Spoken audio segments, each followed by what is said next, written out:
Yes. The lead Supreme Army sends its regards.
Hello, everyone. I'm the Enforcer, and I'm accompanied by Enforcer Matt.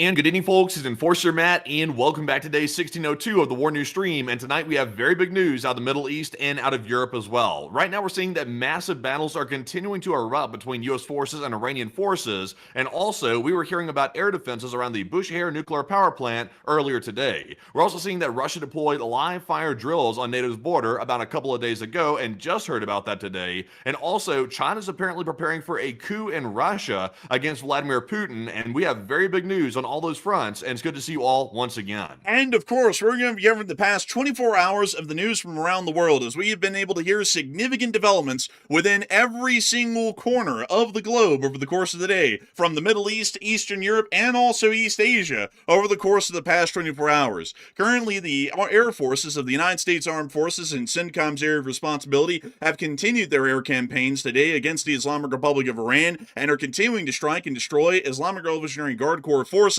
along the entirety of the Persian Gulf, the Strait of Hormuz, and the Gulf of Oman, rendering most of their maritime and anti-ship capabilities largely weakened or inoperable in some cases in some of these directions. We have also been able to see that while the United States of America has been landing significant damage and strikes against the IRGC and the forces of the Islamic regime, Iran has been retaliating over the day quite significantly, firing dozens of ballistic missiles and an untold number of drones against U.S. forces and installations in Gulf states directly throughout the entirety of the Middle East over the course of the day. We have also been able to see that in the midst of the side conflict as a part of the larger Iran war between Saudi Arabia and the Houthis have put out a warning today stating that they will be attempting to conduct attacks on civilian airliners, or largely insinuating that threat in the airspace of Saudi Arabia over the course of this day. Additionally, explosions have been reported in civilian areas of Bahrain and Kuwait from Iranian ballistic missiles, and currently first responders are attempting to be on scene and put out the fires and address or tend to any wounded or killed from these strikes at the moment as we speak. We have also seen that another vessel has been hit today by the Islamic Republic of Iran that was near to the Strait of Hormuz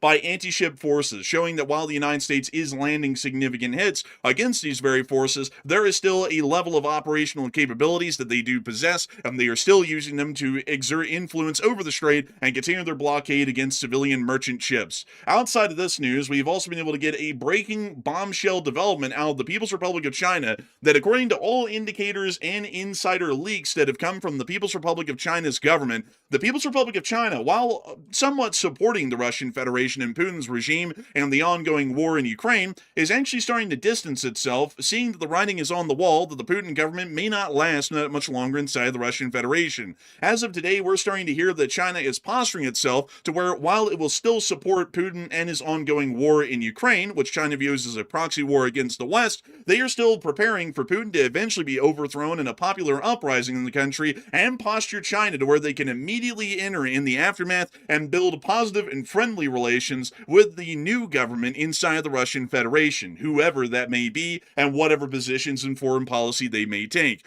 The Chinese have also attempted to fleece the Russian Federation as of today, as reports also came out that a pipeline, of which Russia has been banking their entire hopes and dreams on, which would connect the Russian natural gas-rich fields directly into the Chinese market and pump the Russian natural gas straight into China, creating an eternal money machine largely. The People's Republic of China today stated that they would only accept the pipeline and agree to building the pipeline with Russia if the Russians ran it at an absolute loss, meaning that the Russians would have to sell the natural gas to China at the very same rate they sell it on their domestic national markets. Russia refused and stated that that is absolutely unbeneficial to the Russian Federation, as involving the cost of the pipeline, maintenance, and also the extremely cheap, almost inexpensive cost they'd be selling the natural gas to China, the Russians would actually be hardly breaking even, if not losing money on most any given day, and the People's Republic of China told them, that's all right, we don't agree to the deal then, and y'all can come back and sign the deal whenever you agree to getting fleeced. Outside of that, the Russian Federation is getting quite desperate, seeing that the walls are appearing to close in from all sides, and we've seen that as of today, for the first time ever in recorded history, Russian border guards conducted a live fire exercise within Lake Peipus, directly along the NATO border with Estonia. This was reported directly by the Estonian government, and it was told that the Russian Federation was firing rounds directly into the center of the lake at moving targets in drone boats as a part of some form of a military exercise. This is the first time that such a live fire exercise has ever been conducted in Lake Peipus directly along the Baltic state borders, and has created some concern within the Estonian government that the situation is still continuing to get worse. The Ukrainians have also hit the refinery within Salavat today, and have also held the line quite significantly, stopping any Russian advances on the active front, and also causing even more significant damage in the rear line areas, also resulting in the loss of a large and somewhat powerful Russian Coast Guard patrol vessel, which has an infamous story behind it, and was actually hit and sank today within the port of Galechik, just south of Novorossiysk. We have a humongous amount of news coming from around the entirety of the world today, and we're going to be making sure to get into each and every single bit of it, starting with our largest stories first, and then moving our way on down into the smaller stories throughout the night. But before we get to all of that, we actually have breaking news coming out on air right now. So Matthew, what do we got? All right, so who is not shocked that we have breaking news this early? Right now, we're hearing about brand new series of strikes on Iranian territory by U.S. forces. We're currently hearing of explosions being reported in Chabahar, also in the Sistan and Balochistan provinces of Iran. And not only that, we're also hearing of explosions in Bushehr, which is where the petrochemical complex, the very big one, is located inside of Iran. Also, we are seeing that the Jam missile site is currently under attack. And also, Bandar Imam Khomeini, that area as well is under attack. So this is a pretty large series of strikes we're seeing right now by U.S. forces. Also, we've apparently seen the Iranians are putting out statements once again saying that they're going to get revenge on the U.S. forces in the region. So we are expecting a large escalation by the Iranians coming up pretty soon. But it's become very, very consistent at this point that these attacks are nonstop. Tit-for-tat attacks, that's been going on all day long today, and it's continuing even into the night. So very big attacks we're seeing now, and I'll let y'all know if we get footage out of those attacks. attacks. Right now, we're just hearing anecdotal reports of them, but there's a very big situation going down right now, and I would expect throughout the night tonight we'll be seeing more of these attacks that we're currently talking about. But Enforcer, that is the breaking news. It has been a huge situation all day today, and we are hearing of these new strikes inside of the Khuzestan province, particularly against the Khomeini ports or Mashhad, which is within the western area of Iran. And we're also hearing that simultaneously Chabahar, a deep water port in eastern Iran near to the blockade line, is also simultaneously being hit as well. This is about the third or fourth time that both of those targets have been hit throughout the course of the day. As a matter of fact, they've been hit so many times, according to eyewitness reports inside of Iran, that I actually didn't put any of those markers down on the map because it would have started to clutter the map way too much to document every eyewitness report of an explosion and strike by the U.S. Air Forces and also naval forces that have happened along the coastline of Iran over the course of the day. But we will be making sure to get into all of those details and summarize the events as we've seen them today, according to eyewitness reports, here incredibly soon. As outside of this breaking news, do we have more breaking news coming out? So I do see that CENTCOM just put a statement out right as I was explaining the new targets that were taking place inside of Iran. It looks like CENTCOM says they completed more strikes against Iran, but I do want to note this though. This announcement does not say that the strikes are over with. It does not say that. I see some people saying that strikes are over. This simply says they completed a new round of strikes, and we're now hearing that there's active explosions taking place across many different areas of Iran. They're strategically important, and that appears to be something that's still ongoing right now. So CENTCOM is not done for the evening, by the way. I want to make that perfectly clear. They are not finished yet. We do have a video that just came out. I think largely it's showing pretty much normal carrier operations, nothing too crazy in the video, but you can show that. It does appear to show a couple of the targets that have been hit, if you want to show that real quick.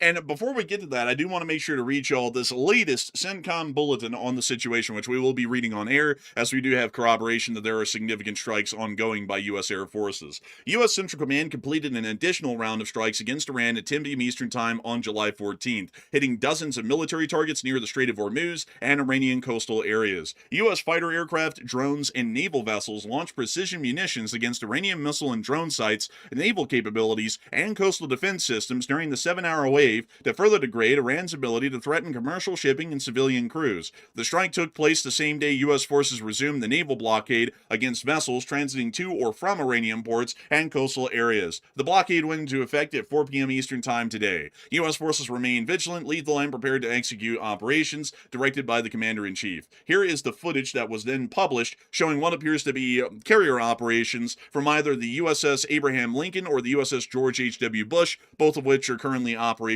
within the theater.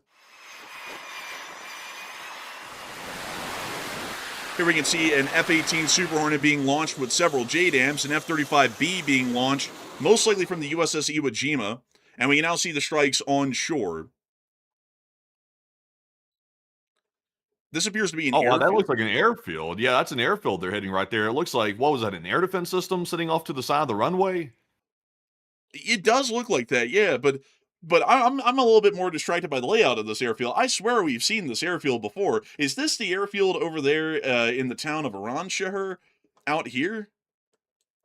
Why? It could be. Zoopity It pop. looks It is. similar. Like it is. Yeah, I would say it almost matches exactly. Yeah, so to show y'all here, because I'm pretty sure that our geolocation here is accurate, you all see this road right, well, more so this taxiway right here that goes off of the runway, and we also see this one further down here. These appear to be almost exactly in line with the taxiway right up here. We can even see some of the shrubs around the taxiway, and we can also see this larger one down here, which can be seen on film right there as well. And to just make sure that we double check, there's a service road kind of up on the upper side of the screen, and if we come up here, yeah, there's a service road right here. So this is actually Iran Shahar, just to give you all a spot geolocation off of the bat. I bet I'd be pretty good at GeoGuessr at this point inside of Iran, based on how many times we've seen these different locations hit. But this is a direct hit on Iran Shahar, and our assumption prior that the IRGC and the Iranian Armed Forces were using it as some sort of a base of operations for Iranian air forces of some sort appears to be accurate, as we can see a large number of what appears to be possibly drone launchers or some sort of crates or cradles that have been set up along the runway to operate drone forces with. And so it seems that the airport has completely ceased any civilian operations and only exists as a military base at this point for the Iranian drone forces. Man. And we can. I thought that was craters in the runway there for a second. You're saying those are drone launchers all around the runway? I mean, that's a hell of a lot. Yeah, they look to be little cradles because the thing about them is that they're not circular as a crater shape, like say from a cluster bomb or something else like that. They're little squares, like little boxes of some sort. So I'm guessing they're either little drone crates that the drones could be launched out of, or they're little launchers that they can mount drones onto and then launch them all simultaneously. I'm not really sure how the system works, but it looks to be drone related. Interesting. Yeah, I'll say that looks like a hell of a lot of targets right there. I'm not sure if the U.S. has an aircraft that can necessarily strafe that situation there on the runway, but that's a lot of targets. It definitely is a load of them. And we can see one of them getting hit here on the side near to the taxiway, near to the service buildings, which we can also see have taken direct hits prior because of the scar and burning damage on their rooftops. We can also see some sort of a drone launcher getting hit and destroyed here, along with a radome, possibly a surface search radar aimed at the Strait of Hormuz, also being hit and destroyed. Notice, very importantly, and I cannot stress this enough, this is what appears to be a mobile trailer-mounted radar of some sort, and this is the thing that people need to remember. We have destroyed, at this point, effective a couple of days ago, all of the stationary surface search radars inside the Strait of Hormuz. Modern day anti-ship missile equipment that vectors fire onto merchant ships does not have to be vectored from those radars that were stationary and built as permanent structures. These mobile trailer-based surface search radars and air search radars are also available and usable for the Islamic Republic of Iran to vector fire against ships in the strait and also aircraft within the area. That is why, when we talk about this over and over and over, destroying the stationary targets is a literal tiny percentage of the battle. Those are expected to be knocked out almost on every side whenever a war starts. It's the mobile systems like these that pose the largest threat, and the ones that we have to knock out and attrit, as they call it, over the next several weeks to see that they lose their ability to look into the strait with a surface search radar and then vector anti-ship fire at merchant ships that are passing through. So that's one of our largest obstacles at the moment. And we can actually see the U.S. blowing this one up quite effectively. Also, everybody's mentioning a resolution in this. It honestly kind of looks like a LiDAR scan, like the way it's like so crystal clear, but it's in black and white. It's really a strange like appearance on the camera. Man, as soon as you say that, we move on to the grainiest footage I've ever seen. This could be like from the bombing of Berlin in 1944. Dude, the quality on this is so bad, I don't even know what we're looking at here. Yeah, I'm not sure either, to be honest with you. They did blow something up, though, out in the distance. I mean, we can kind of see that. I mean, honestly, folks, this is what I would think would happen if you have, like, an astigmatism in the eye. Like, it's like something happened off in the distance, but we have no clue what, and we have really no clue where. But it does appear that there have been quite a sufficient amount of effective strikes along the coastline today. Once again, I do have to remind everyone that right now, the U.S. Armed Forces, and particularly that of the combined arms of the Navy and the Air Forces of the Navy and the United States Air Force, are conducting significant strikes in a coastal campaign against Iran's maritime and anti-ship capabilities.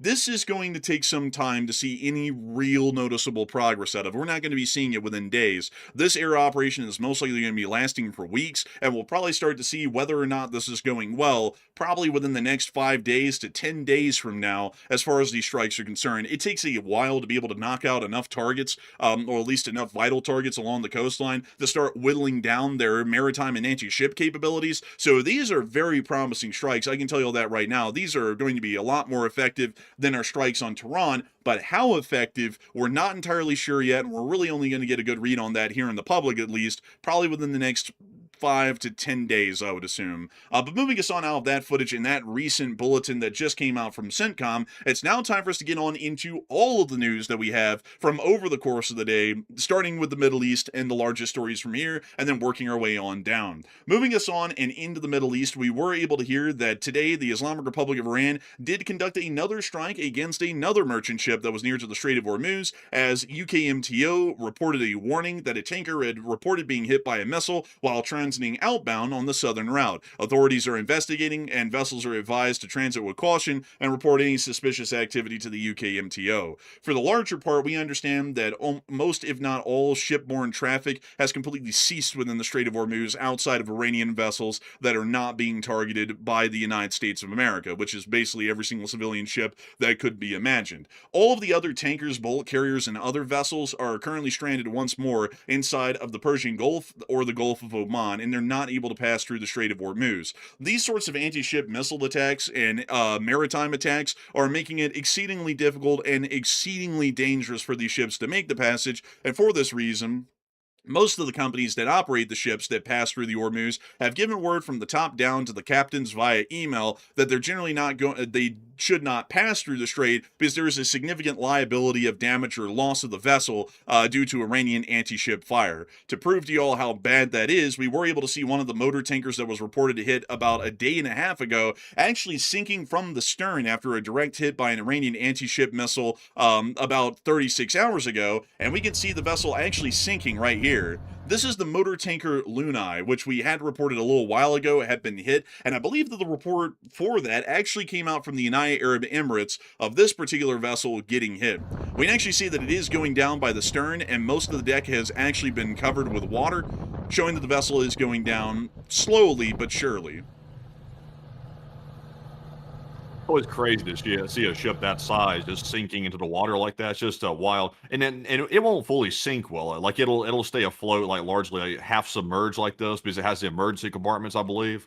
Well, for a while, yes, because no ship is built to be unsinkable. Like nowadays, we build ships with the idea of slowing down the sinking as much as possible to allow for successful and safe evacuation of the crew. But the vessel will eventually sink. The watertight compartments won't be able to hold up for long, and even if there are significant numbers of watertight compartments, we can see that the water is starting to crest over the deck right here. And notice all of these jar cargo hatches along the entirety of the deck. Those are humongous voids, and once the water passes over the lip of those bulk carrier or more so bulk watertight compartments in there that would usually carry cargo, the water is going to flood in and flood those compartments, and that's going to take it on down to the bottom. Yeah, interesting. Yeah, I think it'll stay semi-submerged though. I think.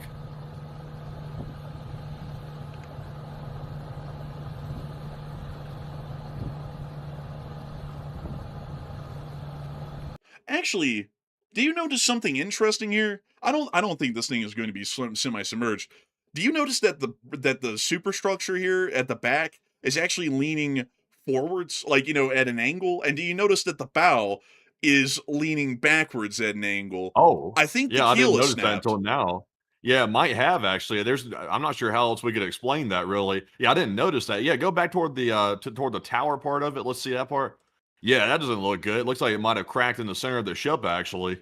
Yeah, I think the keel is broken below the ship, and it's maybe being held together at the top upper deck level on in the midships area.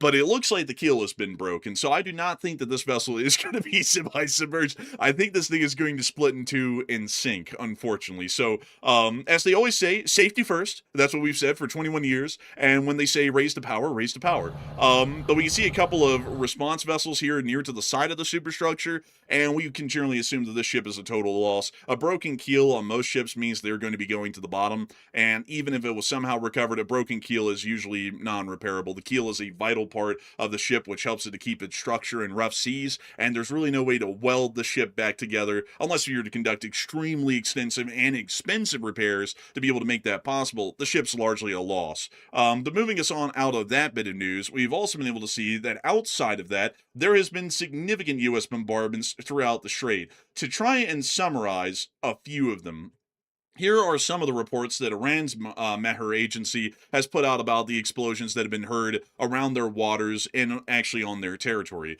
Explosions have been heard off the coast of eastern Hormuzgan and Surik, and on Wednesday morning, several explosions were heard from a distance in the city of Surik, that's on the IRGC naval base. It appears the explosions are related to exchanges of fire and clashes in the waters of the Persian Gulf, the Oman, and Strait of Hormuz.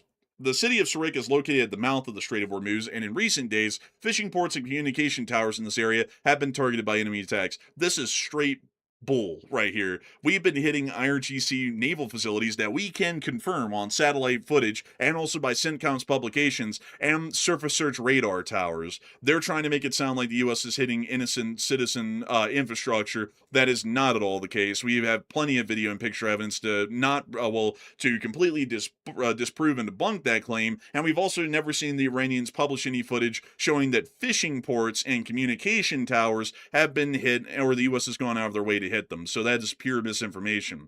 Now, to summarize all of the strikes that we've seen along the coast, of which we have very little footage of, we're about to be going through the list, but we actually have breaking news that just came out right now. So, Matthew, what do we got?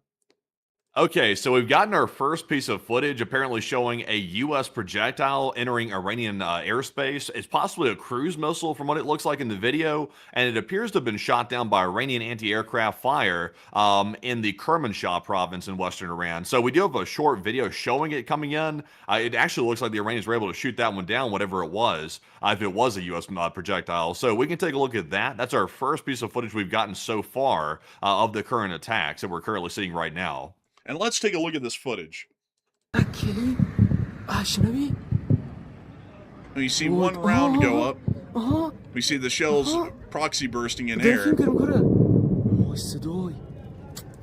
I ain't seen no missile shot down. You don't see it getting shot down? What, could you tell if it was a missile? I mean, I saw something moving pretty fast. Like, go to the very beginning of the video and play it from the get-go. So you're going to see it. There's the moving projectile. Is that the anti-aircraft fire or a missile? That's anti-aircraft fire. It looks to be some kind of a tracer because you can see that once it gets up here into this top level, it also proxy bursts with the rest of them. So it looks like it's a round that may have been defective, and either the tracer was burning, which I didn't see tracers on any of the others, or something was wrong with the shell. But we don't see an active cruise missile getting shot down in this clip because the explosion of a missile getting shot in air would be far larger than the proxy burst that we would be seeing from these air defense rounds. Could you hear something in the beginning though? Like I thought I heard some missile projectile. Also, Ocean Warfare put that in their post as well, that they thought they heard a projectile in there as well. So let's hear that one more time. There's a car down on the road that's like kind of whooshing by like quietly, but you can also hear the burst of air defense fire in the distance, like gush guns and shilkas and whatnot that are firing into the air. I don't hear a missile. Like I think that was a car, because let's listen to it again. See, if you listen to it like in your headphones, it's coming from below the camera person audibly. So I think it's coming from the street.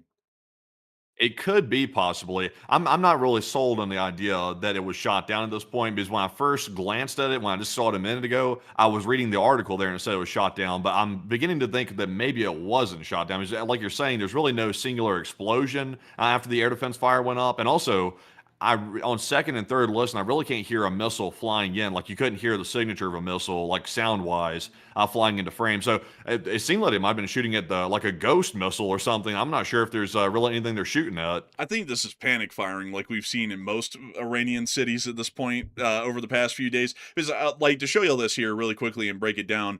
This is an air defense round, and it proxy bursts amongst the rest of them at the same size as all of the other little explosions that we just saw in air. And to give a little bit of background for people who may not know a lot about air defense rounds are designed with a timed fuse and a proxy fuse inside of them, to where when they're fired, they will travel a certain distance in air, and once they make it to that specific distance, the fuse goes off and those rounds explode in air at their maximum range. That's to make it to where when air defense guns fire, they aren't firing up into the air and then the rounds are coming down on some innocent city and wiping out a whole town like 2 miles away from where the air defense gun was firing at. So all of those, from what I could tell, were proxy bursts. Now, to show y'all something that is a missile that blew up today, let me see if I can show this to y'all here.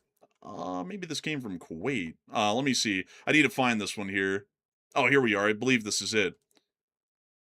No, that's not it. Those were Patriots exploding. I need to find the clip that shows the missile exploding in air. Oh, here we are. It's the cluster rounds. This one right here, this was a Patriot air defense missile that failed and exploded. It was self-destructed in air, and that only is with 100 pounds of explosive. If it was a Tomahawk with 1,000 pounds, you can imagine that the explosion would be far larger than the little blips we just saw in the sky over Kermanshah. Yeah, you're probably right. Also, it looks like we've gotten our first alleged photos and videos of the strikes that are taking place on Chabahar, or the port of Chabahar inside of Iran. Remember, by the way, I reported that was one of the areas under attack. We heard of explosions in Chabahar. That was reported by several different outlets. And now we're seeing some videos apparently showing what appears to be... Also, by the way, has this location been hit before? That marine control tower right there looks very similar to what we've seen before it hit. Yeah, they're hitting the exact same location again, apparently. And this is after CENTCOM said that they were done with the strikes for the evening. So this is after that announcement. So we have like 3 different videos we can take a look at here, but it looks like Chabahar Port and the exact same targets are being hit again tonight. Now let's take a look at this, folks. The rising smoke from the explosion in the distance, apparently at the Chabahar Port Control Tower. And we also were able to see some additional clips as well from Chabahar once more. Here's this clip. Dang.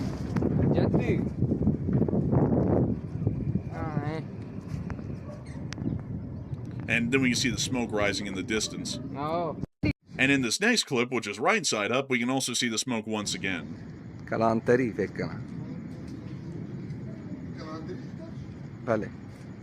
They've hit something that caused some white smoke behind it. I wonder what that could be. It looks like whatever's to the left of the Marine Control Tower, if you can find that on Google Maps, it looks like something was hit right to the left of the Marine Control Tower that caused a massive plume of smoke. I'm not sure if there's maybe a fuel storage location there or something, but there was something that got the U.S. interest that was still apparently standing after the last series of strikes.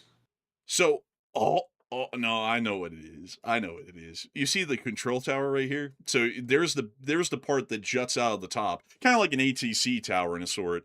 We're looking at it from the back angle. So we're looking at the back side of this thing. So we're looking at the side that's right here where my mouse cursor is at. So the explosion is right in front of this facility. A good ways in front of it, actually. We can see that the base of the explosion and the smoke spread out from the epicenter to consume the control tower at its base, but this appears to have hit the giant open-air fast attack boat storage plot, literally right in front of the control tower. That would probably be it right there. Now, I wonder why the U.S. didn't hit that the last time they were in here, because, they literally attacked within like several hundred feet of this location the last time they struck. So I wonder why they didn't hit it the last time. It's kind of strange. Also, my question is this. In the last attack we saw, I could have sworn the Marine Control Tower was hit. How come the photo right here that we're seeing apparently shows it largely intact? Are you noticing that, by the way? It looks like it's barely scuffed. We're looking at it from the backside. It was the front side of the tower that was hit, the part that kind of extends out over the tower itself. This part looking towards the west, that was the part that we saw that was hit from what we could tell. So sadly, we wouldn't really be able to see a lot of visible damage from this side. It would be the other side that took the brunt of the hit. Interesting. It seems to me like the U.S. is systematically trying to take out the fast attack boats, like you were pointing out there was what they hit. It looks like if that grouping of fast attack boats is accurate, this is about 30 of them or maybe 20 of them right here, possibly. Just doing a quick rough count of it. If the U.S. can take out 20 or 30 at a time, it might be viable to start really chipping away at their fast attack boat fleet, like in a real viable way. But it's unclear how many are grouped together like this, because we've seen in other photos that there will be maybe a couple or maybe 3 boats side by side. If they're that spread out, where there's only a few here and there, that's going to be very hard and very expensive to take them all out in one go. But if they can find huge, groups of them like this, like we're seeing in this image, that's a little bit more viable. Now I gotta say, folks, I don't mean to have to say this right now, but put a little coin into the enforcer was right jar, because I said that a lot of these are literally sitting in the wide open, plain as day to blow away. Here's 30 of them, like in a giant pad, a concrete pad in the middle of Chabahar, and I guess they just dropped 2,000 pounders on top of them, because these explosions are tremendous. I mean, the height of that tower I think is 300 feet. So the plume from this explosion right at the very beginning of it was 600 feet tall. So this was either a couple of 1,000-pounders or a couple of 2,000-pounders that just wiped away that entire plot with the boats. Now, I would say, as far as the U.S. knocking them out number by number, the U.S. can always appropriate the proper kind of munitions to hit the targets. If there's 30 of them here, you can drop a 2,000-pound JDAM on them and wipe them out quick and easy. If there's only 3 of them in a spot, you can hit those with a Hellfire instead, and so you can always get the right munition with the right size explosive at the right place in the right time, because a lot of these boats literally just sit on location like these are. They probably were sitting there when they just got hit, and hopefully CENTCOM will put out some footage of that here in the very near future, because that'll be impressive to watch. But if they're sitting out here waiting on call to go out into the strait, and they're not putting them out, at least yet, because there's nothing to put them out into the Strait or the Gulf of Oman for. We can just blow them away before they're even used, for the most part, except for the very few of them that are actually in the boat pins in the cliffs of Kashim. Those are the ones that we'll have to wait for them to come out into the Strait to blow away, most likely with Apache attack helicopters. But the rest of these here, in open air storage like this, we can strike them with Hellfires, 2,000 pounders, really the right bomb for the right amount of boats in the right place. Yeah, maybe so. I will say this though, like a part of me wonders if these boats right here are not actively being used because you notice there's really there's no way to like just push them into the water. So that means one of those boat lifts has to come in here and pick up one boat at a time to put it into the water because I mean the boats aren't light. I mean these are probably decently heavy boats, so they have to bring in a piece of machinery to pick them up and then put them into the water, which seems highly inefficient because when the Iranians send out these fast attack boats into the Strait to do patrols or to go hijack a vessel, they send out hundreds of them at a time. Like it's a lot. So it would not make much sense to individually with a machine put one boat in at a time. It would take them literally probably like a day solid or 2 days just to put the boats in the water. That's a good point. But these are actually usable boats. I'll show you a similar example of this in Bandar Abbas in the Strait, because we've known a million times that the fast attack boats inside of Bandar Abbas port have been put into the water and sent out to sea to be in the Strait to go up against the U.S. or to try and attack merchant ships. And if you look in here, let me see if I can find them exact. Here they are. All of these are fast attack boats that are actively used by the IRGC, and we've seen a multitude of times that they've been put into the water and used. The reason why they're all out of the water, though, at least from what I would understand, and this is my best educated guess at it, folks, so this may not be the actual reason, is that these boats rely on speed, and if they keep them in the water, considering that a lot of these are over a decade old, not a decade old, but considering that they're all a decade old, if they sat in the water all the time, it's salt water, so barnacles would start growing on the hull, which could have a difficulty with keeping the boats at high speeds, so they only plop them in the water to use them, and then as soon as they're done, they pull them out of the water, so that way barnacles cannot grow on them and start impeding speed and increasing maintenance costs. Also, by the way, I can't help myself. You see, look at that little boat right there, that ship that's tied up on the dock. You see that thing in the water over there? Look Man, at they that. blew that You beat to recognize that? pieces. You recognize that? That's the Iranian battleship right there. This is a historic photo right here, actually, because that thing is now a submarine. That was one of the ships that got hit. Pretty much all the battleships, the catamaran-looking Iranian naval ships, they were all taken out early. Like that, when the U.S. took out a bunch of their ships, this was one of the first ones they hit. Was these battleship-looking things? They actually look pretty futuristic for what Iran had, and the past tense, of course, had. They don't have it anymore. So that's quite interesting to see. That it's historic. I think this thing is technically called the Custom Soleimani class, if I'm not mistaken, or as we call it, the Batship. And I think they had 3 of these operational, and all 3 of them have been blown up and sunk. So these things are no longer around anymore, and they really didn't have many capabilities to speak of. It was more just like a propaganda stunt to build these things, even because I don't know what the hell they were actually supposed to be used for, and they were used for nothing. They got blown up without even being put into action at the beginning of the war, and some of them survived about 2 weeks in and still were doing nothing when they were blown up. Also, I gotta say, this is the most IRGC facility I've ever seen, Matthew. Looking at the Bandar Abbas port, here are a couple of the fast attack boats actually on the launching trailers, like ready to go. All of these appear to be on launching trailers ready to go. We also have a Mohajer just sitting there. Like, you look at that, that's a reconnaissance drone right there. It's just sitting in the port. I don't even know why. Like, they can't even launch it from there. And it looks like they have a couple of other smaller drones too.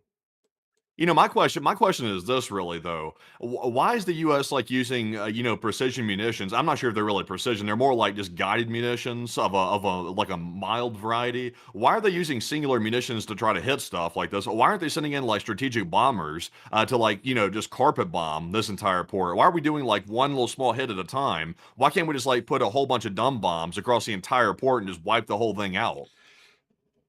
I'd be honest with you, I really don't know. I mean, we could modern ballistics computers in most of our aircraft, we don't even need a JDAM, which increased the cost. You can literally put a Mark 82 or a Mark 84 on most aircraft, like an F-16, and come in and dumb drop the bombs from 10,000 feet, and they'll quite literally land within feet of the target because the ballistics computers are that advanced. And windage and other things like that don't really impact the bomb's flight path all too much, from what I've been able to hear about from the aircraft.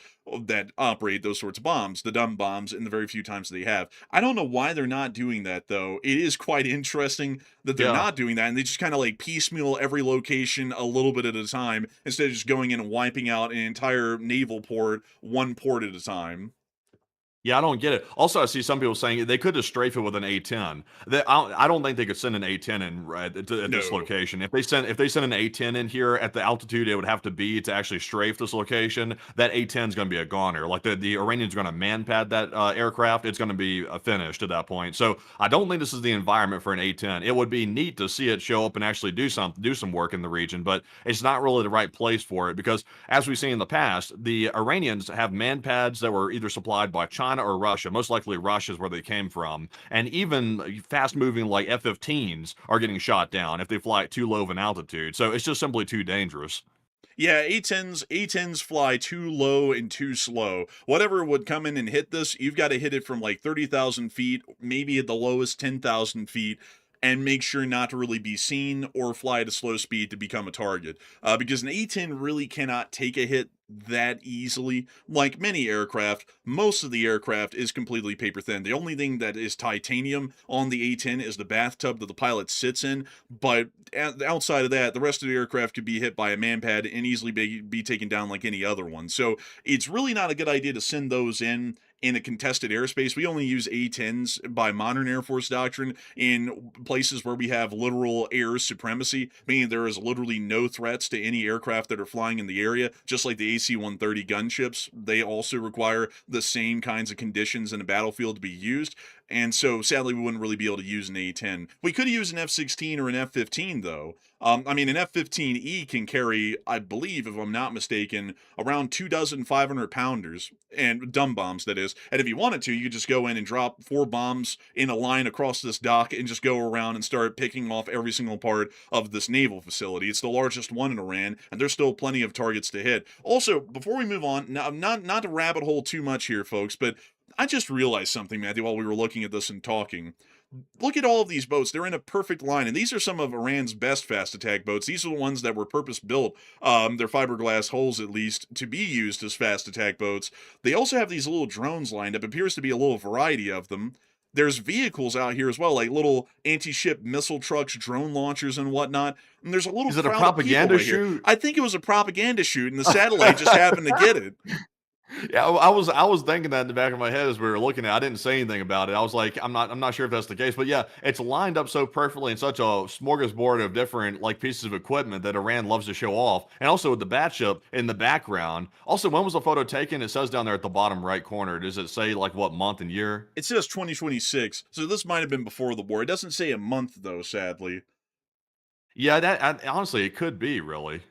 Yeah, I mean, that's wild, though, man. It literally got on satellite a propaganda shoot. You can literally see all the guys hanging out down there around this boat. So I bet you they were wandering around this thing all day when the satellite flew over, taking pictures with the little Soleimani and all of the fast attack boats and stuff. That's kind of wild that the satellite caught that earlier on in the year. But anyways, moving us on out of that little rabbit hole in Bandar Abbas. Bandar Abbas got freaking obliterated today from what we were able to hear. Either the naval facility or the airport. We're not really sure which, but smoke was rising from over the horizon from someone who was looking towards the city, and it appears that there were multiple hits somewhere within Bandar Abbas, most likely at the airport, which is used by the Iranian Air Force, or at the naval port, which is used by the Iranian Navy and the IRGC. But moving us on out of that news in Bandar Abbas, I'm going to quickly summarize to y'all all of the locations where eyewitness reports have stated that bombings have been conducted today by the U.S. Armed Forces. And those are as follows: Chabahar Port, Konarak,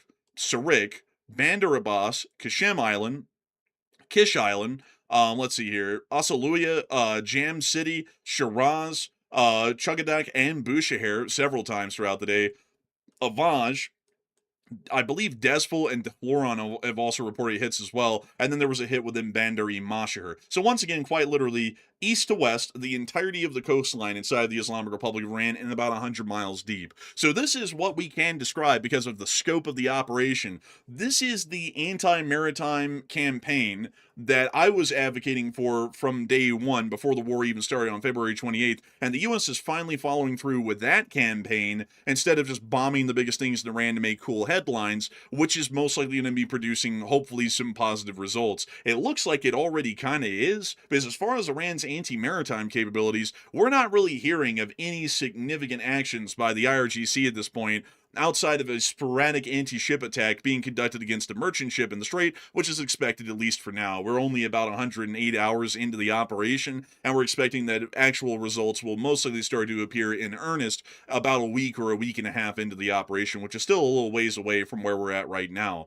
But with that in mind, a lot of people are talking about the United States conducting a particular strike today on Kish Island, which is one that we need to get into because it is somewhat important. We have been able to hear that according to Iranian reports, authorities state a U.S. projectile struck near the island's main water and power complex, impacting the area around electricity generation units. Officials said engineers are assessing the damage and warned that some generating units could be taken out of service, making temporary and scheduled power outages likely. The company added that 7 projectiles hit the island early Tuesday and said multiple vessels were damaged in the port area by the blasts. To give you all a little bit of context behind this blast and what we're talking about, we actually reported this on air the other day and had video and picture evidence of it. The U.S. bombed the Kish port area, and apparently somewhere around here is either a water desalination plant and some sort of a power plant for the island, and all of that was apparently damaged by shrapnel moderately to a minor degree in the strikes that were targeting the IRGC fast attack boats that we saw hit and burning from last night. So we don't really know how extensive the damage was, and it sounds like the Iranians are saying that it can be repaired. I'm believing, at least from the moment, that it appears to be moderate or minimal damage, or what would be called collateral, which is a side effect of a strike that was conducted against a military target, but ended up causing some sort of damage to civilian infrastructure, or the injury or loss of civilians in the process of the strike. But at the moment, a lot of people aren't talking about this very matter, the incident that happened on Kish Island, and the Iranian reports that came out from the day. And Matthew, what are people thinking about that, and what are you thinking about that as well? All right, so we're currently hearing from U.S. officials that they're allegedly preparing to destroy Iranian power plants and bridges if Iran does not negotiate. And also, that probably sounds familiar to a lot of people because that's exactly the threat that happened the last time that the U.S. was attacking Iran, and then the ceasefire and the MOU came into effect. So, what are your thoughts about that threat right there toward the Iranians? 57% said they support that. That's a logical escalation, while 18% said only if these targets are proven as having a military use can they be hit, and 17% said I don't support, it's not appropriate. And I would say this, I've been saying for about a few days now that it's about time to start ramping up the attacks on the dual-use infrastructure inside of Iran. But when I say dual-use, though, it has to be verifiably being used in a significant portion by the Iranian military for military use. They can't just go carpet bomb the bridges and power plants. That's not the way it works legally. If they start doing that without any discretion behind it, that starts turning into possible war crime territory. So they have to be very careful with that, because if you start hitting stuff recklessly like that, it can turn the international audience against the United States and their operation inside of Iran. And also, it can turn whatever Iranians were possibly in favor of overthrowing the regime, it could radicalize them. That would be something that might do it. So I would say I'm with the 18%.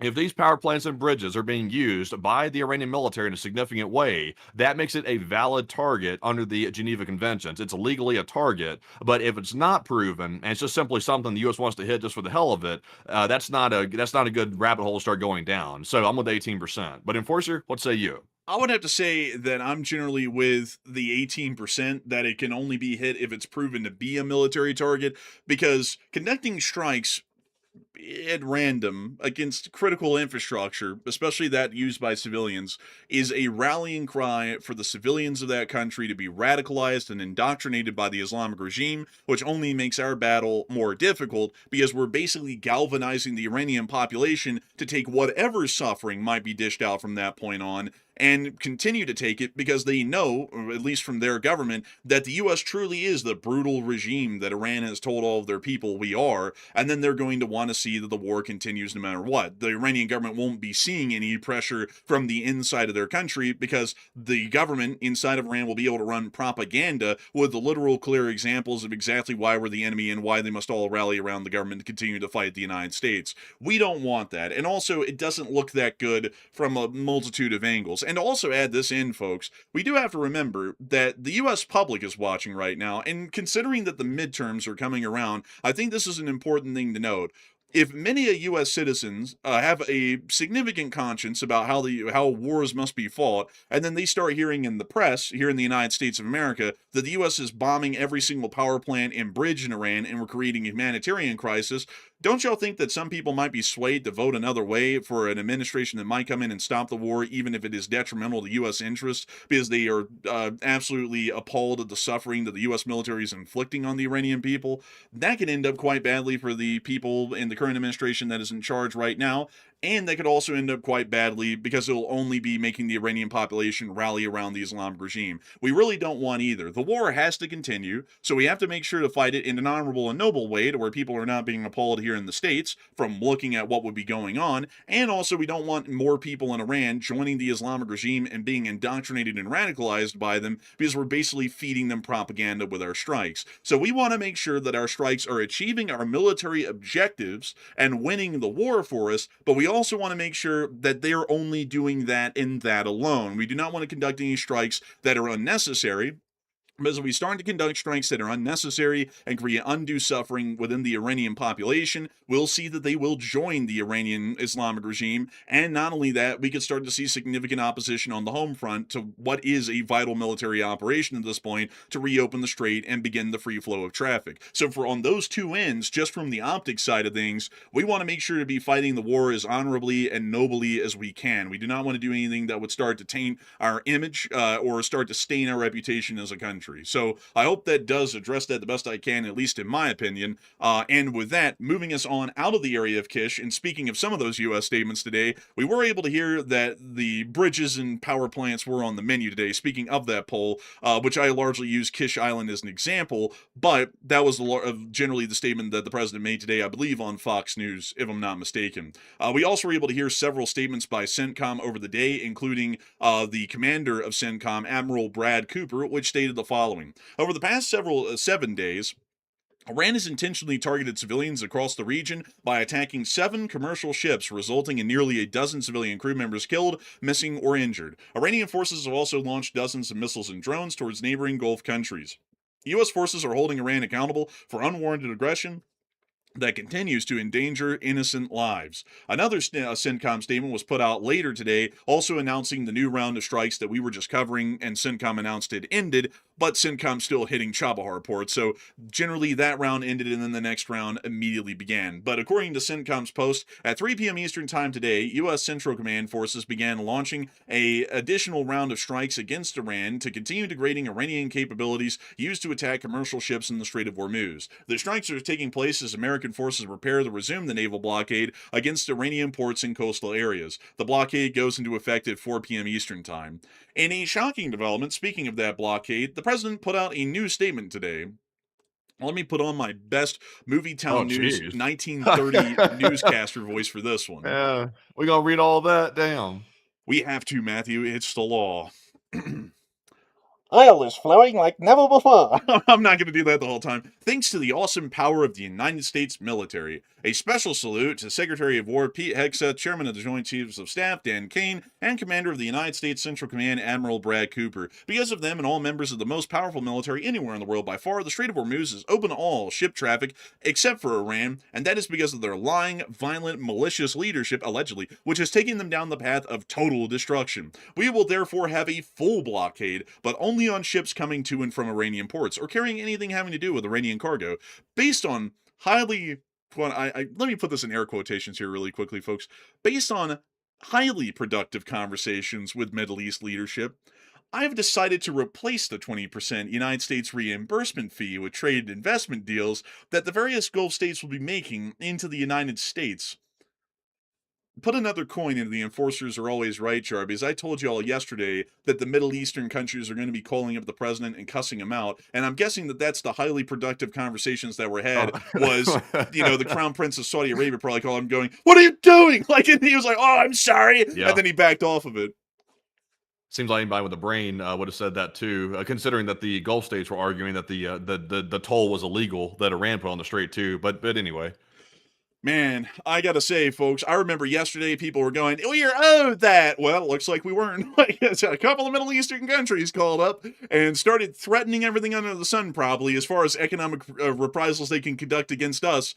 And it looks like we backed off of that quite literally within the day. And I said that that was going to happen within the next 24 hours, and it did. I hate to tell y'all, folks, but it makes me smile to think that we just keep winning here with the analysis. Those investments will be massive, continuing the statement. At the same time, extraordinarily good for them in their future. As everyone is aware, we have the largest dollar investment into the United States of any country in history, but these new investments will make that number even larger, and we will see factories, plants, and equipment pour into the United States at historic levels, which will create additional millions of high-paying American jobs. America is winning again, winning like never before. People are tired of the winning, I hear. The days of Iranian killing hundreds of thousands of people, including 52,000 protesters, are over, and most importantly, Iran will never have a nuclear weapon.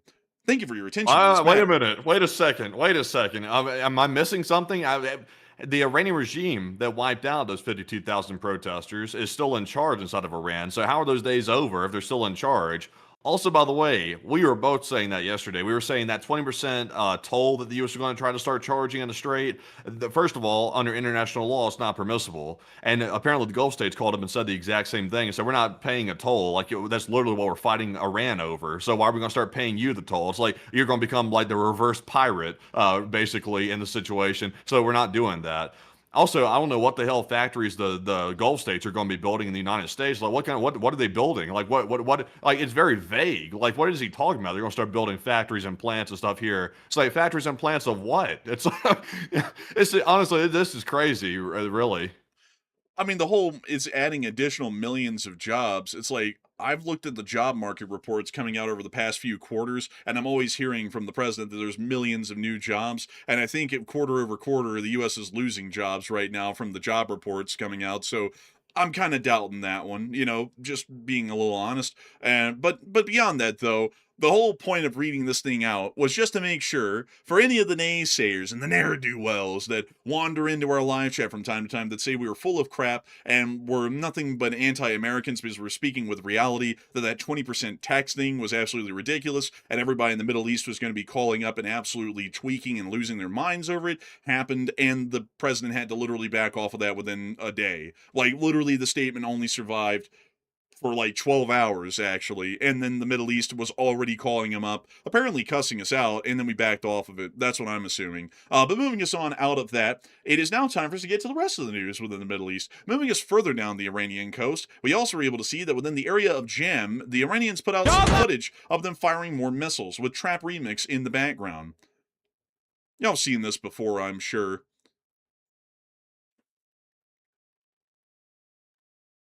Also, Matthew, do we, let's see, was that an old text that you just ruined or a new one? You see, I actually had a poll running. I accidentally closed it. That's why I suddenly said that. I was like, oh, dang, I closed it too early. Also, by the way, folks, like hopefully I'm coming across well tonight. I'm coming fresh off of a dental procedure, so my mind's not fully there tonight. So bear with me, by the way. That was my first mistake of the night. I accidentally closed the poll too early. Man, I was so confused. I looked into the chat. I was like, what poll? I was like, man, what poll's running? But beyond that, though, getting to that poll, considering that the vote's still in, a lot of people are talking about a situation that happened at the Bushehr nuclear power plant. I'm going to have to keep the live chat on that poll so that way we can talk about it here in a second. And cutting from this clip and moving to that, we were able to hear that a little bit earlier in the day, there were strikes that once again were conducted by the U.S. Armed Forces around the Bushehr nuclear power plant. This large puff of white smoke is indicating that an air defense system near to the power plant had been hit and was knocked out. The small little billows of black smoke afterwards also generally go to confirm that sort of a claim. These strikes are quite literally on the very outer perimeter of the Bushehr nuclear power plant facing towards the Persian Gulf, and many people have started to become concerned that these strikes are getting increasingly close to the active nuclear reactors that are within the Bushehr nuclear power plant. And Matthew, what are people thinking about this situation right now concerning the safety of the power plant, and what are you thinking about it as well?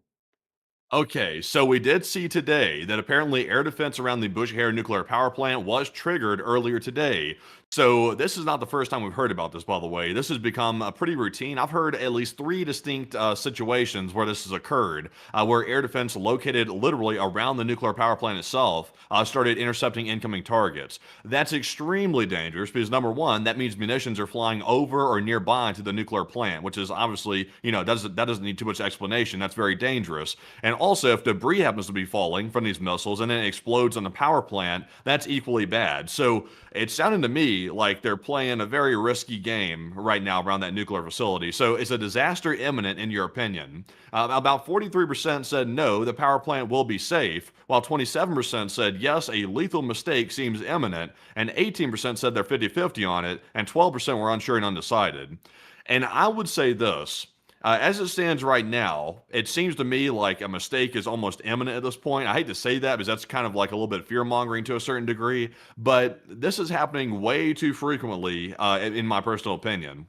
And that gets really dangerous because sometimes it might not even be intentional. If, like I said, the Iranians shoot down some incoming U.S. missile and then it falls onto the power plant itself, we could be seeing that maybe it explodes on the containment structure. And if it does that, I'm not sure if it's going to withstand a missile strike. That might be a little bit sketchy with that. So I'm not totally sure that the plan is safe at this point. I think the international watchdogs for nuclear has already issued a warning about it, if I'm not mistaken, saying that the parties need to be very careful about firing stuff over the nuclear plant. So to me, seems a little sketchy. But Enforcer, what say you? Yeah, the International Atomic Energy Agency from the United Nations already has put out a warning very early on, even in the last war, that it's basically playing with fire for everyone to keep conducting military actions of any type around the power plant. And yet the Iranians keep putting all of their air defenses inside of the perimeter of the power plant, and the U.S. keeps obliterating them, which is quite concerning. I'd have to say it's getting 50-50. Like, a lot of people are saying that the plant's going to be safe, but in any sort of a misinput or an incident, the main reactor hull can be hit, the turbine hull could be hit, or the actual reactor itself and the containment structure could be hit. And in either of those cases, we may see a runaway reaction that then leads to a nuclear meltdown, and we could see that a small Fukushima Daiichi-like disaster happens along the Iranian coastline and could end up heavily or mildly irradiating the waters of the Persian Gulf, which our allies use for drinking water. And that's a really important one because without water, people cannot live. And considering that all of the water for these Middle Eastern countries comes from desalinating the water of the Persian Gulf for the most part, we could see that we could end up screwing over all of our allies in the region if that ends up becoming a nuclear accident. So hopefully we'll be able to see that something can be done to either stop U.S. attacks within the area or make it aware those attacks are not necessary, because it is a bit concerning to hear that there are explosions quite literally all around the area of the power plant. Also, I see some people saying, oh, it's not that big of a deal. Well, I mean, hell, we've all said it's a big deal for Russia to just even be operating their military around Hadar. That's largely even removing the situation from explosions happening quite literally right outside of a reactor. So I would say it's a bit of a big deal. I know we all want to say it's not that big of a deal because it's the U.S. conducting the strikes, but if we apply our metrics to the Zaporizhzhia nuclear power plant in the same way to Bushehr, it's a pretty big deal and it's incredibly concerning. Yeah, I would say so. It's just really sketchy to me whenever nuclear power plants get involved at all in a war like this. It's really remarkable, too, because nuclear power plants are historically very safe. Now, obviously, people are going to point to the Chernobyl disaster, but that was a design flaw in the actual reactor itself. That was a Soviet issue. So that was a one-off problem with that. But around the world, most nuclear power plant operations are highly safe, very, very controlled, and very, generally mundane for the most part. But nobody ever foresees that when a war gets started, then all these stupid military forces decide to start playing, basically with fire by launching missiles around the plant. And the Iranians, like, for example, they use the plant as cover. Like, they try to put the air defense systems around it in the hopes that the U.S. won't be, wild enough to try to hit it right next to a nuclear power plant. So we've seen the Russians do that too. They use the Zaporizhzhia nuclear power plant in Zaporizhzhia, Ukraine. They use that to store their military equipment literally inside the reactor hull itself, knowing that Ukraine can't hit it, because if Ukraine did that, they would cause a nuclear disaster of horrible proportions if they happen to hit the actual reactor building itself. So it's reckless people that end up causing nuclear disasters. That's how it happens every single time.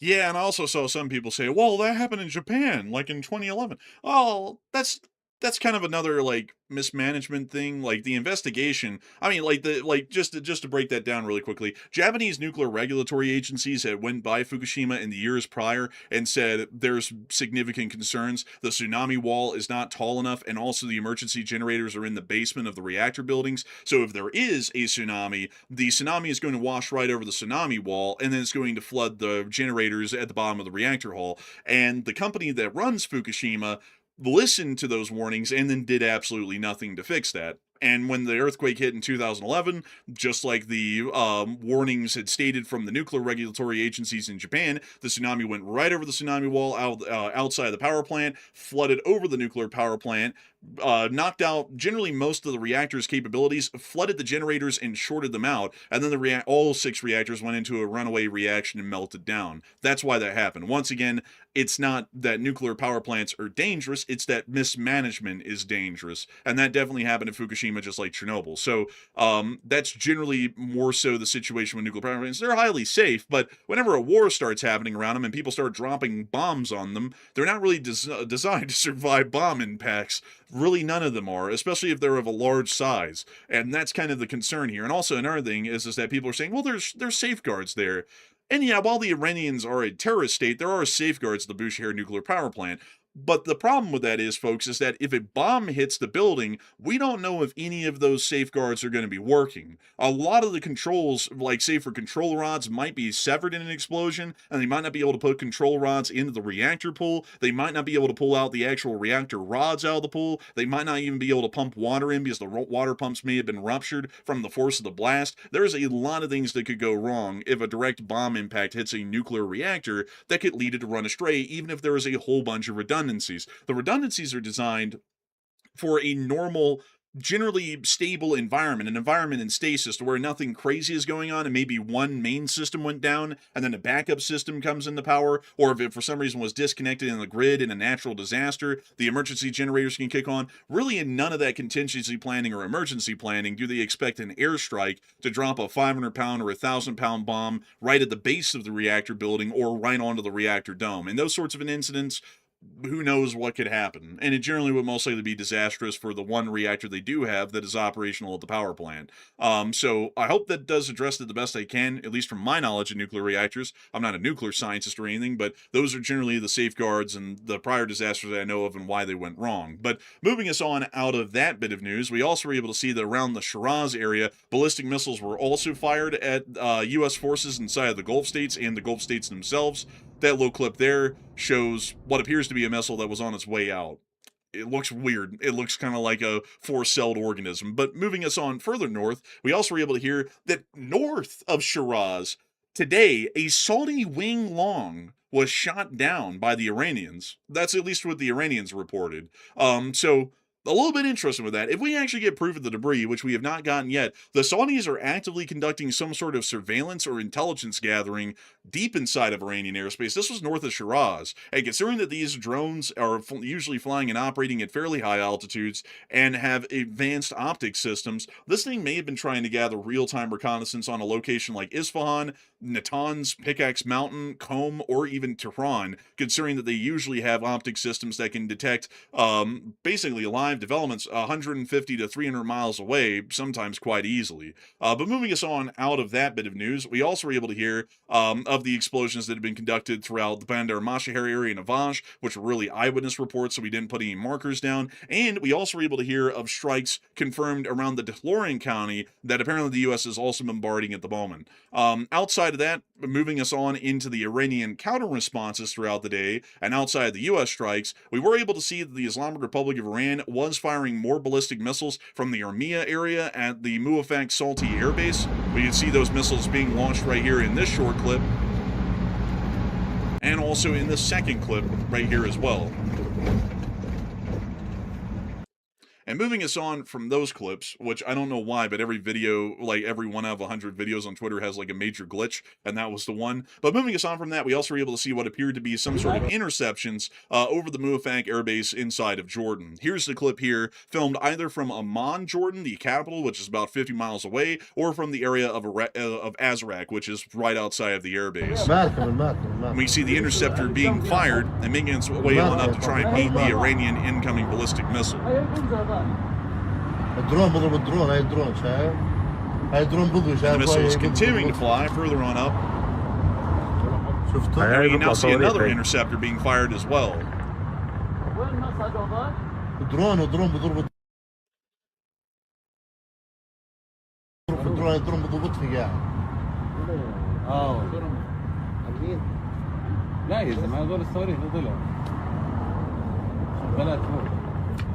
But that's the end of those clips, showing us some of the interceptions over the area of Muafak Salti. Moving us on into Kuwait, we also were able to see that smoke was rising from Abdali, just across the Iraqi border. This was filmed from inside of Iraq, looking over at Abdali, and we see thin wisps of smoke coming from Abdali on the border in Kuwait.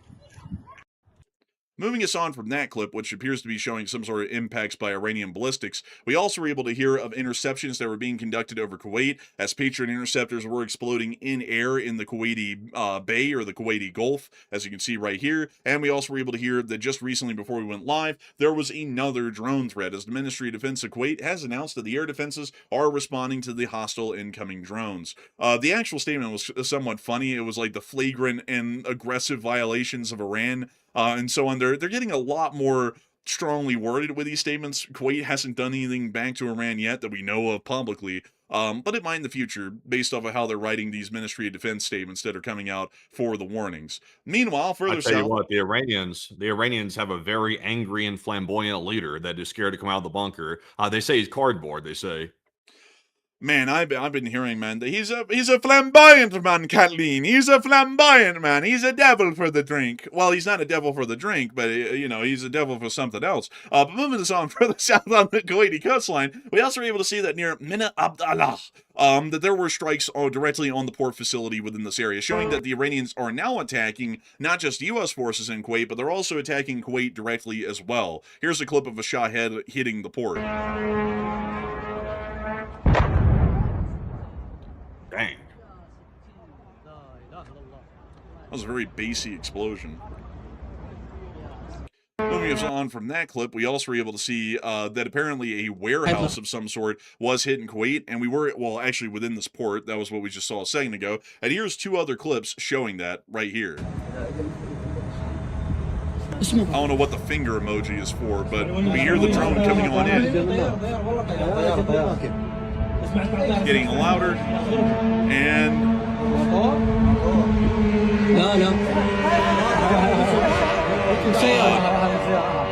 I think we saw it there for a second. There was like a little glint of light that came off of it.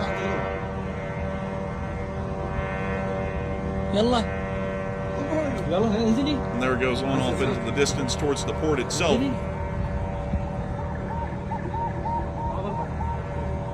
Oh, and then we can see some air defense fire. Holy smokes! What do they have?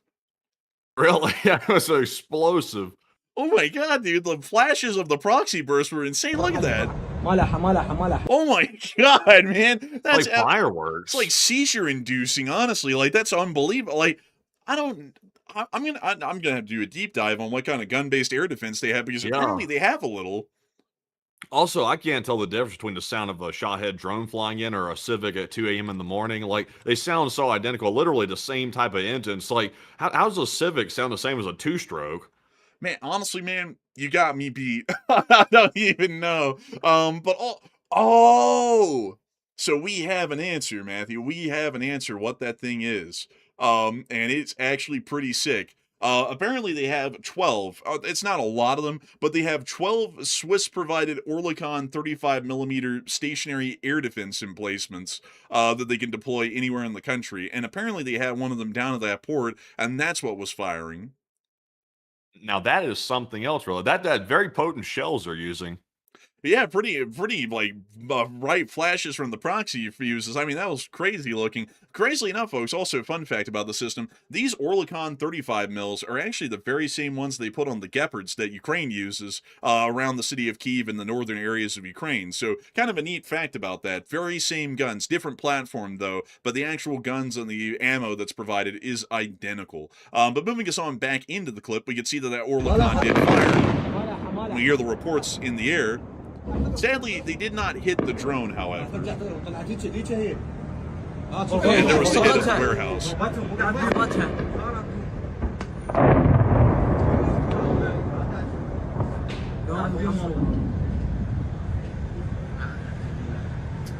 ولا حمس وتأخرت عليك ما كشفت مع الرادار رادار زباله يابا ماكو اجت منه ورميت ما له علاقه صواريخ حديثه حتى الطياره ما يجيب المضاد. Moving us on from that clip, we also got another one here. That's the up close and largely a repeat.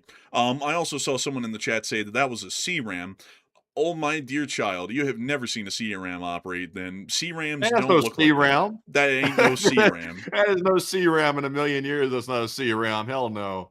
Man, don't get that blood in the army, man. Weapons identification is not going to be his thing. Bro, T-90 rolls out. Oh my God, a leopard! It's like, no. That's a Russian tank. Like the one you just identified is German. It's like, see, if you saw a C-RAM fire, you would know it when you see it. That is not a C-RAM. C-RAMs don't fire in little bursts like that. They fire long streaks, usually seconds long into the air, following the target. That was a quick little burst into a spot area in the sky. That's an Orlikon. But moving us on from that, we also were able to see that down in Bahrain, there also was a significant amount of action here as well. And unfortunately, a Bahraini or American Patriot missile actually failed after launch today, almost right from the launcher, and exploded magnificently over the skies of Manama, which we could see here.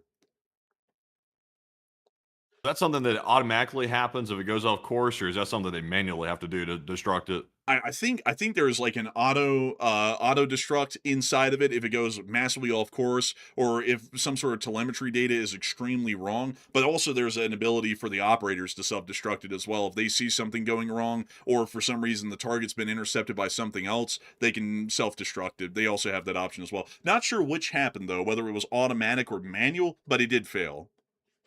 You know, what's interesting is we can see that the Patriots have a self-destruct, but I've never seen the Russians ever self-destruct an errant missile from one of their air defense systems. Usually, like, their version of self-destruct is straight into a civilian apartment block. That's usually what they do. Man, their version of self-destruct go right into that commie block. Man, like it's not good. I wish we could show you one of the clips that we saw from Novorossiysk yesterday. We got so much to cover today, though, that we can't. But it was actually of air defense rounds being fired in Novorossiysk, and they literally went straight into apartment blocks across the bay. It was pretty nasty looking. But moving us on from that, we also were able to see that an industrial area in Manama was hit around the Mamir area of the city, and we can see first responders arriving on scene afterwards.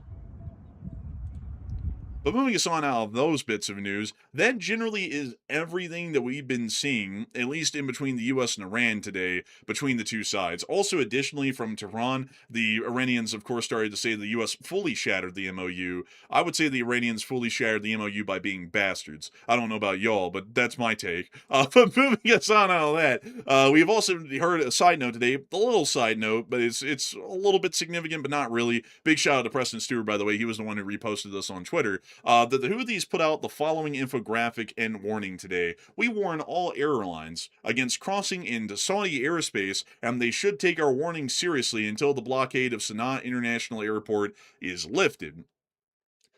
This warning is, of course, something that has to be taken seriously. But if we're being entirely honest, unless if the Houthis are somehow conducting an attack on the plane, there's no way for them to hit a plane inside of Saudi airspace. They have quite literally almost no air defenses to speak of, especially any large caliber long-range air defenses that could fire into Saudi Arabia. So this statement is more puffery and just, like kind of like just beating on the chest or rattling the saber more than anything, because they really don't have a capability of following through on this threat unless if they conducted an attack on a plane that was in the air over Saudi Arabia. They don't really have any other way to do anything else. And that happening is highly unlikely. I mean, the security is usually somewhat stricter these days in most areas of the world, so the Houthis really don't have any recourse to follow through with such a criminal and terroristic threat, but they still made it nonetheless. That'll give you an idea of who the Houthis are and who Iran likes to have as friends and support with arms and money. But moving us on out of the Houthi lands and the usual stupid statements they're making, that is largely all the Middle East news that we had for the day. So it's now time for us folks to move a little bit east and on into China to start off our Ukraine war news with a bit of a bang from East Asia. But before we get on into all of that, I do have to say a humongous thanks to every single person who has been here over the course of the night. We have seen that we had a peak viewership tonight of 25,000 people, and over the course of just the first hour and 24 minutes, 140,000 people have watched the stream. We're entirely honored and always greatly appreciative to know that many of y'all choose this channel to be your primary source of news whenever breaking news developments are coming out from around the world, and also on the daily to hear what's going on in quick and also long updates like the short war videos and streams that we put out near every single day to make sure that the world is as apprised as possible, at least the part that watches this show, of what's actually going on. But before we move on into all of the major news that we have coming out of East Asia and Eastern Europe from the war in Ukraine, I do want to make sure that we take a brief moment to address 3 questions from the chat before we move on into all of that major news. And so, Matthew, what do we got? All right, so jumping into our first 3 super chats here and then getting right back to our big breaking news out of Europe, Ukraine, and Russia, which is crazy as well today. That's a huge segment in itself right there with wild developments today. Our first super chat goes to none other than Bobby, also known as LC39A. Hey! And thank you very much, Bobby, for the largest super chat of the night, throwing a $100 support, and we do appreciate that very much. He said, do you think Putin will last the 40-day countdown? I think he will. I think we're about 20 days into it. And things are going terribly in Russia, but even with it going terribly, I think they're still going to last probably through the remainder of this year. I would be surprised if Russia collapses and he ends up fleeing or getting overthrown during this year. I would say that would actually be the surprise, a very pleasant surprise, but a surprise nonetheless. And I'm not really expecting that, at least for the moment. But Matthew, what are you thinking about that? Do you think he's going to last the 20 remaining days of the 40-day attack campaign by the Ukrainians? Or do you think he's going to be ousted by then? Oh, he'll definitely remain, in my opinion. He'll remain, but it's gonna get really atrocious though. What he's gonna start doing to the people, because the way his type of regime works is they don't simply say, "Okay, I failed. I'm gonna quit. I'm gonna turn it over to somebody else." It doesn't work like that. He's gonna stay there and he's gonna pretend like everything's going great. He's already doing that now. So all he's gonna start doing is simply starting to suppress and put down people that are saying something against him, because he's an authoritarian. And that's the way they work. So the Crimeans are gonna be left for dead. They're not gonna be able to say anything. He'll probably turn the internet off in Crimea, so that way they can't say anything about the failure there. And everybody else, he'll probably have the FSB on their case pretty quick. So he's going to be staying there for some time. He'll stay there as Russia crumbles down around him, and he still has billions of dollars at his disposal for his personal use. So everybody else is going to suffer. He'll remain. And also, I'm not totally convinced about the part about China abandoning him. We'll get to that news here shortly. I'm not totally convinced about that. I'm a little bit skeptical about it. So I think he'll last. Oh, well, I mean, China abandoning it. Well, they're not really abandoning him. They're just, they're just making sure to stack the deck the right way, so that way, if one hand loses, they got another one to work with. That's really how I'm looking at it, at least, because that's what it looked like in the detailed part that came out today that they're working on. But I got to tell y'all, folks, if my analysis is correct on this China news that came out today, it's good news. Like It isn't that like sunshine and rainbows and peace forever after and China's a good country. The People's Republic of China is still a dog bastard country. I can't really not say that, because they're still the Chinese Communist Party, and the Chinese Communist Party conducts atrocities on the regular. However, their position with Russia is one that may be beneficial to us, but they're not completely abandoning them, though. I also want to make that clear. China's making sure to hedge their cards and also hedge their bets the right way, so that way whatever happens, they'll come out on top as far as the Russian situation goes. But it is an interesting one. I don't want to get too much into it, though. We have that coming right after this question segment, and it is tremendous news. I hope y'all stick around to hear it, because y'all are going to be blown away with the reports that are coming out right now from China. But A humongous thanks to you once again for support, Bobby, aka LC39A, for helping this channel to keep on running and making this thing possible, because we are always very appreciative of folks like you helping this channel to keep on running, because you help us to be able to keep these ad-free, sponsor-free streams running every single day of the week if necessary, and 6 days a week on the regular. And so a huge thanks to you once again, and with that, we are on to the next one. All right, and our second support of the night goes to Damian McClay. And thank you very much, Damian, for that $50 support. We do appreciate that very much as well. Very generous of you. He said, Enforcers, if Xi won't rescue Putin, do you think we'll see him, having an unfortunate incident very soon at the hands of the people?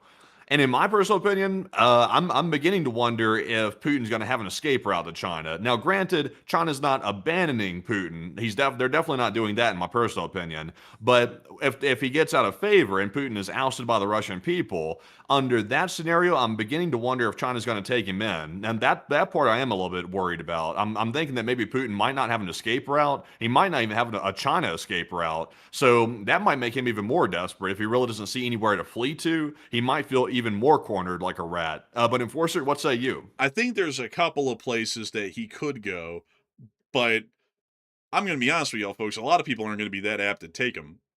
China is going to view him, if he gets overthrown, as a liability at this point. That I am certain of. And so I do not think, and also I was kind of saying, like, put a coin in the Enforcers are right jar, because I think I said that a couple of weeks back. Like, y'all, some of y'all who are the record keepers, like Miss Deesa, can check. But I think a while ago I was saying, I don't really think China's going to take him because they're going to look at him as a liability. And I think I said that a couple of weeks ago. And well, what came out today, I am certain that's the case. If Putin gets overthrown, they're going to look at him as a significant liability with only downsides and no upsides. So I don't think they're going to be allowing him to flee and live in exile in China. North Korea could take him, but Putin, if he's going to North Korea, he's quite literally gotten to the end of the ropes. There's no quality of life for him to have in North Korea, and once he goes there to live in exile, he, like everyone else in North Korea, will be at the very whim of Kim Jong-un, which could have him executed at any moment's notice if he ends up moving or speaking the wrong way in North Korea against him or the regime, or speaks freely about whatever he wants to say. So he might end up going to North Korea, because North Korea is the only place in the world where no one could just come and grab him, because North Korea has nuclear weapons. If anyone tried to grab him out of North Korea could try and nuke someone in the local area, or the United States directly, which largely keeps him safe. Belarus is an option, but Belarus is most likely not even going to survive the fall of the Russian Federation, because Belarus is basically propped up by the Russians in the modern day, militarily and economically. So if the Russian Federation falls and starts to restructure itself, Belarus might not last that much longer after the fact, and we might see that there is also a government overthrow in Belarus. So that leaves very few options. He could try to go to Switzerland, but the problem is that you have to fly through European airspace to get there, through NATO and the European Union. Anyone and everyone there would ground his ass immediately and then charge him with war crimes once they get him on the ground. So that's largely out of the picture as well. He wouldn't be able to make it to Switzerland. And outside of that, to be honest with you, I can't really think of any other countries he can go to. There's not really any countries in the world where you'd be safe from, say, the long arm of justice, either from the Europeans, the Ukrainians, or the United States, rather than North Korea, possibly. So that might be his only option. I don't think China's taking him, though. Yeah, North Korea seems that's like for somebody like Putin going to North Korea, I mean his whole life's basically over at that point. He's got nothing to do in North Korea. He'll be sitting in an apartment in North Korea like Bushehr is sitting in an apartment in Moscow right now, literally wasting away. Might become a video game addict like Bushehr has apparently in that apartment and inside of Moscow. So I don't know. Like Putin doesn't strike me as the type of person to go sit and waste away in an apartment. That's just me. I know some people are gonna be like, oh, you're like putting too much like weight on Putin's personality. I'm the type of person that thinks that Putin's a all or nothing type of person. He's going to have it all or nothing. That's the way I take it. Yeah, I would say that there's definitely a chance to that. And also, I saw some people saying, well, couldn't he go to a place like Burma? Not really, because the thing is that he is an international criminal. Like, I believe there are arrest warrants out from the ICC right now, which all of Europe is a part of. And we also have to remember, the Ukrainians have shown that they can get their special forces units anywhere in the world to conduct an attack on the Russians wherever they may be. So if Putin goes fleeing, it's going to be like the Mossad hunting down ex-Nazis in Argentina after the end of World War II. The Ukrainians are going to be on his ass every day of the week like white on rice. And so if he goes to a minor country with a small military that's in the midst of a civil war and they really don't have any military power or nuclear power to stop people from trying to come and get him, people are going to be coming to get him. So he's got to find a place where he's protected from that sort of a threat. And there's not really many. I mean, Belarus doesn't even provide that sort of comfort. And really the only countries that Russia is aligned with right now that could would be China and North Korea, because they're both nuclear armed states, which generally stops those sorts of actions from happening because you're risking going to war with a nuclear armed power if you tried to get them in China. And if you did that with North Korea, you actually risk just getting nuked right off the bat. So those are the only two places that I could see that would provide him any protection if he tried to flee. And if China's not willing to take him, that leaves his only option is North Korea. If he went anywhere else, it's highly likely that he's going to get assassinated by Ukrainian special forces or arrested by Ukrainian special forces or some sort of a European force that's going to bring him back to Europe and try him on war crimes and crimes against humanity. So I would say his options are slim. And I would have to agree with Matty. I don't really see him as the kind of type to go to North Korea and have to sit there and be basically bottom rung and having to play the game with Kim Jong-un to not get executed on the daily. I don't really see him being that kind of a person. So I'll be honest with you. I think I would have to completely agree with Matthew's analysis there. I think that might be making him even more desperate, knowing that the doors are closing around him and he's losing options. If everything even goes to crap and he has to pack up and run, he really doesn't have anywhere to even run to at this point. But I hope that does address that the best I can, Damien. Great question, by the way, and a huge thanks to you once again for being an old guard and a channel legend and supporting us and helping us to keep this thing running. And with that, we are on to the last question of this segment, and then we're going to be moving on into the rest of the news for the night. All right, so our last one of the segment is going to go to Cerberus3, who put in a $50 support. And thank you very much, Cerberus, for that generous support as well. And he said, I hope everyone's doing well and staying safe. Bacon, ham, sausage, potatoes, 3 scrambled eggs, and cheddar cheese made all together in a skillet, side of sourdough toast, and hell yeah, made an American breakfast dinner over fire. And honestly, that sounds pretty solid, actually. I said, one from the chat, please. Oh, man, that sounds so good. You know what that sounds like, Cerberus? That sounds like Tasting History with Max Miller. Have you ever watched that channel, Matthew? No, I've never tasted history before. Oh man, it's an amazing channel. Big shout out to Max Miller, by the way. If any of y'all watch his channel, you know, tell him the enforcers send the regards. Great channel, great content that he puts out. But Tasting History with Max Miller, he makes recipes from history, all the way from like ancient Rome to the modern day almost, of foods that people would have eaten through history. And I actually saw him cook up some really delicious looking stuff from U.S. history, like baked beans, hellfire stew, which didn't really look that good, and I think he said it wasn't that good, but it was so cool to watch. I was like, wow. I was like, and also the food was very flavorful looking from almost every single era, except for the ancient Roman era. That stuff looked kind of nasty. I was like, I don't know about that stuff. I think we're far removed from that kind of cooking, and it seemed like he wasn't that big of a fan of it either, from what I could tell, but it was really cool. I really like that channel. I like watching it, and also I saw someone put in the meme, the hardtack clack clack meme that is in almost every single video. But still, I mean, like, really interesting video there. And that sounds a lot like one of the breakfasts, or something close to it that he cooked up on one of the videos that I watched recently. And it looked delicious. I was like, man, I really want that stuff. That looks good. You know, one day I'm going to have to buy his cookbook, folks, and try and cook some of that stuff myself. I don't really cook a lot, but I would cook to try out some of the historical recipes that he tries from old cookbooks and whatnot. Oh, yeah. I want to try that the beans on toast that the British eat. You know, the baked bean, the Heinz baked beans, and they put it on the toast. Like, that's the most silly thing ever. But I've never really had that. I would like to try it. You know, their baked beans are different. You know, like with the spices and everything. Yeah, Like, they're more watery. yeah, they kind of are. Like, American beans are pretty spicy. Well, not pretty spicy, but they're kind of spicy. And you know, they're really good. I love baked beans. Baked beans are pretty good. But you know, beans on toast would be an interesting one. And there were actually some really interesting recipes he made from World War II, like the food Britain was eating, and it looked about what you would expect. And then the food America was eating, and the food the Soviet Union was eating. It was really interesting stuff. But still, a big thanks to you so much for the support, Cerberus, and helping this channel to keep it running. And we will make sure to take one from the chat in your honor. So what do we got, Matthew? All right, so this one is going to go to from the live chat here, none other than Austin, who said, "When do y'all think that Israel will get involved?" And I think Israel's only going to get involved if they're attacked. I think the U.S. has either told them to stand down or something like that, or either Israel is, I guess, I don't think Israel's choosing to sit out because I have a feeling that Israel is chomping at the bits to get back at Iran because that's like their whole shtick is like getting back at the regime like that. So I have a feeling they've been told to sit it out. So I think unless they're attacked, they probably won't get involved. But Enforcer, what say you? In a bit of side news today, speaking of that live chat question, the U.S. actually asked for Israel to withdraw from the security or sanitary zones, if you want to call them that, they made in Syria and Lebanon.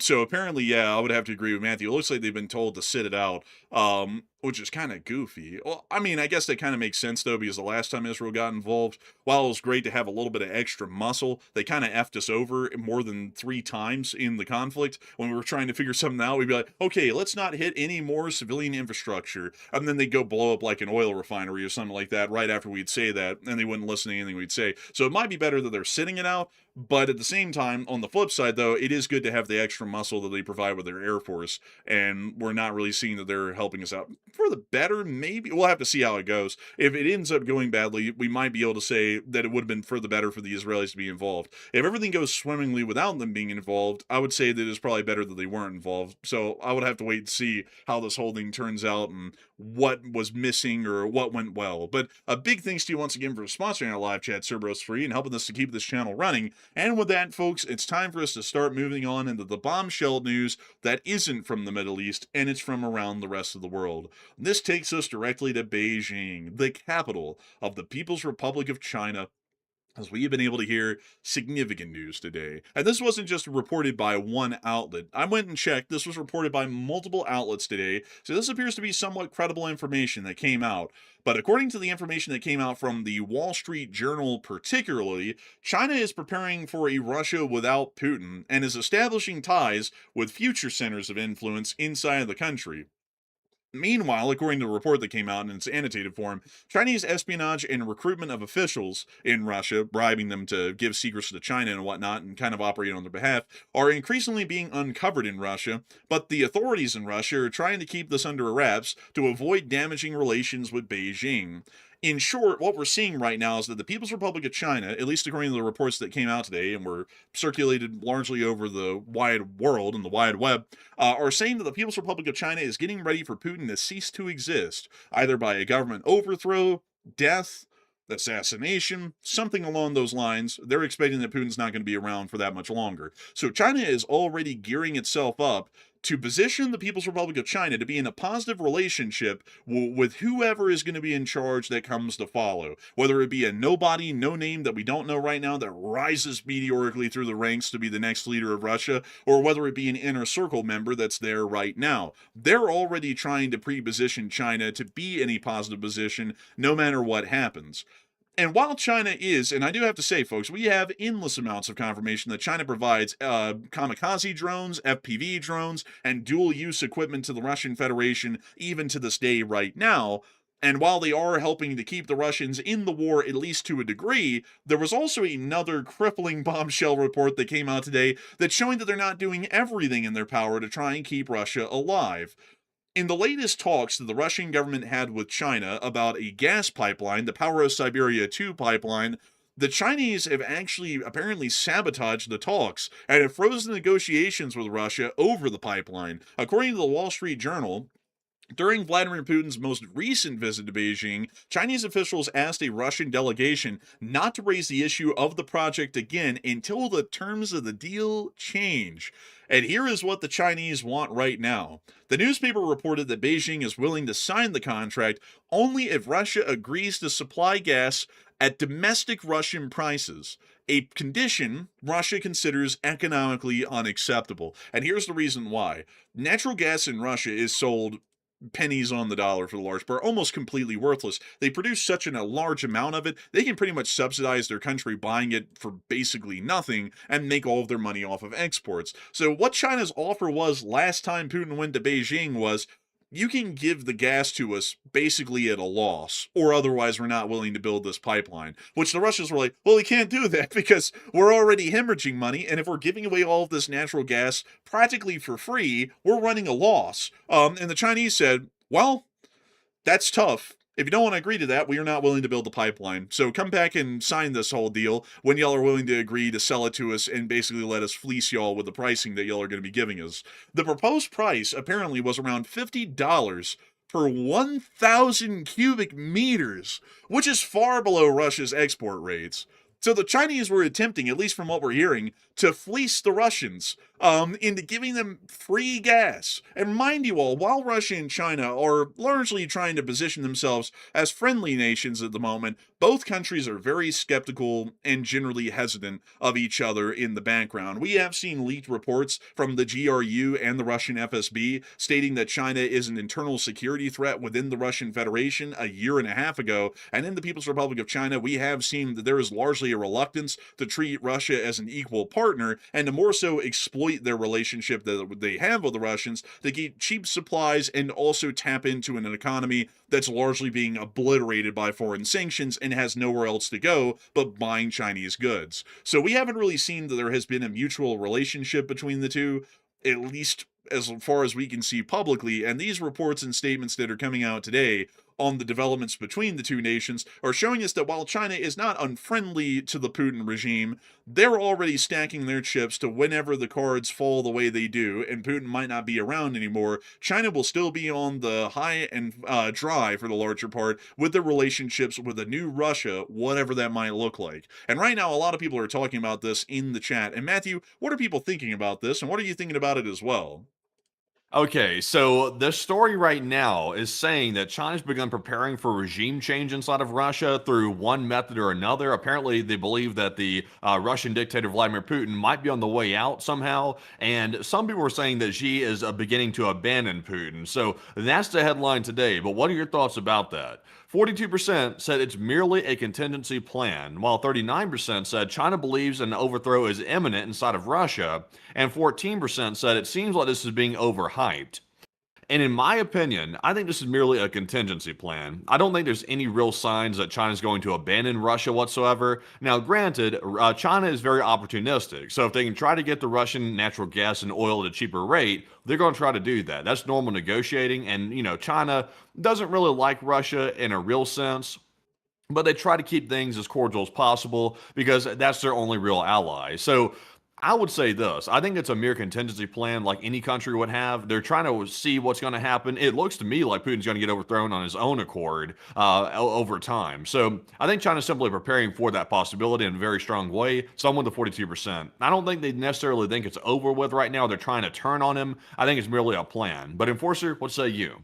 Now, I would have to say, folks, I don't mean to be the people's man here, but as far as the polling options go, there's 42% that say it's merely a contingency plan, and 39% that say China believes an overthrow is imminent.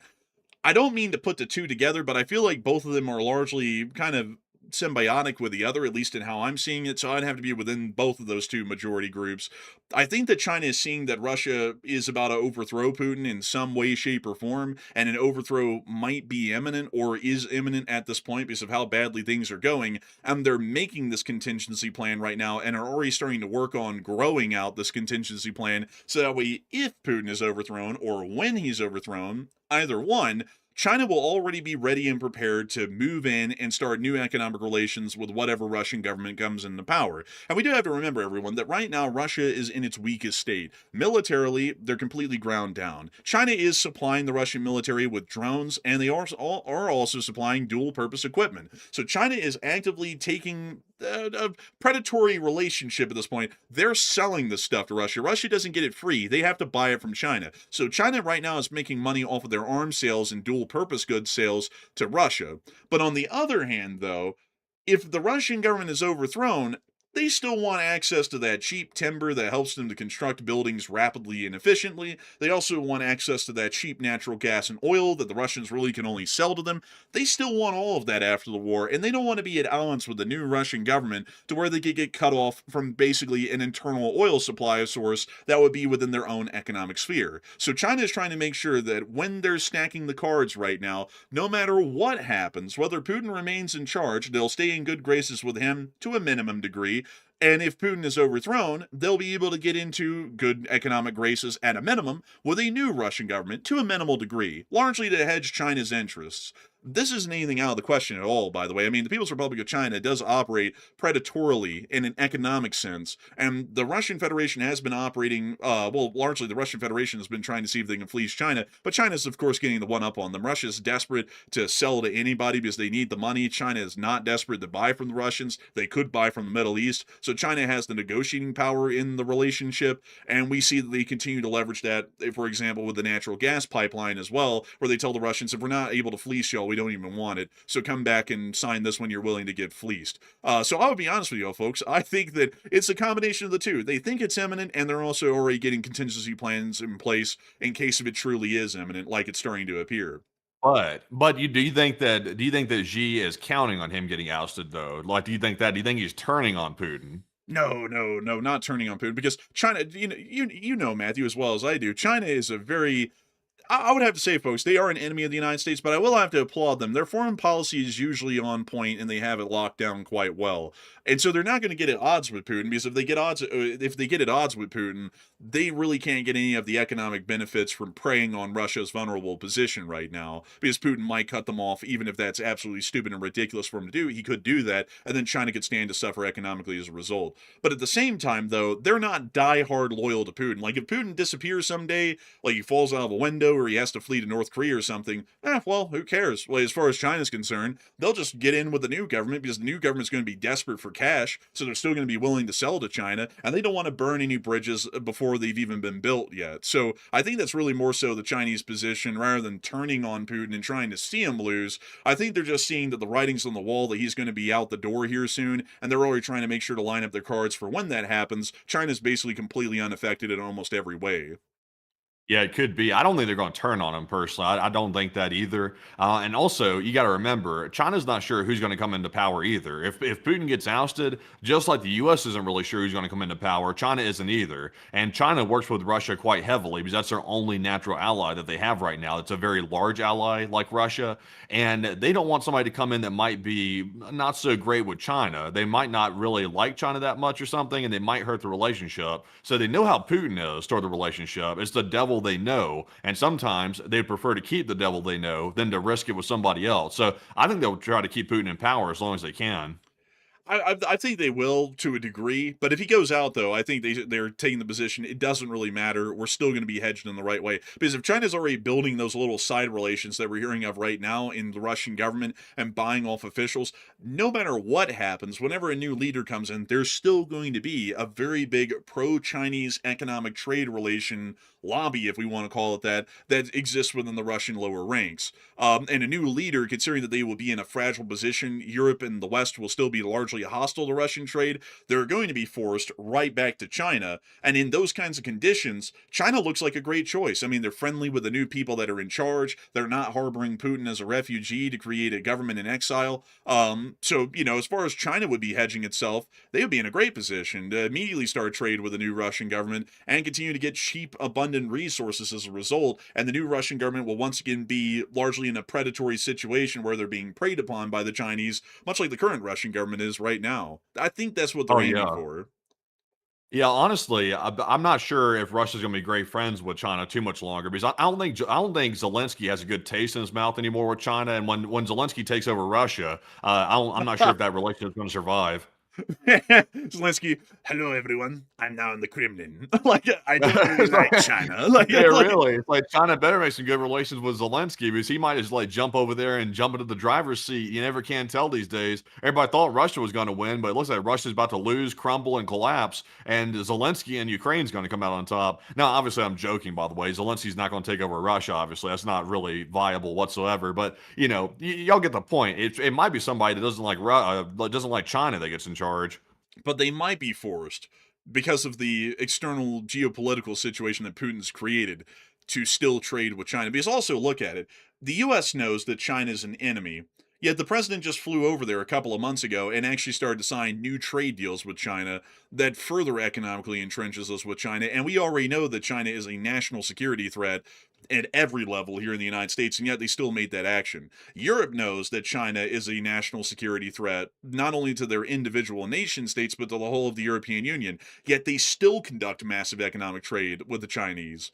The Chinese are not really trying to look to see that the new Russian government is just going to be like, pro-China, I love Xi, I love Mao, and I love, Maoist Leninism, or, Leninist Marxism, or anything along those lines. They're just going to be looking for a country that goes, we're desperate for cash, and we want to sell to China because their markets are open, they're willing to buy anything, and we're willing to sell cheap. I think that's what the Chinese are gearing for. And then they'll slowly start to use that economic cooperation, and also that new Russian government that's in a weak position. Hey, would you like a loan? Would you like a loan to build out some of those destroyed refineries They've to already repair done them? that.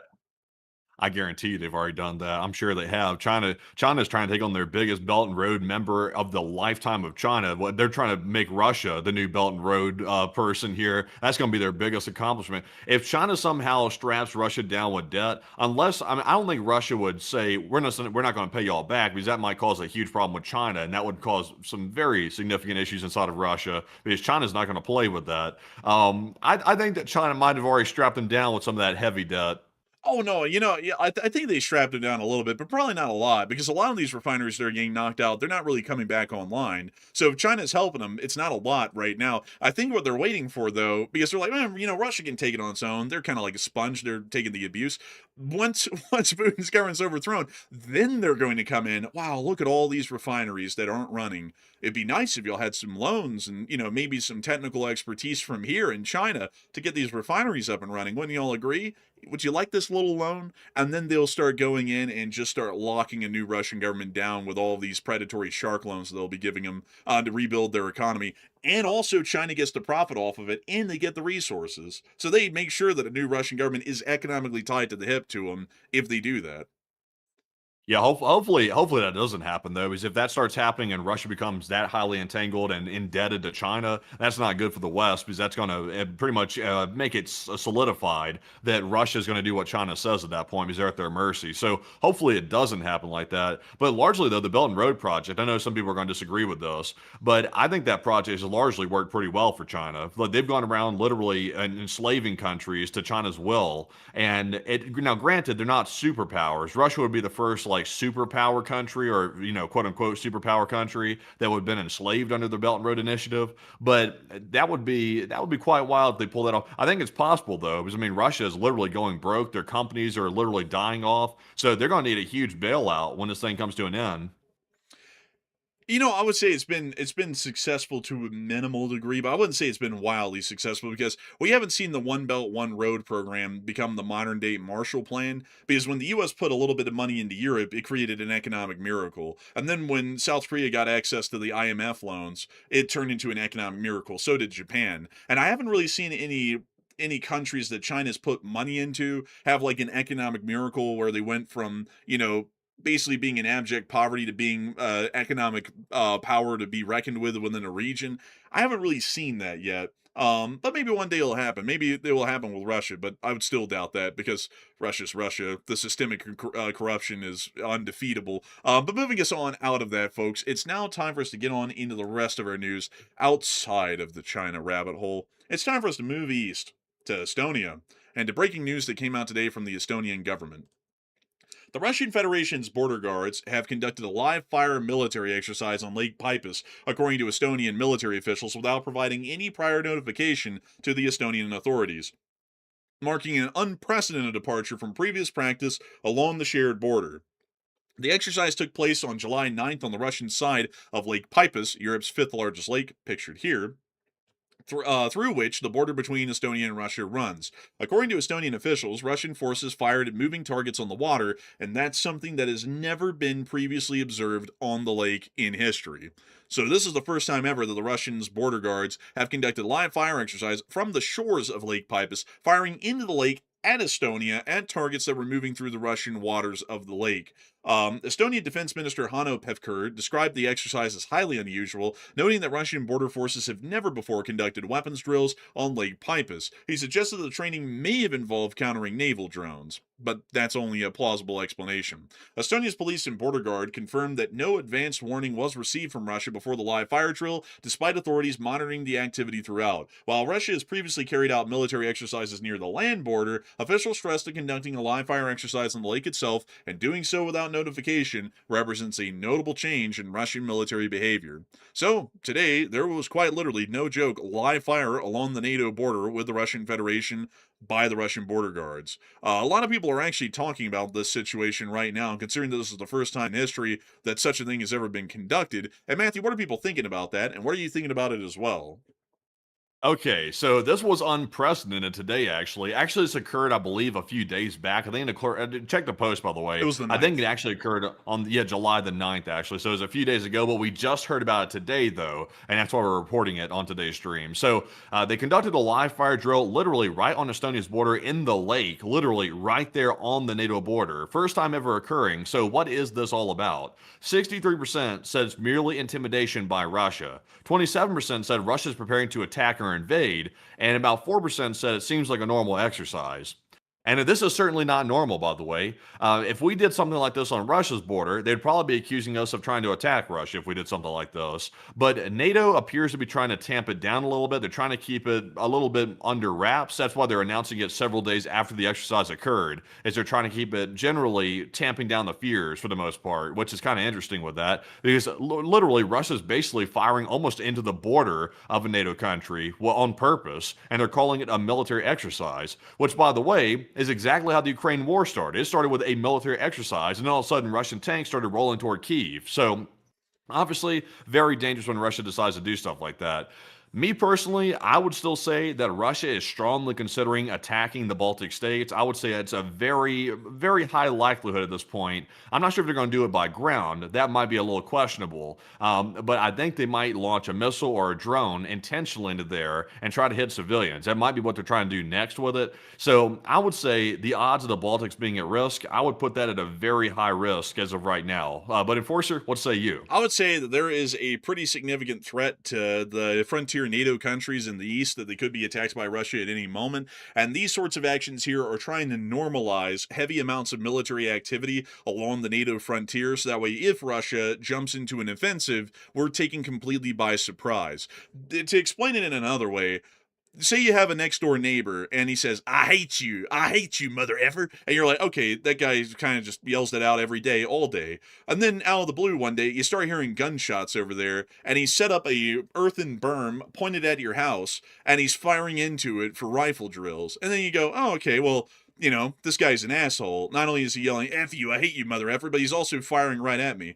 But as the weeks go by, you start getting used to that. You get used to hearing the rifle fire impacting the dirt mound right on the fence between your property and his. And then one day out of the blue, that gun aims from the target directly at you and he blasts you and kills you. That's what the Russians are trying to do right now. They're trying to normalize this kind of activity and hostility along the border, so that way it's very hard to tell that from a preparation to invade these NATO states. So I would say it's an incredibly high risk, extremely dangerous sort of a situation, because at any moment, they could go from firing at that little berm on the property line to firing at you, as far as the NATO states go. And that is something that is incredibly concerning. And once again, we need to make sure to step up, or really put that down in a way. I would say we need to move NATO forces into the area and threaten that if any other live fire exercises like that are conducted right on the border, we gonna call it. What's the sound? We got the sound.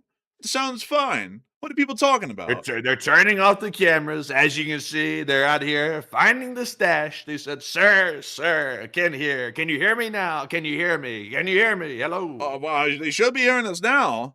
Let's see here. What's going on here? Hold up. Let me see what's going on here. Live fire exercises like that are conducted right on the border. No, it sounds like we got audio. I mean, I just unmuted it right there and checked it. Yeah, we got audio. Are we back, folks? Are we back? I think we might be back. I don't know what's going on there, folks, because OBS was connected fine. The YouTube control room was showing that everything was fine, so I have absolutely no clue what was going on with that. Very sorry about that, folks. Sounds like some sort of a technical issue that happened on YouTube's end, I'm guessing. So, outside of that, Matthew, what were you saying there? What were you saying about the whole NATO deal of calling the law? I would say they're turning off the cameras. They don't want you to hear this. The NATO cabal, they came in and they turned off the cameras. They said they don't want him saying this. He don't want Article 4. No Article 4. Turn it off. But in all seriousness, though, it seems like an Article 4 conference to formally notify the NATO partners that this is unacceptable. It seems like that is a logical next step since they're literally firing on the border of the shared lake that Russia has between Estonia and Russia. It's like, it seems like they should at least make it formal, but, I think they're trying to tamp it down, so it is what it is. You know, man, I have a feeling, man, that it worked quite well if they called the law on their ass. Yeah. What's up, bitches? Yeah, hopefully people get the reference. Oh, man, epic rap battles of history. They haven't done their deal in, like, ages, like they haven't really put out a lot of those videos, but the Teddy Roosevelt versus Winston Churchill one was one of the best, and also to give you all the reference, the folks over at Epic Rap Battles used to use this very picture of Teddy Roosevelt, and they'd articulate the mouth with an animation, and every time they would give an update with Teddy, he would say, "What's up, bitches?" And that was like the thing, so that's the meme. But anyways, moving us on out of that whole deal, I think we need to call law. Moving us on into the deeps of the Russian Federation, out at Novosibirsk, it appears that there was a little fire today. A little fire. Let's take a look at that little... Oh, I'm sorry, not a fire. It's a fire for gas. They're demanding gas, I tell you. Еще одна очередь уже на реке Бердь начинается. What a line. Also, by the way, traffic laws have been updated in Russia. By the way, folks, you can now no longer pull onto the side of the road to wait for gas. So as of today, I didn't show the clips because the clips weren't really showable, but as of today, Russian police are going around and handing out tickets to literally every single car that's sitting on the side of the road. So now they're trying to enforce the law in a way to where people cannot queue outside the gas stations, so it doesn't look like there's a crisis going on. Man, I guess you could say that Russia would still be losing if Putin hadn't gassed them up. Oh, man. I gotta tell you, man. Oh, I tell you what, gassing them up. I tell you what, it really, Putin's been blowing smoke up the Russian people's ass for a long time about their whole state of the war and how they're so-called winning it. I mean, Putin even still says that they're still not having a gas shortage. He's still saying that, even though there's literally footage galore from every single region of Russia showing gas lines and shortages. He's still saying there's no problem at all. Meanwhile, this line's been going on for 1 minute and 10 seconds at this point, and we're hardly even to the gas station yet. Still. Also, let's see here. Patty Mayo said, so they just drive around and run out of gas. Basically, yeah. the Russians waste so much gas just simply getting out to go find gas that they need a tank just to go find it, which is insane. It's how far are these people driving to go to work? It's don't they work in the town or the village? What was that? A biker gang? What the hell was that? I guess Who is that? That doesn't look like the police. Oh my God, it's Bliat's Angels. Yeah, really, man. That doesn't look like the police. I don't think it is. I don't think that is the police. Seem to be a little organized though. Not trying to say anything there, not trying to ruffle the wrong feathers, but they seem organized. I will say. I don't know. Interesting there though. But moving us on out of that little clip and that little bit of news, we also got to see that in Salavat, the refinery was hit today. It was not looking good. Oh, they got that music. I don't know what the hell that was, but sounded like the beginning of a crime thriller. But anyways, so you can see the whole entire refinery on fire out there. Note the scope and scale of the destruction, folks. This is going to be very important to remember that, and this visual here in just a brief moment. But the smoke is continuing to rise from the refinery. The only thing being refined here is Ukraine's battle tactics. That's it. No oil. I would have to say, Matthew, that the Russians do have a refined taste with all that oil on their tongue these days, from the oil rains and whatnot. A refined taste, if you get the gist. Damn.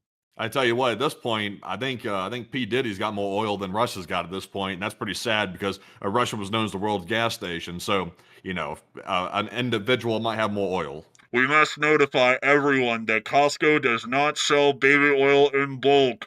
Amen. Moving us on from there. We can also see some more clips of the Salavat refinery toasting. Here's another clip or more so a picture. I lied. We also have another clip right here. This is the clip I was thinking of that fire. And another one.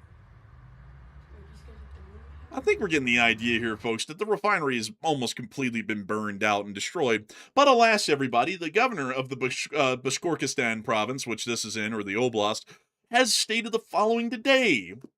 Ruddy Kibarov, who is the governor of this oblast, said, "A massive attack by enemy drones on the Salavat industrial zone has been repelled. Several pockets of smoke, caused by debris from the downed drones, have been identified. Emergency services have begun cleanup operations, and sufficient manpower and resources are available. There are no casualties. The situation is A-OK, okie doke, normaler than ever." Nothing wrong here. I'm shocked. Well, I don't even know what kind of southern saying I could say for this, but I don't even know. Bless your heart. Gravy them damn biscuits and spanky uncle. Looks like this guy's saying that everything's all right now. This is old-fashioned bullshit. Here's a picture of the guy as well, by the way, just to give you all context. This is wow. This is the man. That guy looks like somebody I'm familiar with. I can't quite place it, though. He almost looks like Markiplier. What's up, everybody? Markiplier here. Today we're denying these, actually. Yeah, really, man. He's got like the same facial structure a little bit, like slightly. Man, but the difference is that Markiplier is like legit. He's super cool. This guy is just a flat out liar. Like it's like that's the difference between. Is this dude wearing a yarmulke? Oh no, that's just the color of his hair back there. It's like darker colored hair for some reason. The hair dye they put in, it wasn't evenly applied. It's just to the back of his head. The rest of it's gray. Anyways, moving on from this guy. Crazy stuff though. Crazy stuff. He kind of does look a little bit like Markiplier, but I will have to say, folks, difference is Markiplier is legit. This guy can't even compare. I mean, has he made a cool movie called Iron Lung? No. So there's the difference. But moving us on from that, we also were able to hear that within the area of the Leningrad Oblast, the rationing has hit government officials. Now, being a government official doesn't even allow you the privileges of the corruption to get your own gas at whatever amount you want. The governor of the Leningrad region today, Alexander Drustenko, has instructed the regional government's motor pool to set the same fuel limits for officials' vehicles as for residents. No exceptions, he said. This is sufficient to address current tasks, and if anything is lacking, video conferencing is still an option. There will be no unnecessary trips. According to the head of the region, similar strong recommendations to impose fuel limits on vehicles used by local government officials have been given to the heads of local government bodies. So it looks like the fuel situation's so bad up there, they're not even allowing government officials to have the privilege of getting unlimited gas. There is no more unlimited soup and salad inside of the Russian Federation. That you can be assured of. Inside of Moscow, the Russian government is also telling government officials to make do with what they have. According to Vertska, Russian governors have been banned by the federal government from trying to search for extra fuel. They are only to divide the fuel they get allocated, find ways to reduce the queues, and take the brunt of the discontent of Russians stuck without fuel. Man, it's getting bad. Like, it's getting really bad. Take the government-approved list of rations and distribute them amongst the population. Those who die, die. Those who live, live another day. And also, to show you all the production figures, this is Russia's oil production figures year over year, and millions of barrels per month over the past 6 years. And this green line is 2026. That's what they call their disappointing the shareholders if you're looking at a stock chart. This is what you call regime death if you're looking at a country. You know, I gotta say, the production figure is kind of low. You know, I wonder if that's creating any issues in Russia. You know, I feel like this is causing some problems, maybe. I think it might indicate trouble. Now, all you have to do if you're in Russia, like if they want to solve this problem, is simply put this into a nice photo editor and flip it on its horizontal axis, and then you'll have the fix. And then everything will look honky-dory. Like, everything will be fine, I tell you folks. Everything will be quite all right. But moving us on from that and on out of that bit of news inside of Moscow, It's now time for us to get on into the juice that came out down from Crimea and the Black Sea. Oh, yeah. We're about to be getting into the real deal. We don't have a lot of frontline news today to speak of, and we also don't have a speech from Zelensky. But what happened down in Crimea today and the Black Sea made up for it in spades. Inside of Crimea today, we've been able to hear that complete blackouts have become the norm. This is a video of somebody driving through the Crimean Peninsula, somewhere around Simferopol. Let's take a look. That's weird. There's like no street lights or city lights or anything. It's just traffic lights from cars. Huh. That's a little interesting. Like they're in a blackout or something. Он в квартире, а как в квартирах свет горит? Он в доме, многоэтажке. Ладно, тут, внизу генераторы есть. А в многоэтажках как работает? На балконе, наверное, стоит, либо на крыше, да?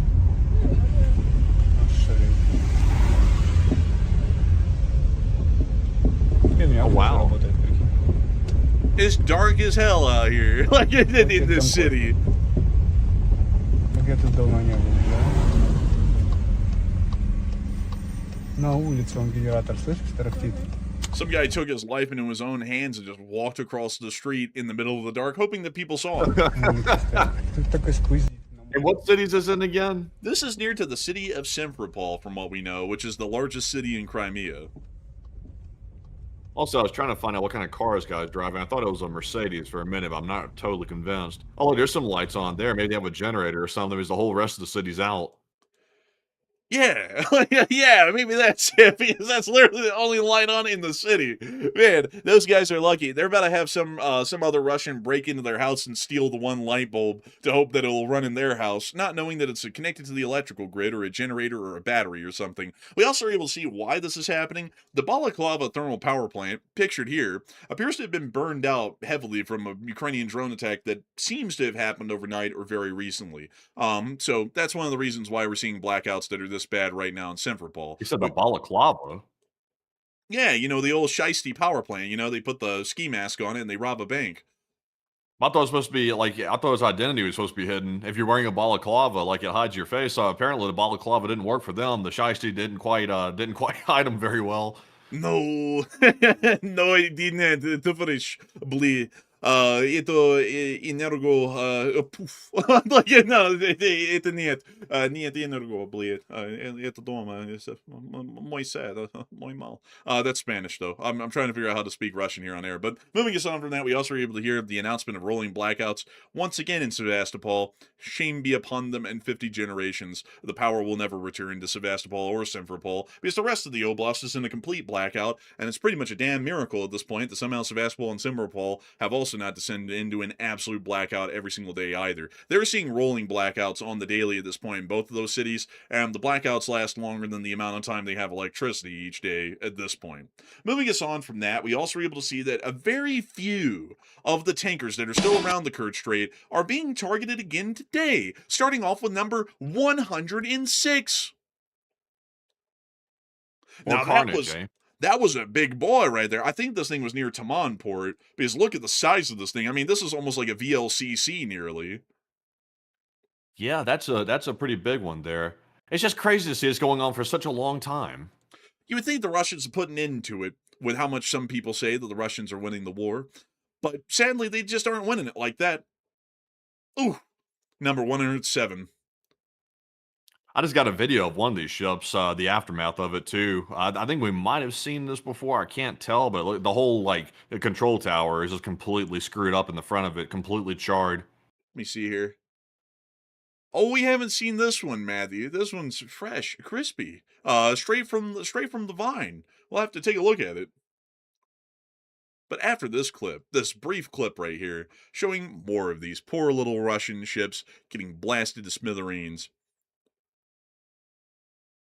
It's such a shame, If they just stopped the war, this wouldn't happen, All they have to do is stop invading a neighboring country. Back the footage up to that second to last ship we just had. Back it up a little bit. The net. Look at that. Yeah, look at that. That's it. Are you sure it's a net, or is that like the cargo compartment they flipped open or something? Oh no, That's the net. You see that actually the hold doors are actually closed and locked on the deck down there. So those are nets actually that they Interesting. set up. Yeah, so they're trying, but I don't think it worked very well. I don't think that net's gonna hold back a heavy drone, but, This is the one with also a this cargo is door right here. See it? oh, yeah, that was the one I was thinking about. Yeah, that's interesting. So just flip open the whole cargo door and hope that saves it. I think that might actually work better than a net. I don't know, man. It looks like they just slipped it in right over the top because it looked like this thing was going to float right over it into the bridge. And also the Ukrainians Oh, could just yeah. hit it from the side, you know? Yeah, they could. I guess they did invite them straight into the bridge. They couldn't hit the bottom of it, so that forced the Ukrainians to go straight for the bridge. The Ukrainians said, damn, the bottom of the superstructure is inaccessible. Oh, well, we'll just blast out the bridge. It's like, man, that was probably a worse outcome, honestly. This Man. might explain, though, why Putin got his yachts out of here, because now that Ukraine is launching nonstop attacks to the Sea of Azov and around Crimea and also in the Black Sea, that might maybe explain why he got his yachts out of there. Although I'm still kind of like torn between the idea that maybe he's simply like evacuating his assets out of Russia in case he has to flee, or maybe he thought he was going to get hit. I'm sort of torn between the two. I'm kind of torn between the two myself on that. I'm not entirely sure. But here is the Chelsea 6 Burn to Crisply. Let's take a look. There's no audio to this clip. Thing looks like a ghost ship. Yarr, It got that, scorched pretty good. Looks like they scorched the whole front. Looks like it got barbecued. yarr, that be some fine Ukrainian glow. From the fire, of course. But moving us on from that clip, further on down the coastline, outside of the Sea of Azov and down near the area of Glinchikpli, we were able to see that a larger Russian tanker had been hit by a drone today, and reports came out, little reports in the early morning, that a coastal patrol vessel of the Russian Coast Guard had been hit. But we didn't see that in this video, really. We just saw the tanker out there get hit. All the beachgoers are just watching it. Oh, look, there went another one. Meanwhile, in Galinchik port, things had gotten a lot worse. You see, the tanker took a little bit of a hit. It's going to cost a lot of money to repair it, and it's probably going to be knocked out of service for a while, but that's not a total loss. On the other hand, in Galinchik port, right in here, something bad happened today. A Russian Coast Guard vessel, one of the larger ones that they have, was hit several times. It sank, actually. The damage was so bad, it actually burned and sank within this little harbor right here in Galinchik port. Don't overhype it too much, man. We don't want to give the people, false expectations.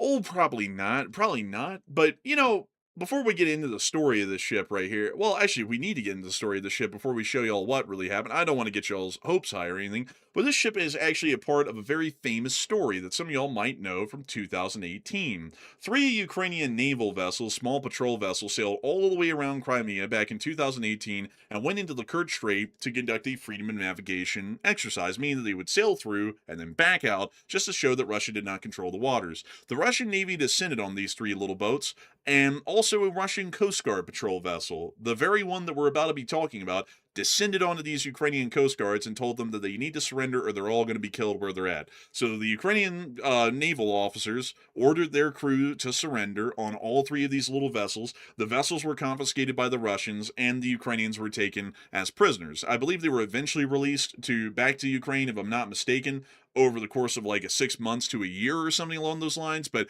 this Russian patrol vessel of the Russian Coast Guard that we're about to show y'all was involved in that infamous incident from 2018.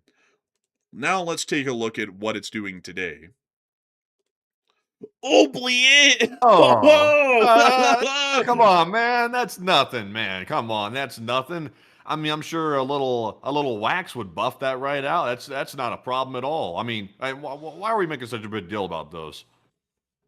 Honestly, I don't even know. You got a good point. Anyways, moving us on from that, like, just all jokes aside, though, it has been hit by several drones and has suffered extreme fire damage, and apparently the hull structural integrity was ruptured and it took on water, and basically all of its watertight compartments, because it went down evenly on the keel, from what we can tell, with a little bit of a list to the port side to a degree. But the vessel is a complete loss. I mean, we can even see a giant chunk of the hull right here literally missing from one of the strikes. Yeah, also, by the way, why is the entire, port itself charred? You notice that? It's, charred up like the entire port is over there on the right. It must have caught fire and then burned the port.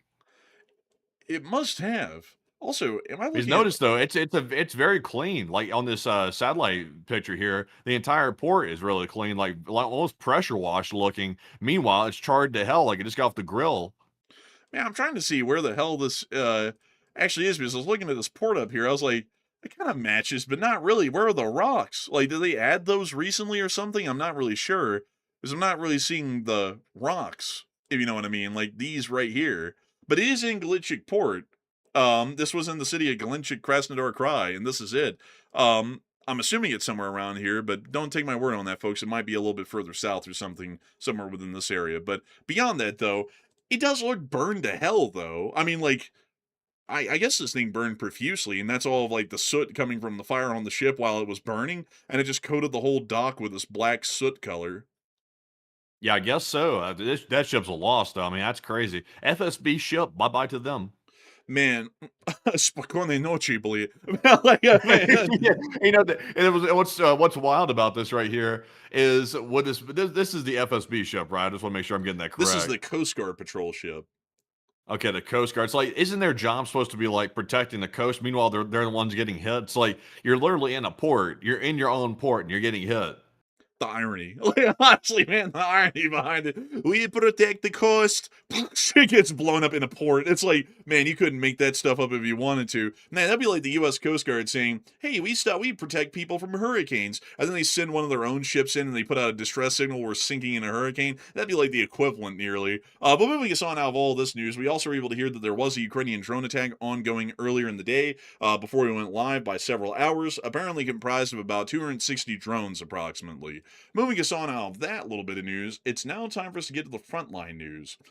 Sadly, folks, we don't have a speech from Zelensky, so the frontline news segment's going to end pretty abruptly once we get down to Pokrovsk, because we're just going to segue straight into the question segment. But getting us on into the casualty report for the day, we were able to see the Russians did take some mighty losses. Oh, boy!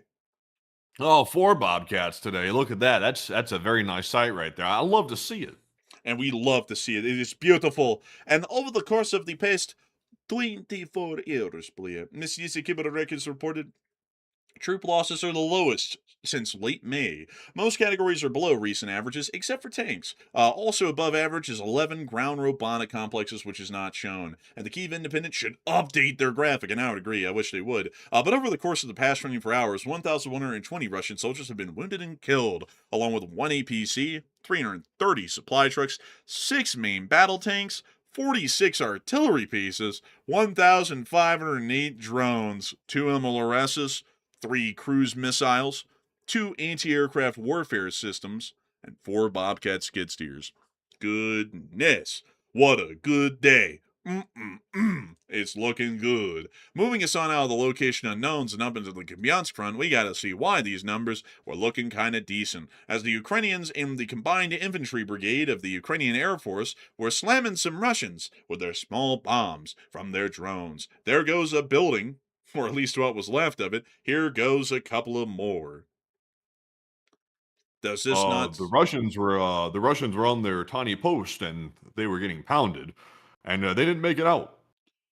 You know, I was sitting there, I was traveling around, and someone asked me the question, what was he talking about with that tiny post and getting pounded? And so I had to look into it, and I found this raccoon. It was dead on the side of the road. And I realized, you know what, it's time to conduct a science experiment. But we're not going to get any further into what that means. From that, it's time for us to move down the front. I got to tell you, folks, I've had a headache the whole show. I hope it's not coming through, because doing that voice just made my head feel like it was about to explode right there. But moving us on from that, we were able to see in the 59th Assault Brigade, they were hitting some Russians in the Severensky Forest Brigade. Oh, look, there's one of them. Dran, as fast as you can. Oh, look, he was smiling. He's having fun. It's like playing tag. Huh. Man, dude threw the rifle up like a Hezbollah fighter, sound like he was rallying the troops. Allah snack bar! Ooh, not a good for him. Are the Ukrainians giving out free permanent R&R to these soldiers? Why would he just chuck at it? A carton of cigarettes? What the hell is that thing? There's a forest fire starting over there on the right. Man, Smokey the Bear is having a conniption fit over that. Like, man, like, it's on a side note. Interesting how none of them. I remember the Russians. The Russians have that crackhead, Smokey the Bear like character that comes out. That's like that could legitimately like scare you into compliance possibly. I think the Russians take a whole different approach. Like Smokey the Bear is like a friendly like lovable character that's supposed to like convince you it's the best thing for the people not to start fires. Meanwhile, the Russians try to just scare the shit out of you, not to start a fire by bringing in this horror bear. The difference between democracy and authoritarianism, a friendly approach versus a foreboding one. But moving us on down to Konstantinivka, we also got to see the Ukrainians in the team division blowing up a Russian position. I wish we could play the audio, but it's nothing but trap beats. Quite literally. I'm not even kidding. I had to unmute it there for one split second for you all to hear it. When we see them now going on the operation. Also, by the on. way, I'm not talking about Masha and the bear. I know some people are saying that. Let's see here. Yeah, I'm not talking about Masha the bear. It's definitely the Russian version. I'm trying to go find what the Russian version is called. Let's see here. Russian version of Smokey the Bear. What is that thing called? They try to hide this from us. They said Misha the bear. Let's see here. Misha the bear. This is not the bear. You know what I'm talking about, right? How come it's so hard to find it? I don't know. I think we found it before. I don't remember the name of the stupid thing though. It was ugly though. It was horrendous. Let me see. Oh, I think it is Misha the bear. That's that Olympic looking thing though. I'm not sure if that's it.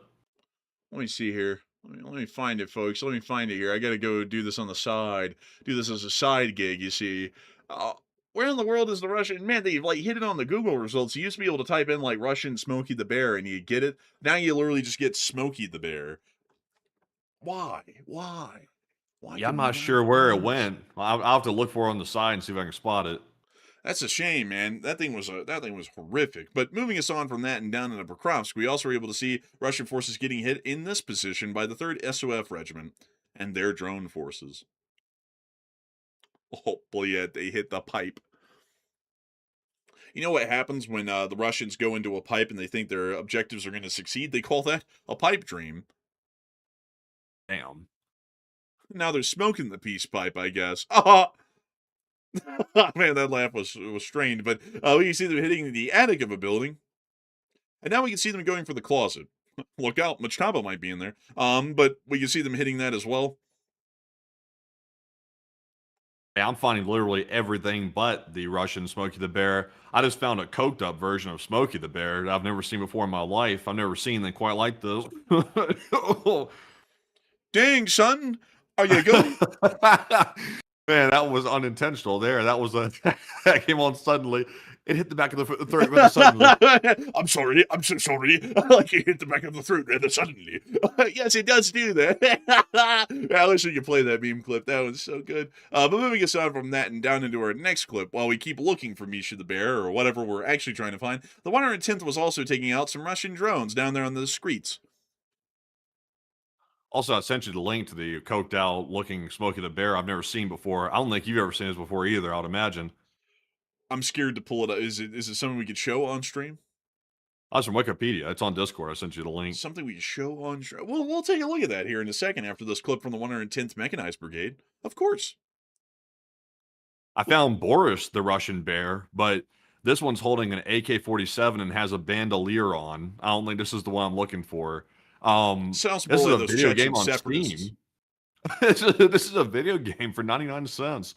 I don't know what the hell that video game's about. I wouldn't want to play that. But also, by the way, I'm not freaky Matt. What the hell? Y'all hadn't seen that guy? He's on the like British morning show. He drank some alcohol or something and apparently wasn't ready for it. And he like spit it up right on the table. That's what I'm talking about. Y'all have dirty minds. Was it that one? This one? Yeah, look at that, man. I've never seen that before. Look at that. That's Smokey the Bear right there. It's not right. Cracked out. He's just looking a little suspicious, honestly. Like he's putting out the fire like he's conducting a crime.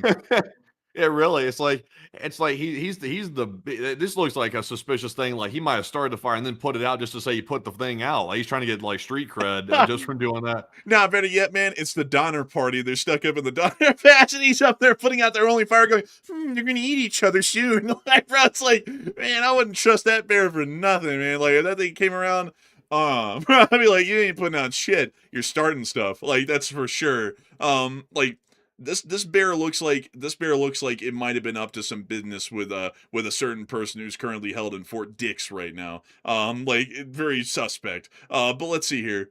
Anything else on this page? Oh, there's the original Smokey in the zoo. There he is, little fella. Look at him. But let's see here.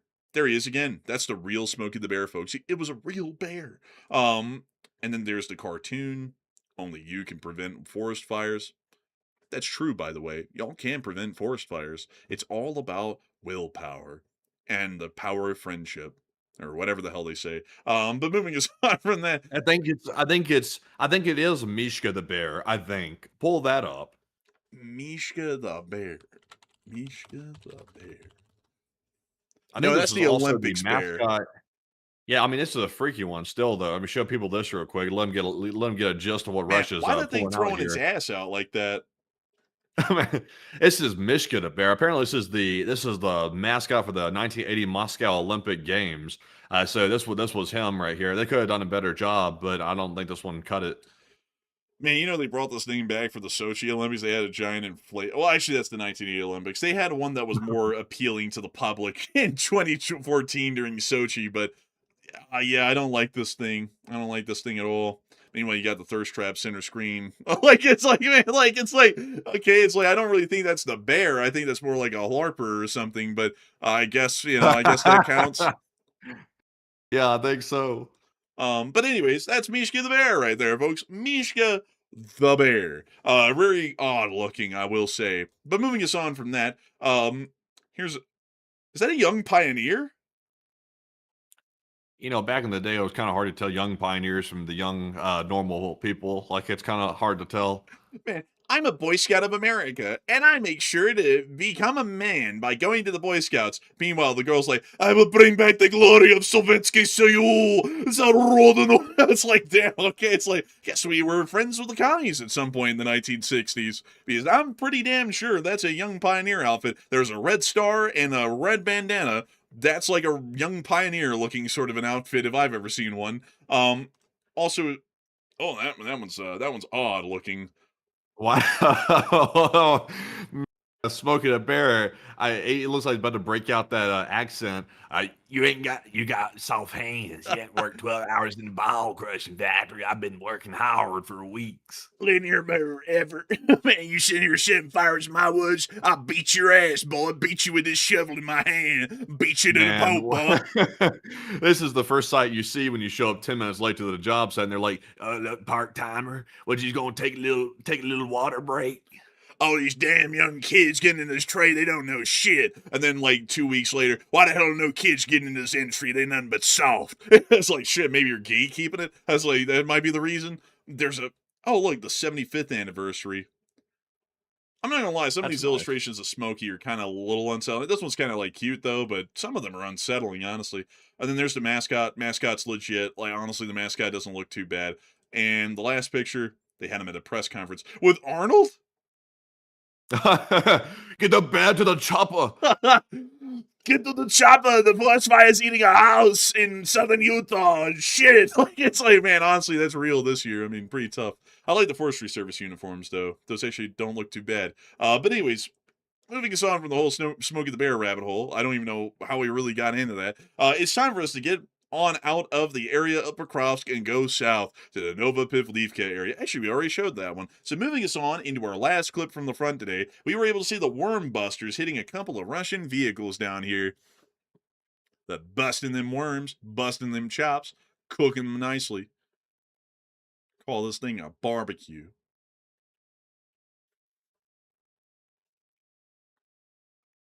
Man. You know, speaking of Smokey the Bear, I mean, they're lightening the load, thank goodness, on Smokey the Bear. You know, they cut down that national monument to 10% of its size. I guess they're making Smokey's load a lot easier because, you know, there was a lot of trees out there in the middle of that desert in southern Utah. Man, if it was up to this current government, they'd put a for sale sign on Smokey and straight up sell them, like to the zoo or something. Man, Dave straight up sell Smokey, man. He wouldn't stand a chance. He'd have a price tag on him. man, you know, it was up to the current government, man, if they really did get their way. And I'm saying this, folks, with a little bit of exaggeration, but kind of with some honesty. They would sell Yellowstone Park to private interests if they could. Like, I would put money on that Yosemite and everything else. With how they just keep cutting down public lands into nothingness. But anyways, with that, that is all of the news that we had for the day from the Middle East, East Asia, and Ukraine, as well as Europe. And it's now time for us, folks, to move on and into the next segment of the stream where we get to talk to each and every single one of y'all. And boy, howdy, folks, this is going to be a blast. We've covered 2.5 hours of news today. Damn! And we've got a lot of questions to go, and a lot of fun ones, actually. So, Matthew, please take it away. What do we got? All right, so jumping into the final question segment of the night, it's time to get our super chat questions, our live chat questions, and our Morse code decoders of the stream. And it's time to get right into it. By the way, also sorry there for the momentary mental lapse. I'm still, folks. I'll tell you all this. I'll explain this. Today I had that dreaded root canal I was telling people about yesterday. I went and had it. I was nervous as hell going into that thing. I was a wreck. But I got through it. I barely felt anything, only a little bit of pinch and pain here and there, and I'm recovering well. But you come off of that stuff exhausted. Also, I didn't get the nitrous this time or anything like that. I just went straight up right into it. Thankfully, everybody there was super like friendly and stuff like that, and doing quite well with it. So thankfully, I'm coming off of it. It went well, and trying to recover from it. So I'm surprised I'm holding as well as I am right now through the stream right here, because I was out of it earlier like crazy and barely able to talk. I was talking like Rocky earlier today. Hopefully it never becomes permanent. But moving into our first super chat here of the last segment, this one's going to go to none other than Cat Culture, who put in a $50 support. And thank you very much, Cat Culture, for that support. They said, enforcers, amid the Hormuz blockade, U.S. strikes and proxy attacks tonight, what's your read on short-term direction, biggest risk, and realistic de-escalation paths?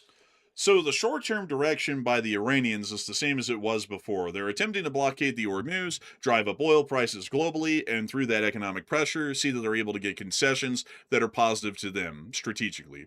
On the other hand, the United States of America seems to be conducting a coastal campaign at this point along the entirety of the Iranian coast to destroy their maritime and anti-ship capabilities to reopen trade through the Strait of Hormuz. As far as that path is going, it appears that it seems to be reaching some success for the United States this time. The biggest risk, however, is that the United States loses priority in its strategic objectives and begins to stop focusing on reopening the Strait of Hormuz through brute force, where we can see that the economic pressure once again ramps up against us, and then we see the United States has to once again get into another humiliating deal with the Islamic Republic of Iran.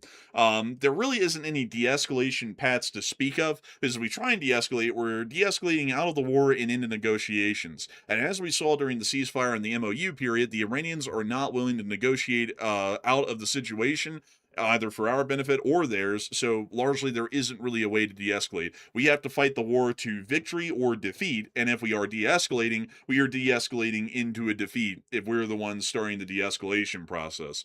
So I hope that does address that the best I can, and a big thanks to the incredible support, Cat Culture, and asking a great question there, and I hope I was able to answer that quite well. I'd also have to say that's a very well-written question. It's almost like a question you would hear at a press pool in the White House. Mr. President, amid the Hormuz blockade, honestly, I really like that question. It was very well put forward, very easy to answer. So a huge thanks to you so much once again. I hope that does address that well. And with that, we're on the next one. We also have a $50 support from Hokey Redneck, and thank you very much, Hokey, for the 50. And he said, what are your thoughts on the AH-64 low flyover in South Carolina for our 250? Yeah, I mean, there's two sides of me on that one. It was cool, but they were also, from what I could tell, breaking FAA regulations quite badly because they were flying lower than 200 feet, which poses a risk to the general public. So as far as the Army's disciplinary procedures that followed, that's really in the interest of the public and their safety. And I've got to say that the whole treatment that the Secretary of Defense has been giving in basically suspending all of these disciplinary actions that have been taken against Apache pilots in the Army recently, that's allowing them to get more and more reckless and more cavalier with their flying over civil airspace in the United States. it's going to eventually create an incident where one of these helicopters might end up crashing and might end up wounding and killing people. And that's something that's somewhat concerning. On the other hand, outside of the whole FAA regulations and all that side of things, it was really cool. Like, I will say that it was really cool to watch. And I was like, damn, that's really neat. But then right after I was like, wow, that's really cool, I started thinking, damn, they're flying like really low. Like, I was like, damn, I was like, I don't know. But generally, as far as it goes, while that stuff is neat, we can't be letting people have a cavalier attitude in Army aviation. I mean, I don't know if y'all have seen some of the clips that have come out from Army aviation over the years, but whenever a helicopter pilot gets a little bit too confident, there's usually an accident that follows. There's a very famous clip. I don't know from where. I think it was Alaska. Do you remember, Matthew, where that Apache flew over? I think it was like the maintenance guys on the ground trying to impress him, and he did a quick loop almost like I think it's a Black Hawk. I think it was an Apache, but remember he came back down. And he basically like almost slammed into all of them because he didn't recover, and the Apache just slammed into the ground. It busted the shocks, almost ended up injuring people on the ground with the crash because it was so close to him. Like that kind of stuff can Yeah. start to happen, and that's kind of my concern with it. It was cool, but there's also a significant risk in allowing Apache pilots and other pilots in the armed forces to keep getting more cavalier and more dangerous with their flying because the FAA regulations are there for a reason, which is for the public safety. Yeah, it's better to play it safe with that type of stuff. Like even skilled pilots can make mistakes. Like I saw a video that came out of one of these wildfires. Like the fire retardant planes that drop the fire retardant on the fires. They'll fly over, and sometimes they're going through mountains, so it's really tricky. They're flying by sight a lot of the time. I saw one today nearly crash. They almost didn't pull up in time to miss the mountain, and they like skimmed the top of the mountain. Any type of flying that's not normal is extremely dangerous because sometimes it's hard to judge the distance, even if you are a good pilot. And obviously, you get distracted, and sometimes accidents happen. That's why it's not really smart to go around playing it risky, especially around civilians. And also on top of that, as far as the discipline side of things, what we're kind of showing right now, especially with the helicopters in the Army, is that they can break regulations and they can also subvert or be insubordinate to their chain of command, which is trying to enforce regulations for safety, and they can kind of do whatever they want, and as long as it was cool and someone filmed it, they can get away with it. And that's not really something that we want to start encouraging, is for the warrant officers that are flying these helicopters to really kind of do whatever they want, and as long as it was kind of cool, they can do it. Because then that means that's weakening their direct upper leadership in being able to take any disciplinary actions against them. And if anything, we're encouraging pilots to become more reckless with their flying. That's Oh yeah. It's kind of like, like if you're a motorcycle rider on the road, it's like you may be a good stunt rider, like you might be able to do wheelies, but there's a reason why it's illegal to do a wheelie on the road because it's dangerous to everybody else. It's like you might be skilled. The law doesn't really care if you're skilled or not. They say don't do it on the road as a blanket statement because it's unsafe, generally speaking. And even a stunt rider can mess up and wreck into people. So I mean, it's just common sense like that. There's no laws with that type of stuff like with the military. It's just generally discretionary, but I mean, they should still use common sense.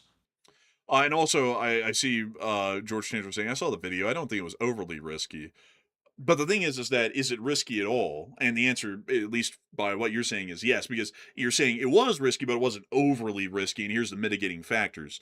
But the thing about that is, though, is that we're saying that there is a level of risk to the public. And it's not going to look good because this is what's going to happen one day. And I'm not saying it's happening now. And of course, it's benign and it's harmless right now. But that's how a lot of things go until something goes badly wrong. One day, one of these helicopter pilots is going to do something a little bit too daring, a little bit too brave. They're going to end up losing control, and they're going to end up injuring and killing someone, or they're going to end up destroying government property in the form of that helicopter. And they might even end up getting themselves killed in the process. And when they They're do all for that, government property. yeah, they're all getting they're getting Article 15, the helicopter's getting Article 15, everything's getting an Article 15 in that case. But beyond that, though, this is what the paper trail is going to look like up to that point. The Secretary of Defense has given every single helicopter pilot that was flying outside of regulations, outside of FAA regulations, dangerously and in a cavalier manner, a free pass to do it. And then that resulted in people getting injured or killed, or it resulted in a helicopter getting lost because of reckless flying. And that's not going to look good when all of that has been shown for the years following up to that incident, that was the case, and that there were loads of safeguards in place to stop those things from happening. They were only supposed to fly their pre-approved flight plans. They were only supposed to make sure to follow FAA regulations, and they didn't do any of it, and then people ended up getting injured and killed.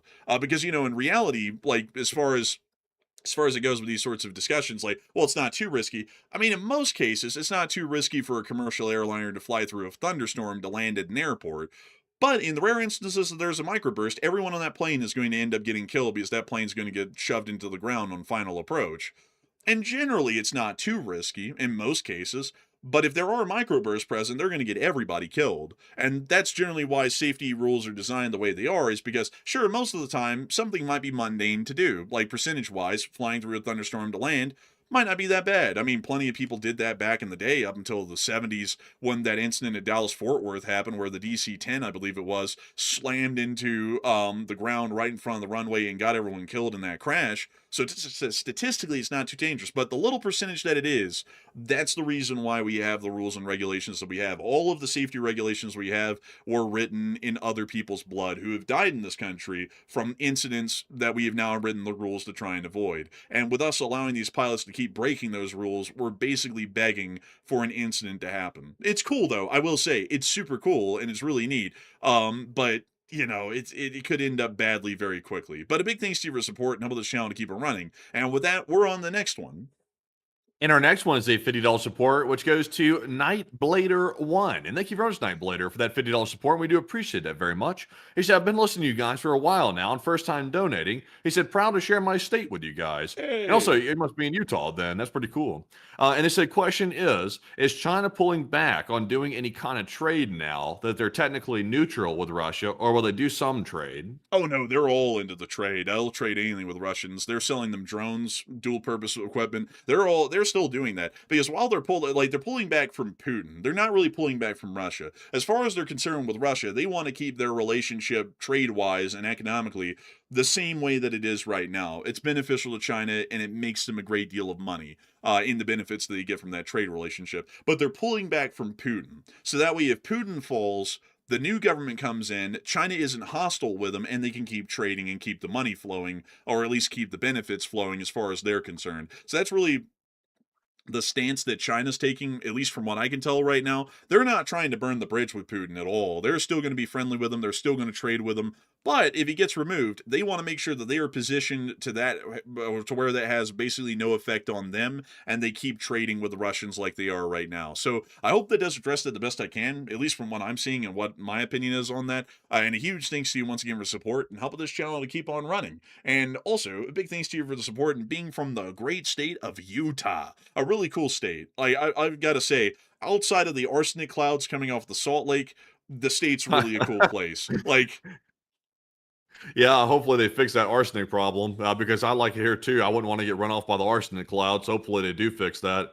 We actually have a pretty good number of Utah viewers these days. I was actually talking about that at the dentist office today. The entire dentist office, I think, subscribed, or at least some people did in there. I was like, oh wow! It's like, yeah, they were checking it out and seeing the channel. They found out the channel too, so I couldn't keep it secret for too long. But yeah, it's a lot of people out here. Like, and really, the main place in the whole state is Salt Lake City. So most of the viewers are from the area. You know, I think there's St. George and Moab's, two other places, but mainly it's all in the Salt Lake City metro area for the most part. and most of the state's completely empty, almost, really. Like, most of it's just almost entirely empty, which is really cool. It makes it kind of feel like you're living on a video game map out here, honestly, because like it's like there's just the city, there's the surrounding wilderness, and then there's nothing else beyond that. It's like basically the whole world ends there. Which is really cool, honestly. Like as like a thing, it's almost like you're on an island in the middle of nowhere. But still, it like outside of the little arsenic clouds coming off the Salt Lake, which hopefully are going to be fixed, and I think they said they're working on it. And I hope, I've heard that plan B is that they can just pave over the dried out lake bed to stop the arsenic clouds from floating up. That might be prohibitively expensive, but that's what some people are saying is plan B right now if the lake does truly dry up. So that way the arsenic doesn't kick up and kill everybody down here in Salt Lake over time.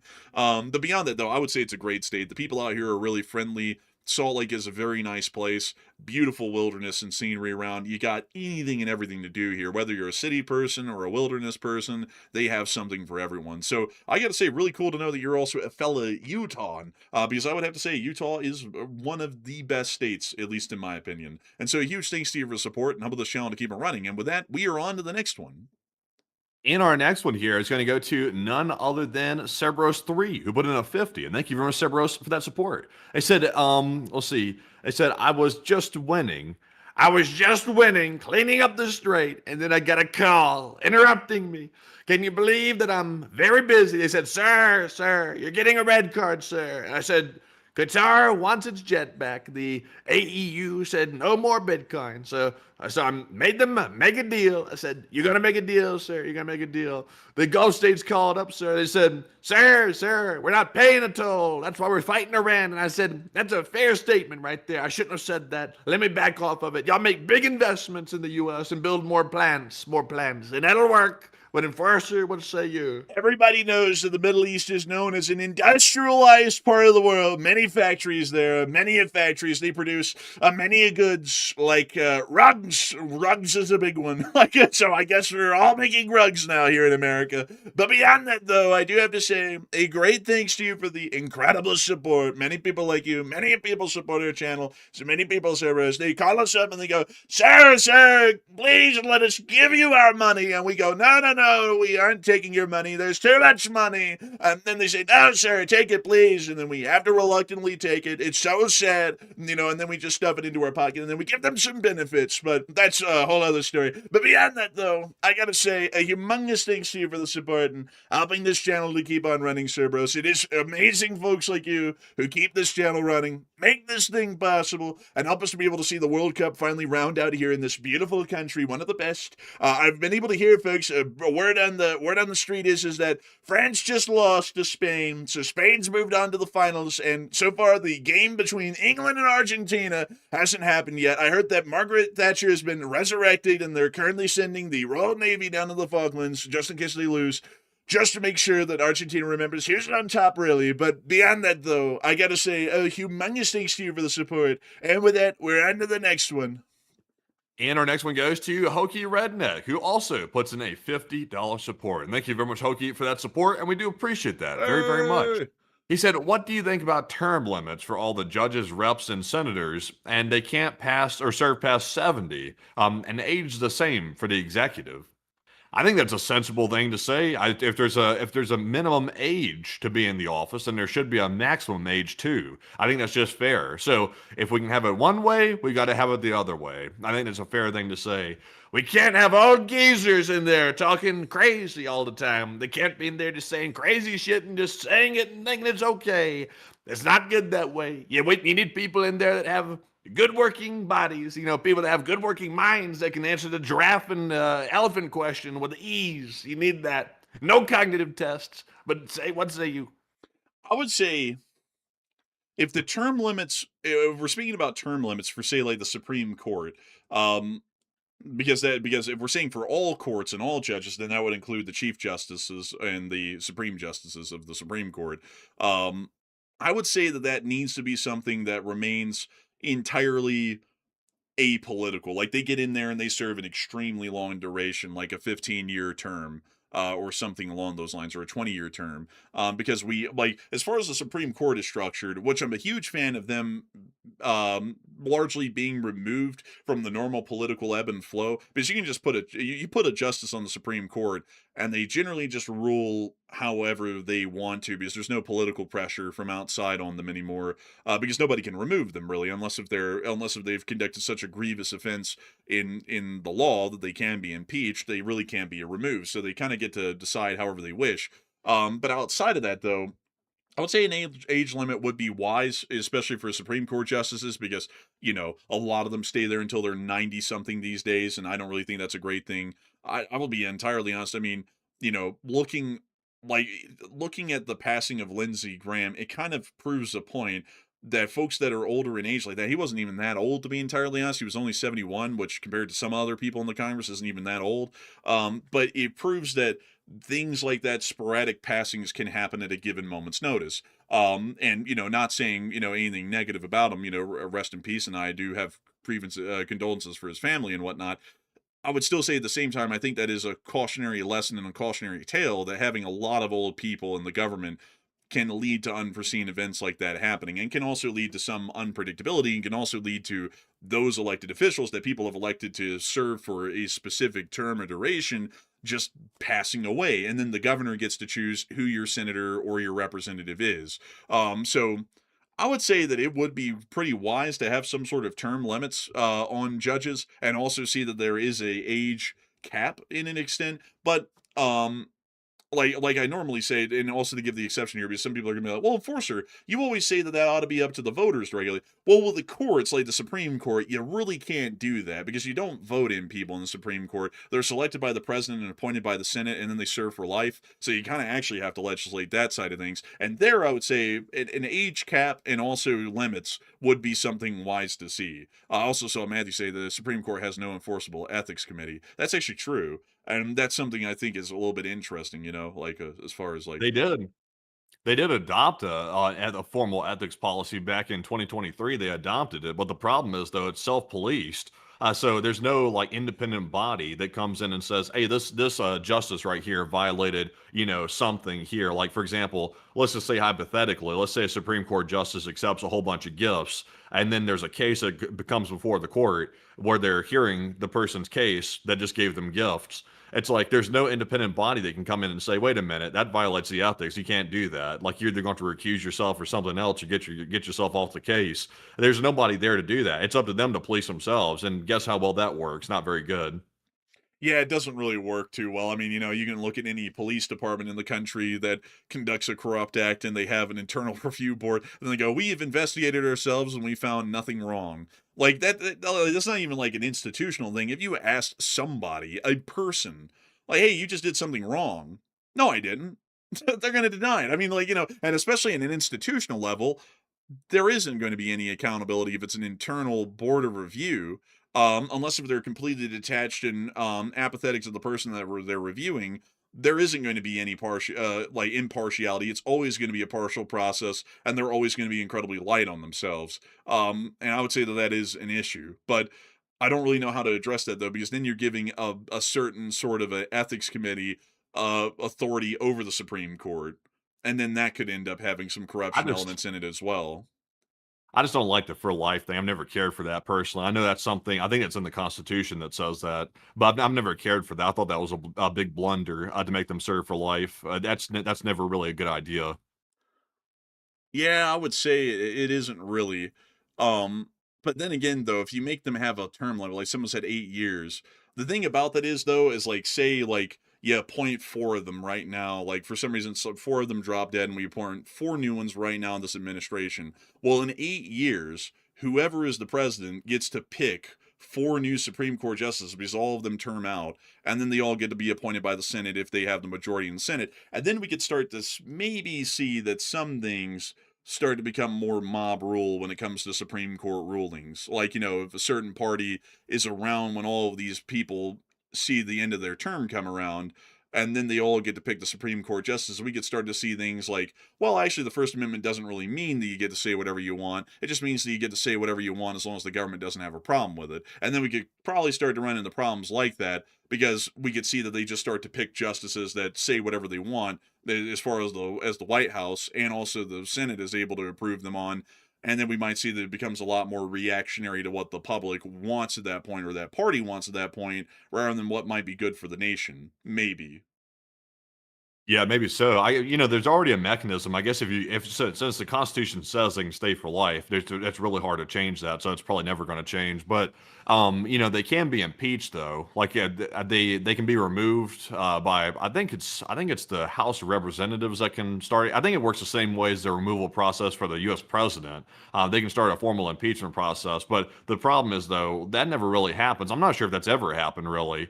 I Samuel don't. Yeah, Chase I is don't. the only Supreme Court justice to ever be impeached, but that was in 1804. So But since he wasn't then, removed though.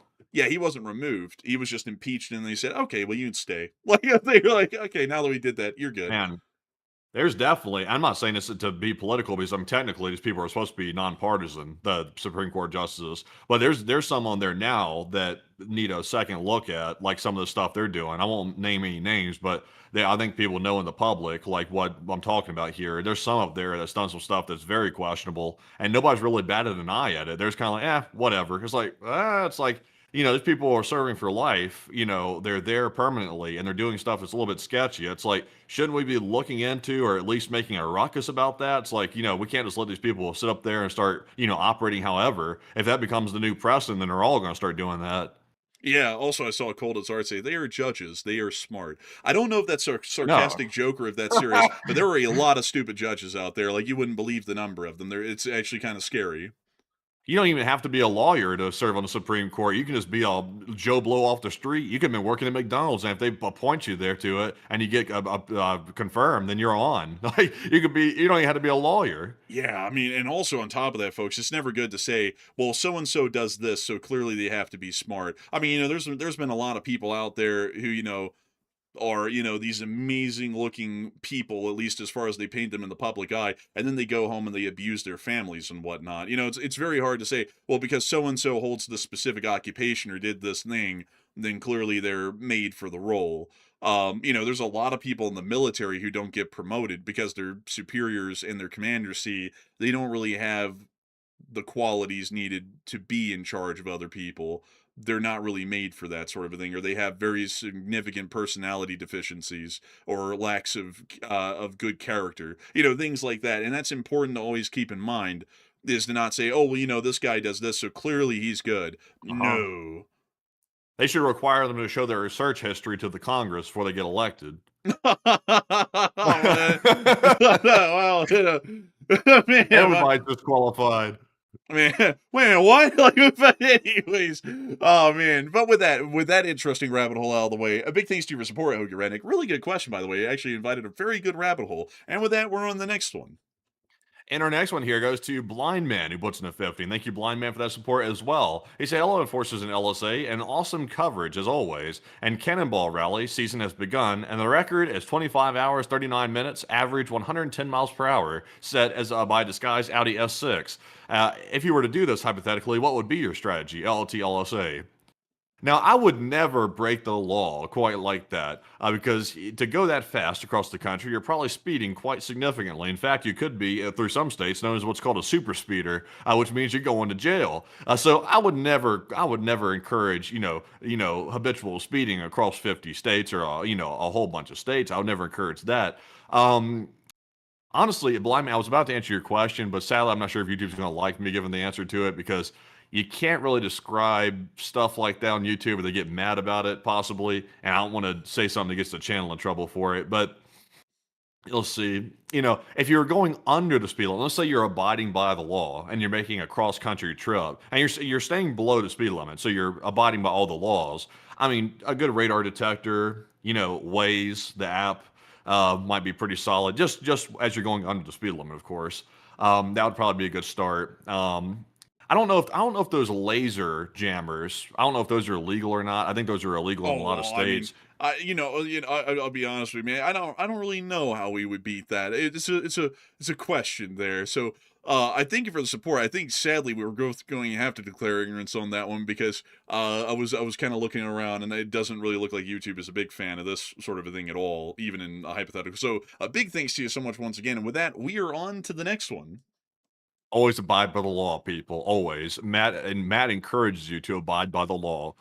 He's not a cop, but he abides by the law. But our next one here goes to none other than Cerberus3, who put in a $50 support. Thank you very much, Cerberus, for that 50. They said, a cooking history channel you would enjoy, Cowboy Kent Rollins, a ranch outdoor camp cook that covers history and makes food from Civil War, pioneer days, etc. Old school. And funny idea, Ukraine does drone parades after winning just to remind Russia and LSA. And LSA, and you know what? I think I've actually heard about that guy before. I think I've seen one of his videos, and I actually found it really interesting. I think he's the guy with the chuck wagon, if I'm not mistaken.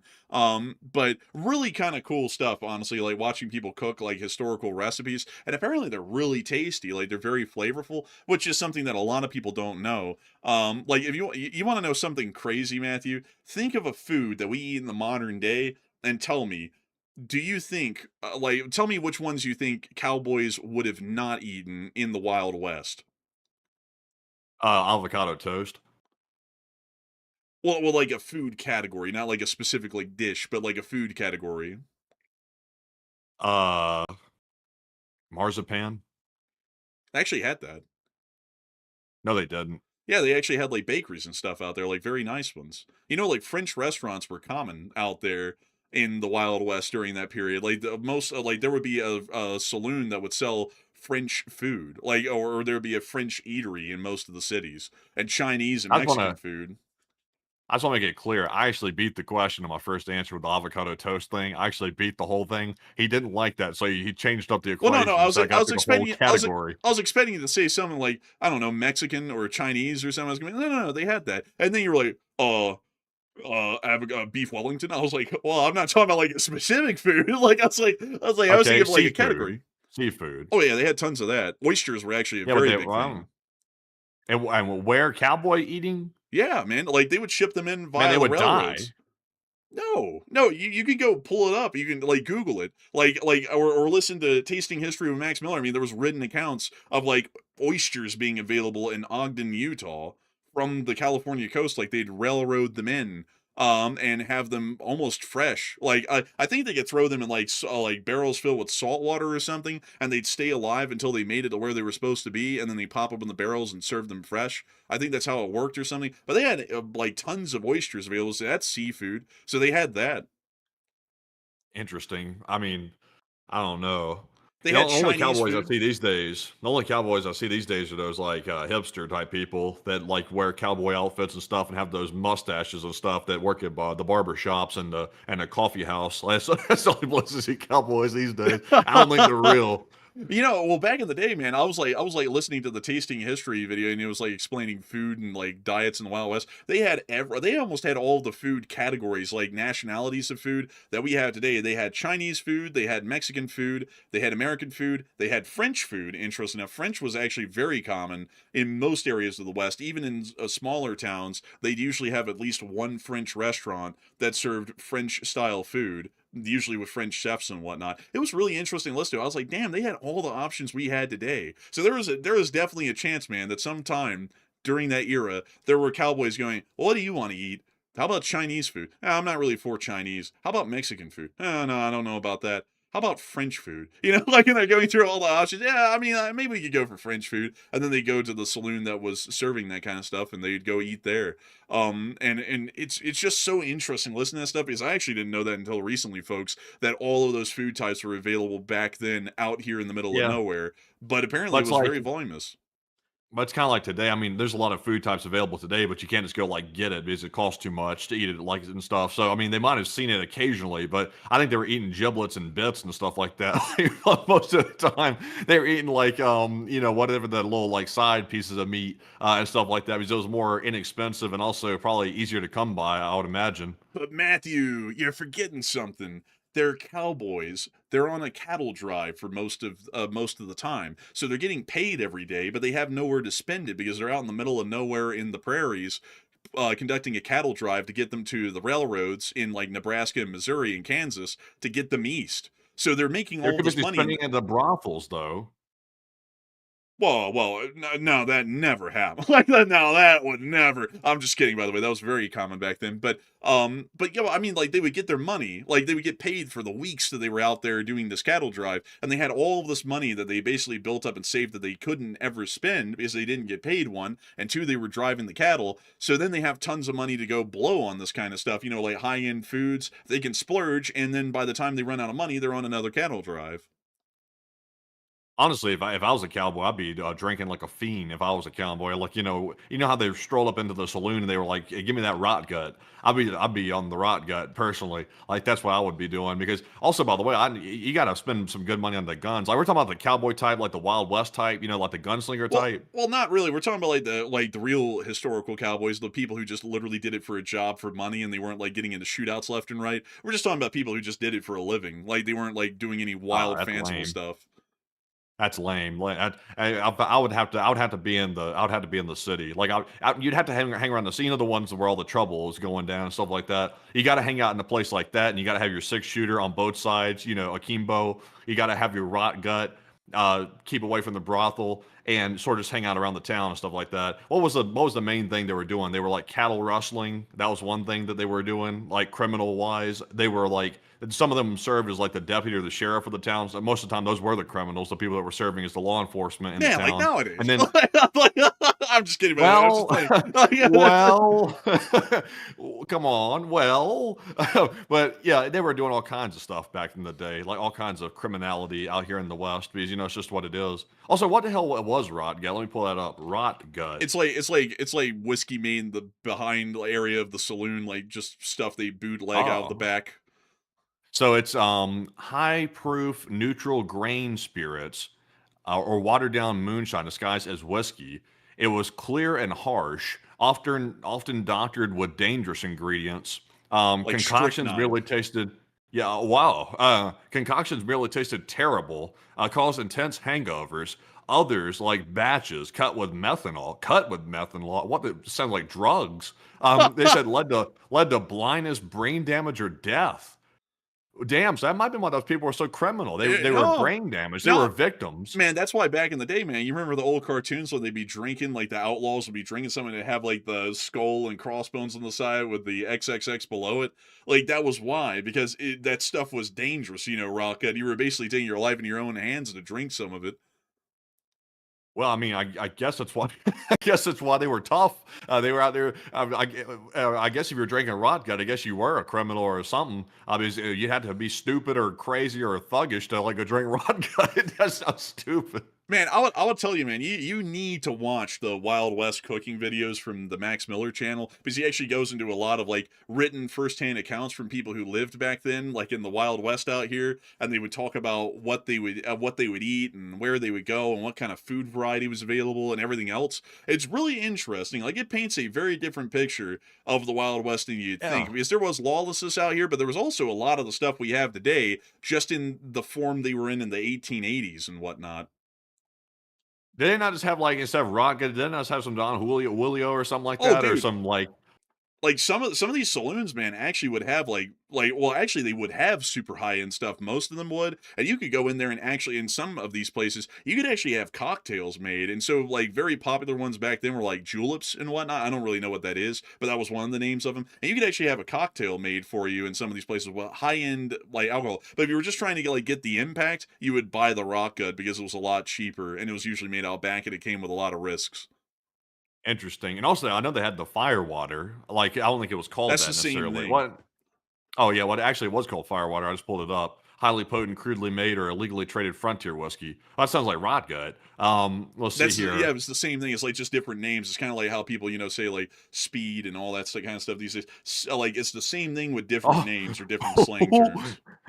It says because the regulations were slim and non-existent, the frontier distillers often spiked their batches with chewing tobacco, red peppers, turpentine, or even sulfuric acid to give it a fiery kick. Sulfuric acid, man, this firewater's hitting different. It's spicy. Honestly, man, and that McDonald's Sprite kicks pretty hard, but I don't think they're putting anything bad in it. I think they're just like overcarbonating it or something. Man, this stuff is strong. Yeah, we got sulfuric acid. What? What did you put in this? Oh, that's why it's kicking. No wonder. It leaves a permanent aftertaste in the mouth. Man, back in the day, man, like you say stuff's bad. Like a lot of people say stuff's bad these days. Man, bad stuff was so bad back then. I mean, everybody was just doing whatever the hell they wanted. Like you could get damn arsenic in your bread. Like they literally like put, I forgot what it's alum, which is kind of, well, it's not arsenic, but it's very close to it. And it would easily cause brain damage if you ate a couple of loaves of that. And people would just be loading up their bread with like alum and all kinds of adulterated stuff back in the day. You could get poisoned by just about anything. And it was crazy. Like it was crazy times back then. There was basically no regulations and people took advantage of that to the extreme, like in that case right there. Yeah, I remember when people was using radioactive everything, like the women were using radioactive makeup, thinking it was going to make them live longer, when actually just cut their life in half, and then all kinds of like stuff. I remember they were selling like radium cures and stuff like that. Like that really was wild back then. The medicinal like stuff that happened back in the day, like they were just handing straight out codeine out to people and like horrible stuff like cocaine. That thing bleeding. Man, they were just handing out everything. Like I remember you can go back and find the label of it on the internet. They were like a bottle of like cocaine or something like that. Yeah, They're like, it for cures cough syrup. everything. Try some. It's like, it cures everything. It's like you're gonna be jacked up and like hooked on it, like you're gonna be an addict. Man, people these days be like, man, the snake oil will never work. It's like, I don't know. If someone sold you like a jar of liquid cocaine, I have a feeling a lot of people would be like, this kind of seems like it's working. It's like, if you ever felt like, you had like a permanent affliction, like you couldn't walk and you drink like a cocaine soda, I have a feeling that you'd probably like be like, damn, I kind of can walk a little because I can't feel the extreme pain I'm in right now. It's like, maybe that's why the snake oil people had some success, Meanwhile, while they're out there selling like cocaine bottles and codeine and stuff on the street, meanwhile they're like, "Oh, alcohol is illegal. No more alcohol." It's like, what the hell? It's like, isn't this messed up a little bit? Like the priorities are backwards. It's like you are so busy about like the prohibition on alcohol. Meanwhile, people's over here literally putting out controlled substances on the street, like just selling it like as knickknacks. It's like I think your stuff's backwards. Man, oh boy, I'm gonna make a killing this time selling the snake oil. I have really loaded it up with a great deal of amphetamines and cocaine. Like nothing can go wrong. Man, it's like, really, how could it go wrong? It's like, people would see the ingredients on the front of that thing and be like, oh, this is the good stuff. Like, it's like, this is going to cure something. Don't know what, but it's going to make it feel better. Man, like, honestly though, man, like America back in the day, man, was a wild place. You know what was even crazier, man? It's like, you could walk into a hardware store and be like, yeah, give me that 45 caliber 1911. And it was sold next to like the hammers and the wrenches and shit. It's like, oh, the 1911. Yeah, you can have one. That's why they call it hardware. That's why they call it that. They're like, you got good hardware, and they mean like firearms. Man, you know what's even crazier, man, is that like the mafia back in the day in like Detroit and Chicago and elsewhere, they would literally go to hardware stores and pick up the Tommy guns they'd order in the magazine. Like they go to the hardware store where the magazine would be like, Jay, Muggsy, I'd like to order this Tommy gun here. And then they give the hardware store guy the money. He would order it from the Thompson Ordnance Company, and then they just ship it straight to the hardware store. Like nothing. Like when you think about that kind of stuff, it's like that's kind of cool, but also it's kind of wild back then. Like how little regulation there was on anything. It's like, boy, I'd really like to get some morphine. You just literally go down to the drugstore and buy it. That's why they were called that. It's like, that's just insane. Like that's nuts.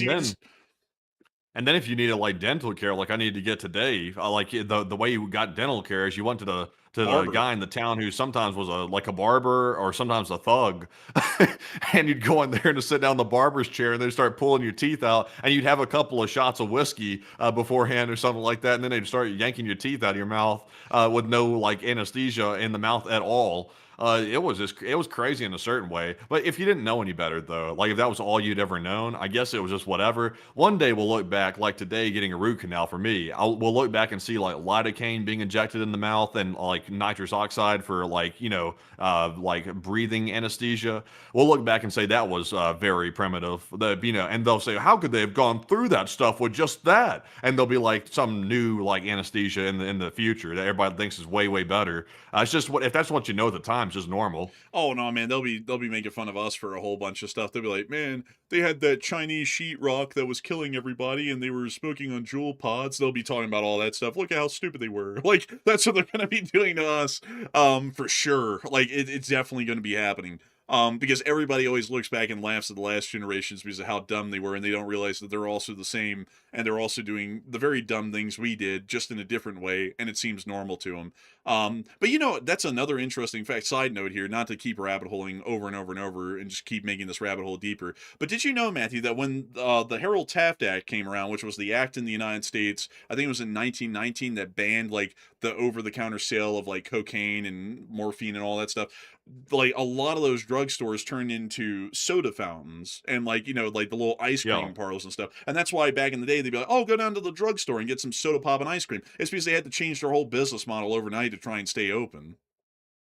Yeah, they were hustlers at the end of the day. They were just hustlers, that's all. Yeah, man, they went from, oh, here you go, here's your fix, to the next time, oh, would you like some suddy pop and some ice cream? It's like, man, what a change. Yeah, but they didn't stop, though. Remember, they didn't stop. The soda had a little bit of that little special stuff in it, too. Oh, no, not then. The Harold-Taft Act outlawed that. Like, it just had to be all straight. And also, the Harold-Taft Act, man, is it was ahead of its time, actually, because Germany, during World War II, had free access to all that stuff. In the United States, we didn't because of that act that was passed in Congress in 1919. So that's why in World War II, man, if you listen to the diet videos that the U.S. Army made, they'd be like, we think that the Germans are creating super soldiers by some sort of an advanced diet. It was meth. But we would tell the U.S. like soldiers that were getting drafted, we think they're like feeding them some good vitamins and nutrients that are making them like that. It's like, no, you're just like fighting some guy who's like absolutely coked and methed out. Like, it's nothing to do with the diet. This guy's just like juicing right now. So, just know that when you're trying to into a fight with the Germans at this point. But anyways, with that, we're on the next one. And our next one's going to go to D. Moyo, who put in a 20. And thank you very much, good sir, as well, for that support. And he said LSA. And LSA, and a big thanks to your support and helping this channel to keep it running, because if it wasn't for folks like you, we wouldn't be able to make this channel possible, and we wouldn't be able to keep this thing running and go through crazy fun rabbit holes like that. And so a huge thanks to you once again, and we're on to the next one. Also, if people didn't know this, by the way, just out of curiosity, I think India is still like pretty free and open with like their pharmaceuticals over there. I don't even think you have to use a prescription for some of the stuff over there. You just walk into a local store that has the stuff and you just get it. That's my understanding. I might be ignorant on that possibly. Somebody can let us know. I know we have some viewers in the chat that are from India possibly. But I'm pretty sure. Let me pull that up, by the way, to verify that before I just start spreading that ignorance. If it is ignorance, we'll see here. Prescription required. India. Let's see here. So they have schedules, kind of like we do. It says, recently the government strictly mandated prescriptions for all medicated syrups, including cough syrups, and oral medicines containing 12% alcohol to curb misuse. Let's see here. When was this? This was June 16th of this year, so that's very recent. So let's see here. It does appear that they have recently put it under schedules. So actually, it looks like it's just changed recently that it's become like that. And before it was a lot more lax, but yeah, apparently this year they just changed it. Man, literally beat you to the punch. He said, man, it's kind of like that. And like literally 2 weeks ago, they just changed everything. Man, that's wild, man. Also, Mexico is kind of like that too, a little bit. There's stuff, they just sell stuff in Mexico without hardly any type of regulations at all. And also, you have to remember, folks, like even if there technically are regulations in some of these places, there's not really uniform enforcement of it. So, I mean, if there's technically restrictions and people are just selling it outright out of the store with no punishment, they're just going to sell it anyway.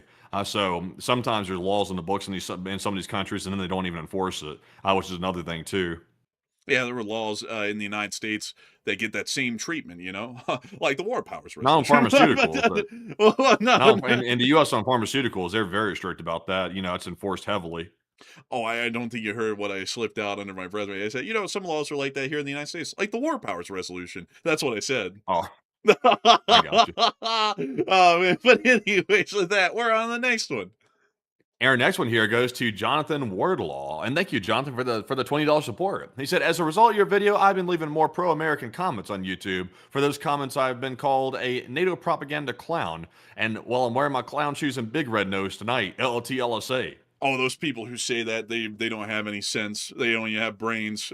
Because a lot of those people be like, oh, China's so nice. They've never even been there. I've never been to China, but I can tell you something. I've heard of a lot of people who've come from China, and they talk about what it's like over there. And I'm not a big fan of China. And also on the fact of that, I'm an American. So, considering that China is an adversary of the United States, I can generally tell you life ain't going to be that good over there. And ain't that sweet, when you conduct nothing for a crime, and then they get you on trumped up charges, and then they execute you to, harvest your organs and whatnot. It's like, that's not really the kind of country I look at as being a good one to live in, or at least a country that has that kind of allegations against it. Because here in America, the allegation is that some people on death row are innocent, but they've been claimed to be guilty. And that's one thing. Like, I can definitely get the argument behind that. But when you have a human rights concerns like that come out of China, it's like, I don't really think that's a country that I'm going to be a big fan of kind of rooting for, And also, I'm not a Chinese citizen, so I don't really know why I'd ever be rooting for them in the first place. This is not like, rooting for them is helping me out. If anything, it's going to be hurting me because I'm an American. So beyond that, I do thank you for support. I'd have to say, you ain't wearing no clown shoes and clown nose. You know what's good for you. And a big thanks to you for support and helping this channel to keep it running. And long live the Lee Spring Army. And with that, we're on the next one. Hello? Oh, no, he's going out. Hello. Oh, hello? Oh, was I out? Yeah, you were down and out there for a minute. Well, I'm back and I'm in now. So Hey. we're moving on to our next one right here. This one goes to Duncan VR, who puts in a 25 Australian. And thank you very much, Duncan, for that support. He said, "Ba moo wolf quack," Enforcer Voices. He said, "Matt, do you do the root canal?" You're Adrian, I did it. Rocky Balboa voice, and a little bit, a little bit. I was doing it really good earlier, but not right now though. I've lost the like complete sensation of numbness on the left side of my face. But I said, Enforcer, do you do an Arnold voice and have a convo with the voices and baba? Well, let's give it a. I can't do that. Like I can't do that. You're asking. What the You're hell? asking too much. Yeah, I don't do that voice normally. I don't do it normally. I have to practice them. I have to practice them, Duncan. You got me. I don't do that one. I don't know how to do that one. I haven't done that one in years. Like the last time I did that one was like 6 years ago, before we even ran this channel. I'd have to try it. I have to practice it. But a big thanks to you for support and helping this channel to keep running. I just don't think it's possible for me to do that. But a big thanks to you once again. And with that, we're on the next one. We also have a 20 from Daniel Bracken, and thank you, Daniel, as well for the 20. He said, been watching for a while. I just want to say thank you for everything you guys do and being accurate in what you guys report in LSA. And LSA, and a big thanks to you for support, Daniel Bracken, and helping this channel keep on running. Because you're helping us to be able to report what we report and talk about what we talk about and say what we have to say. And so a big thanks to you so much once again. I hope that has addressed that incredibly well. And also I saw someone say, can you go to China? And no, we can't go to China. I'll tell you why. They wouldn't do anything to us over there because it would make a humongous international, scandal with the United States for, to give special treatment to someone like us if we went there. But one thing that they would do is that when we show up there, they were going to go, excuse us, we need to pull you over into a side room really quickly to ask you about a survey about something dealing with, foreigners from America coming here. But you have to leave everything outside. And we walk into the room, and as soon as we leave our electronics, like our phone outside, there was going to be someone from the Chinese Internal Security Services that takes our phone, wanders off with it, and fiddles with it. And then they're going to drop it right back off where it was, and by that time we'll be walking out of the room and we'll have been none the wiser. And who knows what in the world they would have put on the phone or anything like that. No, I would never go to China. In fact, I would never go to an authoritarian country because any one of them and every single one of them could do something like that, and that's extremely suspect, and not only that, quite concerning. Because they could put a tracker in the phone and see where you are exactly at all times, and if for some reason they wanted to get you later while you're in the States, they know exactly where you are all the time because you have your phone on you, and now they have a tracker on it. That kind of stuff is very dangerous. So no, I would never go to China. But with that, we're on to the next one. Also, by the way, I see some people saying they're talking about that root canal. Some people were talking about that Rocky Balboa voice. I'm not gonna lie, folks. When I went there this morning for that root canal, I was nervous as hell. I was like that, that tweaker they pulled over, that body cam footage, the tweaker that got pulled over, and he's like, ran, like doing all the noises and stuff like that. That one, he had like those big eyes that were like highly dilated, like acting crazy. That was kind of me going in there this morning. I was on edge. I was just like fried, like going in there. Because honestly, I just hate dental work. I hate doctor work, dental work, stuff like that. I just can't stand it. I was trying to hold it together so much. I was like wanting to just itch out of my skin, like going crazy. They probably thought I was a loon, like coming in there earlier today. But honestly, it wasn't that bad. It's never as bad as it seems, like before you go into it. But like beforehand, though, like the anticipation going up to it, it's just horrible. Like it's just awful. Oh man, honestly, man, I like doing that. I would probably be nervous myself because I've never done that much before. And whenever I've never done anything before, I'm nervous. But if I've done it once before, I'm usually not. Also, I saw someone say that doesn't happen. I live in China. I'm literally here right now. Have you ever stuck your head up high enough for the CCP to notice that you're there? Because if that's not the case, then yeah, they've probably never done anything like that to you. Because the thing is that they these governments go after people who have stuck their head a little bit too high up above the crowd where they can chop it off. And so that's kind of the thing. Like you have to have done something to be put on the radar. And as far as this goes, we have 600,000 subscribers, millions of people watch it every month, and we criticize China heavily. If that's not putting our head up above the crowd to get it chopped off with an axe, I don't know what would be. And that's why I would never go to China, is because they're definitely going to be doing something like that. There's a report, there's a guy from Der Spiegel, who I believe lives in Germany, who uncovers Russian spies, and on YouTube he has 300,000 subscribers, which is is half the size of our channel. The Russians tried to literally have the guy assassinated, and an entire ring of Bulgarian spies that were working towards that, of either kidnapping him and sending him back to Russia to be put on trial or assassinated, were arrested in Britain, put on charges of attempted assassination and assisting a terrorist state, and most of them got prison for about 10 to 6 years. So, I mean, it's not really out of the question that if you get put on a radar like that, countries like China or Russia are going to be trying to do something to you to some degree. So that's why I can tell you that in our situation, in our case, we certainly couldn't go. Any average American could probably go quite easily, but we're probably giving a little bit too much of a radar signature to go over there and be perfectly okay. So with that, we're on the next one. And our next one goes to Ginny the Pooh, who puts in a $20 support. And thank you for that support, by the way. Speaking of Ginny, they said this just in: China is not doing a good job right now on planet Earth tonight at 9. China's got its thing going on over there. It's got its stuff going on. I mean, what can you say? But Enforcer, what say you? I have to say, I mean, it's not really that off the bat, but I mean, I could see it. And they see your support and know this channel to keep it running. And with that, we're on the next one. We also have a 20 from Cat Culture once again, and thank you for the $20 support this time. They said, hey guys, and thanks for another night of prestige news coverage, and would you be so kind as to offer your opinion on what it'll take for this war to finally end once and for all, or is this turning out to be World War III and LLT LSA? Oh, I'd say, let's see, well, I think what it'll take for the end is for us to break the blockade on the Strait of Hormuz. If we can do that and the Iranians can never reimpose it, they've lost, basically, at that point. It's only a matter of time before they have to fold. So I think that is our best approach at the moment. And I don't mean to drill for months, because it's basically been all year at this point, how important the Strait of Hormuz is. But we are living or dying in that strait right now as a country. And so we have to win that strait. That is the battle we must win. And if we don't win it, this war might go on forever, and we might end up suffering greatly here in the country because of it. If we can break the blockade, we can keep the war going with Iran however long we need, and there's basically no impact on the United States at that point. So a big thanks to you for support and help this channel to keep it running. I hope that does address that well. And with that, we are on to the next one. We also have here a 20 from Cranky, and thank you, Cranky, for the 20. They said, hi, guys, and sorry I had to miss you guys for the first time, and that kept me in a hospital for 4 days and had to sign myself out, so if so, I lose my team they make up for me. And so I have no question, pass it to a chat and miss you all. And you've been in the hospital for 4 days. I wonder, like, I don't know if you'd want to say that or not in the chat, but I wonder what for. That's quite a stay there, 4 days in a row in the hospital. That's a doozy there. Honestly, doctors and dentists, I tell you what, like, I got nothing against them personally, but I hate to have to see them. But Enforcer, what say you? I'd have to say, I'd agree. Like a lot of them are very nice people. I just don't like having to go there because of what follows. It's just a little unpleasant. But beyond that, though, I'd have to say it's good to hear that you're out. And also, we thank you for the support and help this channel to keep it running. And we will make sure to take one from the live chat in your honor. So, Matthew, what do we got? And the live chat question goes to Lyon, who said, do we know what happened to that Russian officer who threatened Putin with mutiny?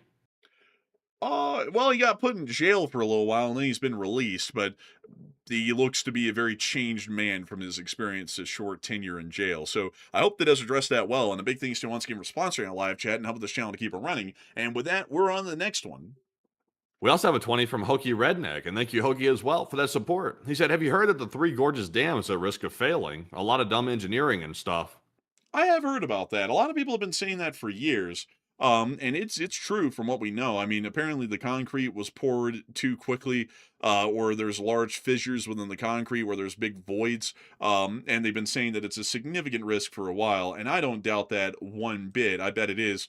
It's just that we don't know how bad it really is because it hasn't seemed to have failed yet. But the day it fails is going to be a bad day for China, and probably a pretty bad day for most everyone in East Asia, to be entirely honest, because of the implications. But not like they're all going to get flooded in the tsunami coming down the river, but there's going to be a lot of impacts in the region in other indirect ways as a result of that. But a big thanks to you for support and help this channel to keep it running, Hokey Redneck. And with that, we're on to the next one.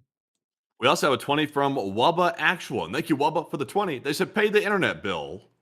Oh, we do. We pay the internet bill. We pay the internet bill. It's always paid. It's always paid, T. But a big thanks to you for support and helping this channel keep running. I don't know why I almost turned into Christopher Moltisanti from The Sopranos right there. It's always Patty. But anyway, so that we're on the next one. We also have a 20 from Tom Exman, and thank you, Tom, for that support as well. He said, "Did they gas you today, Matt?" Thankfully, I did not get gassed. That's a blessing for sure. But in all seriousness, though, I didn't do any of that nitrous. Like the last time that I did that, like it literally did nothing for me. I think I'm too wound up going into those things for it to actually work. It's basically like it's moot. Like it doesn't even do anything. Like last time they literally turned it all the way up, which I don't know what that even means, turning it all the way up. But they turned it all the way up, and I literally felt no effect from it. I felt like a slight effect when I stood up. Like I felt a little bit of something, but it went away like within 20 seconds or something. So I don't really get that stuff. I'm not really sure. Like I've never had to go under general anesthesia. I'm not really sure how well that would work on me, because I'm like, if this nitrous isn't doing anything and this other stuff doesn't, I'm like, I don't know. Like I don't know how well it's going to work. I feel like I'm going to be one of those people that kind of fights it to a certain degree. I've heard horror stories about that too. I've heard some people going under general anesthesia where they're like in a lucid state. They're like they're still like aware of what's happening, but they're technically unconscious or something, or they're like asleep, but they're still like aware of what's going on. I've heard some horror stories about that. I just don't want to ever have to do that. I'm sure I'll have to do it eventually, but hopefully I can put that off as long as I can. But Enforcer, what say you? Man, you're about to revert back to those stories we used to talk about when you was a young and you're gonna be on that desk going, I'm probably trying to like get up and everyone's gonna be holding you down. Honestly, man, if I was going under a root canal and I was feeling it, I would be acting like that. I mean, like I would not want to go under that. It's not like they can force you to be there, though. You know, it's like they can. You can get up and run. Just so you know, you might have some problems at that point from what they've done so far. But I would have to say, yeah, I mean, like it's a good thing that they didn't have to gas him. You know, it's a good thing. But I will say though that I did get on the phone with him right after the whole thing was done, and he was talking like, "Yeah, yo, Adrian." I was like, "Damn, bro, like you are Man. absolutely like on that lidocaine for sure." I sound like Bernie Sanders. I put a short, like 30-second video on Patreon, like to document the moment to say I'd survived it, and I sounded like it legit, like the side of my face, like was totally gone, like completely. Also, it was a long-lasting one too. It lasted for like 4 or 5 hours. This is like the longest I've ever had, like a numbing effect last for. It was quite a lot. I mean, I'd have to say, man, it certainly sounded like it. But with that, we are on to the next one. We've also had a 10 here from Joppy, and thank you, Joppy, for the 10. They said the best outcome of the Russia scenario would be if they could get rid of that brain-damaged Soviet poop and finally allow themselves to be westernized, and it'd solidify the world first if they do that. You know, I would say that wouldn't be a bad outcome. I just feel like it's sadly a little bit removed from reality. I don't really think Russia can ever really be truly westernized. It's just too different culturally, and there's so many things that would have to be addressed and fixed and changed about Russian culture that I feel like would be really hard to do at a national level inside of their country internally. And I feel like it's probably going to stay this way for a pretty long time, at least in my opinion. I might be wrong, and hopefully I would be. But the big thanks to you for support, and I want this channel to keep running. And you know something, folks? I got to tell y'all, folks, I've had a little bit of a sand in my craw the entire show, ever since I made that joke about the whole national forest thing, and also the president cutting down that national monument today. Someone went off on me, folks, as usual. They said, "You effing idiot. It's not controlled by the Forestry Service. It's the Bureau of Land Management. Get it right." So I had to go pull it up. I mean, you know, I could be wrong, but, you know, chances are usually when people go mental like that, usually not. Uh-oh. Governing body is the Bureau of Land Management and the United States Forest Service? Uh-oh. Uh-oh, it looks like my joke worked. That's sad. Oh, no. I gotta tell you, man, real tragedy. It's a really nice looking place down there. It is pretty nice. Man, I could see an oil refinery right there in that tree line. Just clear cut the whole thing. Nice big oil refinery right there.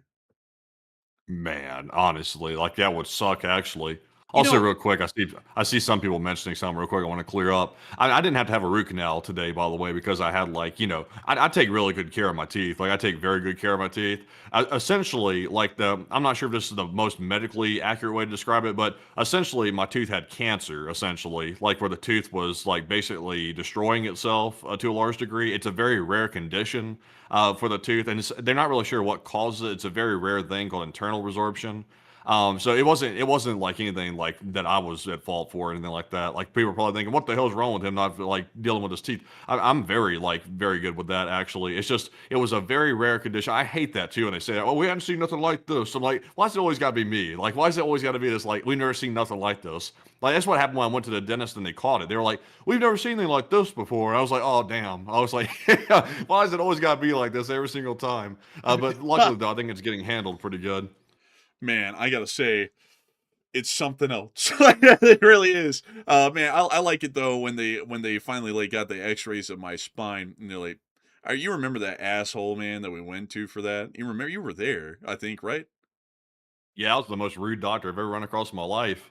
Yeah, like it came in, folks. By the way, I didn't know what was wrong with me. I mean, like, I was like 15 or something at the time, or 16 or something. And I had no clue. I'm not the damn doctor. He is. So the guy walks in. Matthew's there, and my dad was there, and he comes in afterwards after we took the X-rays. He said, "All right, so one leg isn't higher than the other because that's what we thought it was. We thought like my legs were like disfigured to a degree." And he was like, "All right, well it's not your legs. So you want to come up with another story?" Like I was like conducting a crime or some shit, and he wasn't even kidding. Like that's legitimately like what he said. And I was like, I don't know. Like, like, all right, stand up. And, like the guy was just an asshole the whole time. Honestly, folks, if I had gone back and had to do that again, I'd be like, I don't know, dude. You're the damn doctor. Why don't you tell me what's wrong? Like, I came here to get answers, not to give you answers. Like it's like, like honestly, man. Like I feel like if I was old enough and I had the sense of it, I would have just gotten up and walked out at that point. I'd be like, all right, I don't need this fixed that badly. I'll just go figure this out. Because if y'all don't know, the reason why we thought one leg was higher than the other is because I lean to the left when I stand, like above my hip, like my whole body leans slightly left, just a little, but it's enough that it's noticeable. And so the thought was maybe one of my legs is shorter than the other, and maybe I need like to get like a boost in one of my shoes. That's what was originally the thought. And then we got the X-ray, and it turns out my spine is crooked, and it does a 30-degree turn to the left and then to the right, and then it does another turn, and then it levels out at the top and straightens out. It was never caught in any scoliosis screening at school, because apparently my back, when they would look at it and they would check it with like the hand trick deal or whatever the hell that is, it would never really seem like I had scoliosis. But I had it pretty damn bad. It's so bad that according to the military recruiters in high school, it completely disqualifies me from any military service, even with a waiver, which was soul crushing at Oh, the time because I wanted to go into the military. so are you left leaning or right leaning? No, no Well, politics. well, Matthew, technically I'm left leaning according to the spine curvature, but I like to say that I'm as crooked as a politician, so I can lean either direction depending on what you need. Interesting. Yeah, that takes a whole new meaning when someone's like, "Are you left leaning or right leaning?" Well, my spine technically goes to the left, so I mean, it's like that spine ain't right. Oh man, honestly, man, But that's at a least good you're one. you're still you're still one step ahead of the politicians. At least your spine is like curved. At least you have a spine. You could be spineless like a politician. Or I could just be crooked, which is what I am physically. Like mentally, I'm a sound mind and I don't conduct crooked acts, and I'm not a crook. Physically, I'm a crook, crooked. That is. But anyways, all jokes aside, with that, we're on the next one. And our next one here goes to Mark Dixon. And thank you very much, Mark, for that $10 support. He did not leave a comment, but we do appreciate it very much. We also have a 10 from Cat Culture once again, who said, here's some energy drink money. And what's your go-to energy drink beside coffee? And I try to avoid those as much as possible because they've generally given me a headache, and most of them have like 200 milligrams of caffeine in it. That is way too much for me in a sitting, and it usually gives me a headache. So I try to avoid it. And also, I used to drink like those like 200 milligram coffee cold brew cans. I used to drink those, but then I stopped drinking, and then I was in like a week long caffeine withdrawal after that. And I was like, I'm never doing that again. I haven't touched it since. I just drink normal coffee now. But Enforcer, what say you? I haven't really drank any energy drinks recently, but I'd probably say like Monsters would probably be my pick, but I don't really like them. They have a very like chemically acidic sort of a flavor, but that'd probably be the one I'd pick out of all of them. Or Bang energy drinks weren't too bad either, but Bang energy drinks would do me terrible. Yeah, I see. I hate that you brought that up too. Is I remember every time somebody mentions that energy drink, there's those goofy pranksters out there that go around like they go around to people talking like, "Hey, you want to bang?" And you're like, what the hell are you talking about? Like, are you mental?" And it's like, no, it's just an energy drink. They pull out the drink, it says "bang" on it or something like that. It's like the cringiest like prank of all time. Also, like technically harassment, like walking up to people saying that, bro. It's like y'all crazy for saying that. Man, honestly, man. But with that, we are on to the next one. Our next one goes to Plutonium Fever, puts in a 10 and said LSA. LSA, and a big thanks to you for the support and helping this channel to keep on running. And with that, we're on the next one. The next one goes to Joppy, who puts in a 10 as well, and said the part about playing with fire at the nuclear reactor where the air defenses are, it's not just about the radiation leak into the water. It affects the shipping very long term since they pass it. You know, that's an interesting point right there. I would have to say that is an interesting point. And you might be right there about that. You might be very right about that, Chubby. I'm going to have to look into that because for some reason my mind isn't wrapping around the super chat. I read it right there and I was like, for some reason, like, it makes sense, but I'm still not even understanding how to respond. I don't know what's up with that. Hey, Jack, what's going on? But a big thanks to you once again for support and helping this channel keep running. And also, man, I also just want to make sure, are we getting that 100 from Cerberus 3 here soon? I thought we already got it. Didn't we get it? Oh, no, I think we got a 50 from him because I don't see that one in the spreadsheet. Yeah, I think you're right. I think I did miss it somehow. I'm gonna blame down the non-existent gas that I didn't have earlier. Look, Jack, you gotta understand, when you're juicing on that gas, like, you got that galaxy gas, with that, let's See, get it. I get to have unlimited mistakes tonight because I get to blame it all on the root canal. But that could be why I'm actually looped out, by the way. But anyways, sorry, Cerberus, for missing the $100 super chat. We'll get to that right now. And Cerberus said something that has actually been discussed concerning Supreme Court members. The issue with the ethics site is the House or executive cannot, as that violates the balance of power. And a proposal would be a judicial committee approved by the previous Supreme Court judges or federal judges. Honestly, that could definitely be an approach. It's just that the problem, well, there's a big problem there, really doing anything with the Supreme Court, because even if you try to do that, you would probably have to have that passed as an act of Congress, and then the president would have to sign off on it, and then that could be challenged legally by some group, which someone will challenge it, and then the Supreme Court could go out of their way to choose to review that case when it goes into when it goes to their purview, because it would under the Constitution immediately, basically, and then they would say, no, that's not the case, we're not having that review group. Yeah, and then just throw it on out. I mean, maybe you could make a constitutional amendment to do that. Kind of like it was. Well, actually, you know what? Come to think of it, Matthew, it would be constitutional to do that to the Supreme Court because they did make an amendment that said specifically that senators were to be elected by the constituents within their state district instead of being appointed by the governor. And if they're able to change something like that, even about how senators were appointed or elected in an amendment, I mean, then they should probably be able to do something with the Supreme Court in the same regard, because if that wasn't considered unconstitutional in that amendment, then I guess that wouldn't be considered unconstitutional to do the same thing possibly to the Supreme Court in that regard. So honestly, I'd say that's a pretty good point right there, Cerberus. I think that might actually be something that could be done by a congressional amendment, maybe. But what do you think, Matthew? Let's see here. Let me get my mind around that super chat real quick here. I would say, I mean, they can try to impose an ethics committee, but the court would have to be the ones to impose it on themselves, and they'd have to appoint an independent body to do it. I mean, they could pass a law to try to do it. It does get tricky though, because of the separation of powers. It does get tricky with that. Sadly, I'll be honest, I'm not totally sure how that would be accomplished. Oh, I got one. I mean, we're just talking about like going to absolute corruption. They could pack the Supreme Court, and just appoint justices that do that. And then they could do it that way because I mean, FDR threatened to do that, and then he got the court to kind of decide his way on everything for a little while because they were scared he might pack the court.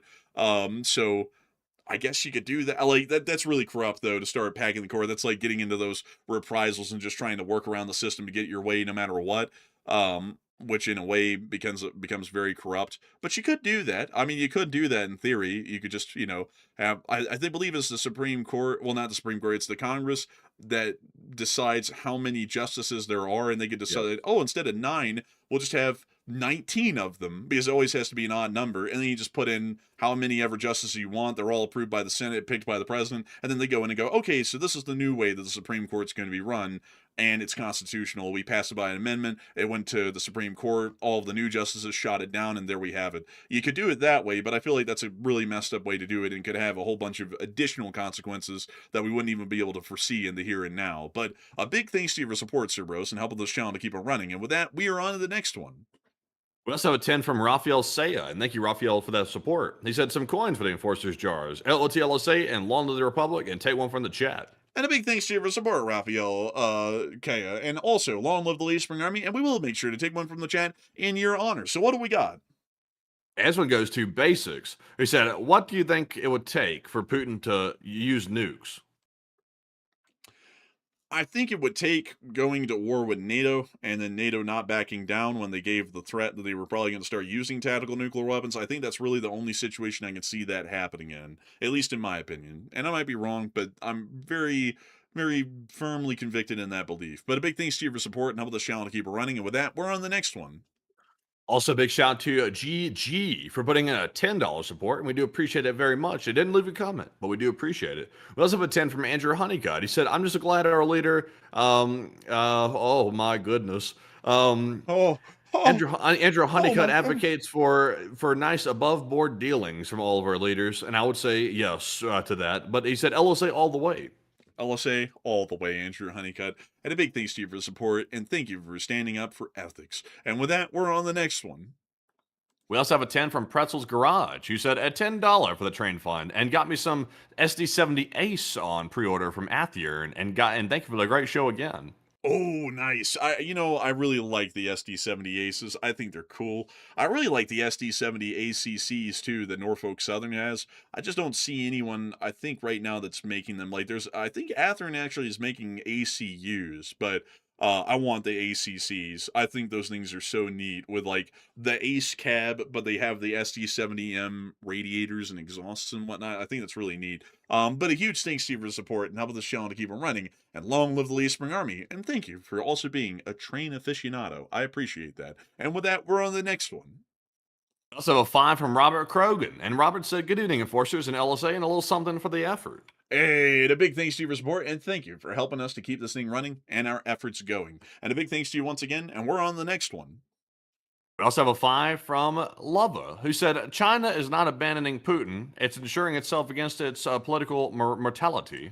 That's really what I'm thinking. Honestly, that's probably the best way to word it. But they're making sure they hedge their bets, and it's also showing that they are not in the camp, which some people have thought, that Putin must stay in power no matter what, and they'll prop him up indefinitely. They're making it clear by this action, we want to make sure that Russia is with us, but we don't really care how that turns out, if it's with Putin or not. We just care about Russia's position as a nation, not Putin himself and his regime, which is a very big change, at least from what a lot of people have thought about China in the prior years. But big thanks to you so much once again. I hope that has addressed that well. And with that, we're on the next one.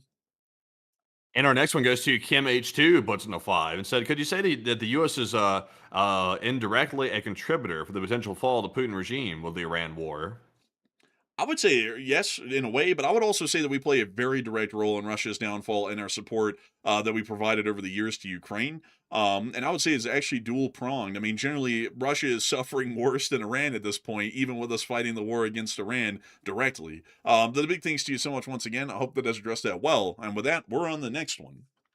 We also have a 5 from Plow Guy EDU, and thank you, Plow Guy, for the 5. He said, spinning Russian on machine gun. Still laughing about it since yesterday, LOL.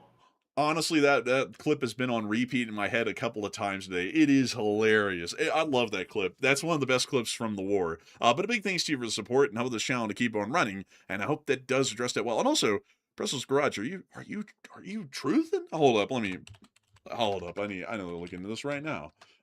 Let me. Also, we can't rabbit hole too long. I'm just trying to get late, and I'm struggling here.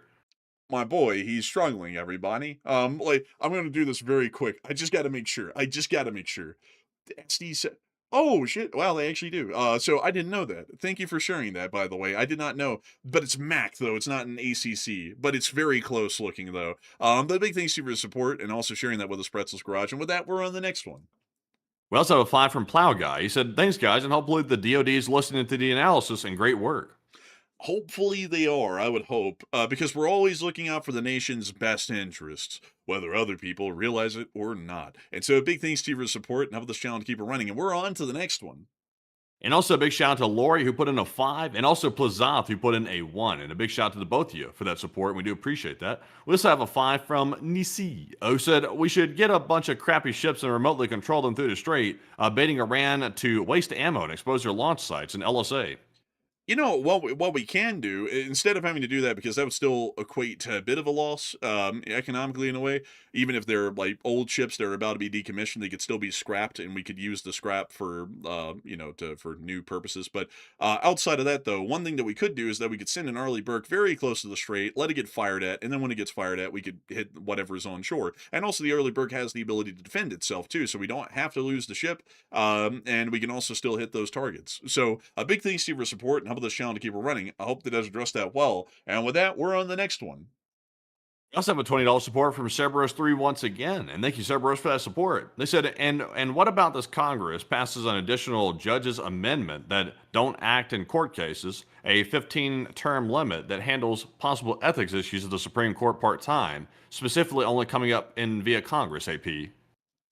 There is definitely a possibility that could be done, but also it could be shot down as unconstitutional because then it's giving the Congress oversight over a whole other branch, and then that starts to violate the checks and balances. So whatever would be designed, it would have to be entirely within the purview and control largely of the Supreme Court. Otherwise, it would start to violate the checks and balances, and we would be giving Congress basically a 2-to-1 advantage over the executive at any given point. But a big thanks to your support and help this channel to keep it running. I hope that does address that well. And with that, we're on the next one.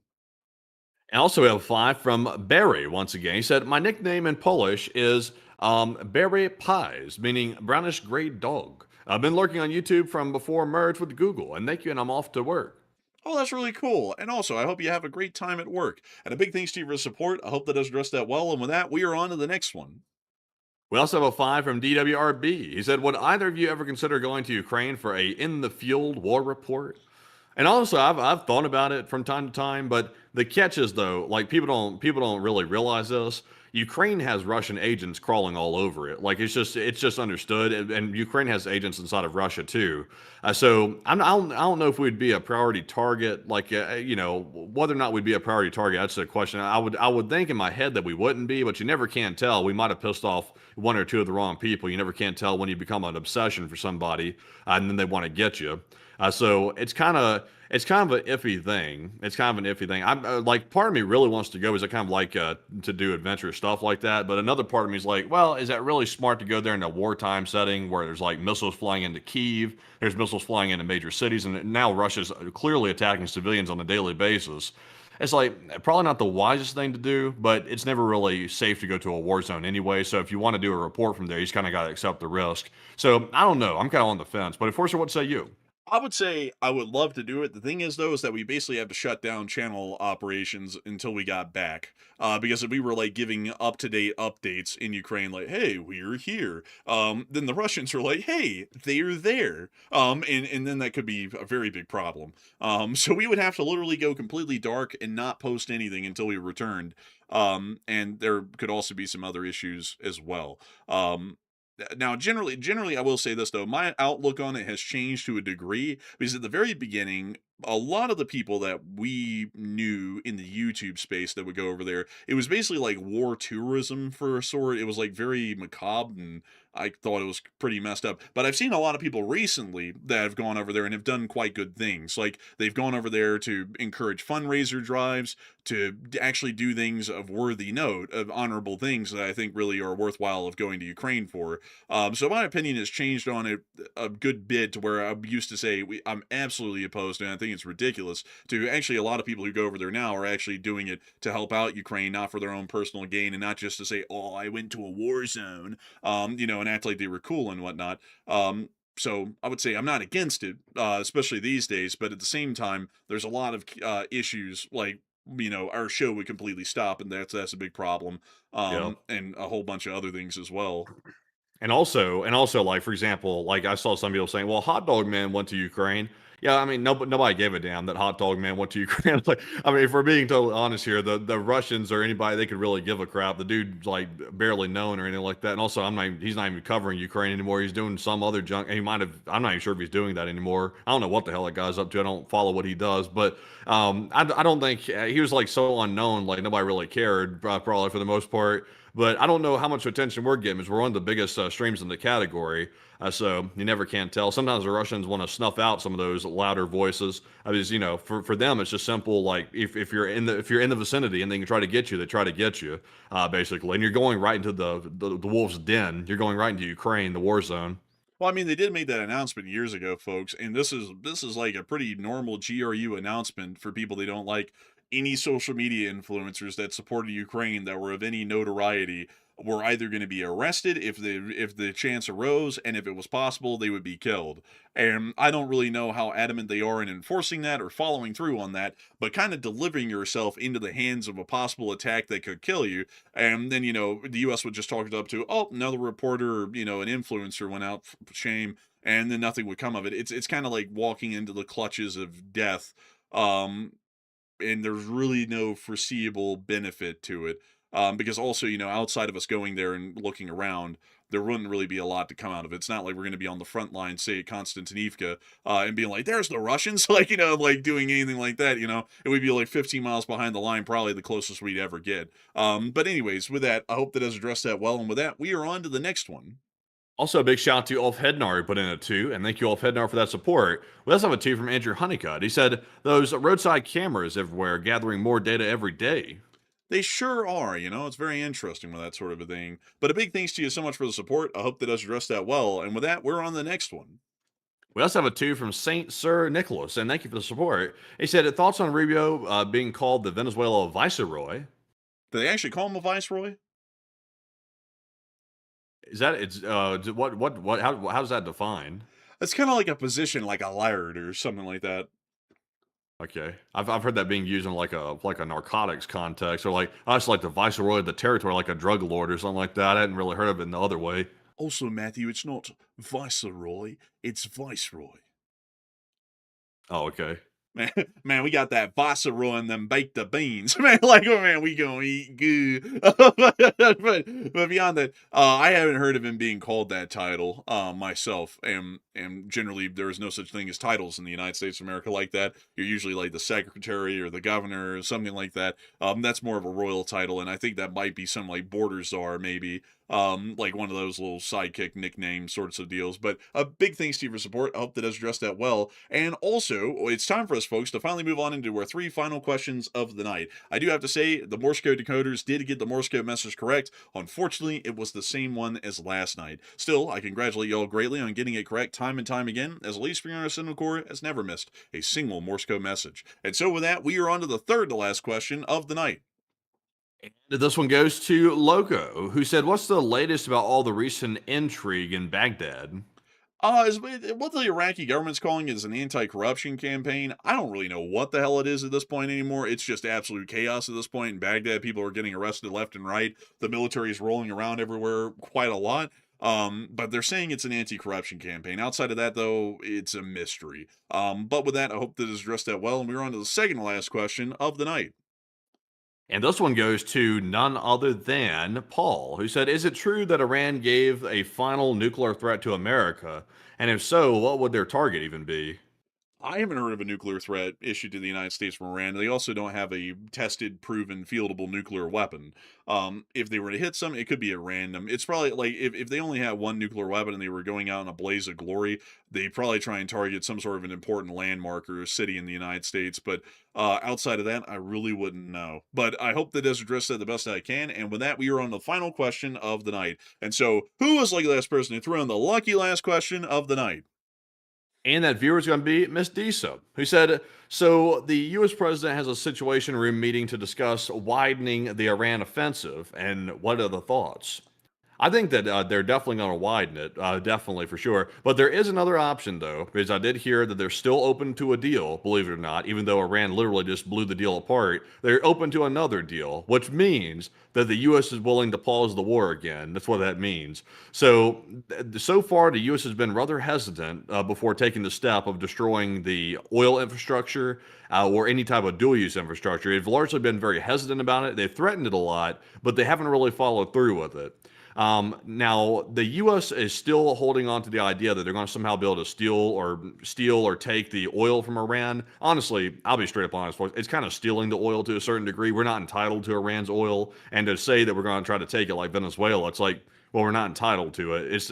If we can get regime change, it belongs to the Iranian people. It doesn't belong to the United States. We can't just go around being the pirates of oil around the world. It doesn't work like that. So I think they'll eventually expand it because I don't think the Iranians are going to talk. I think they'll probably do it next week, like they're saying. But Enforcer, what say you? That's what I think as well.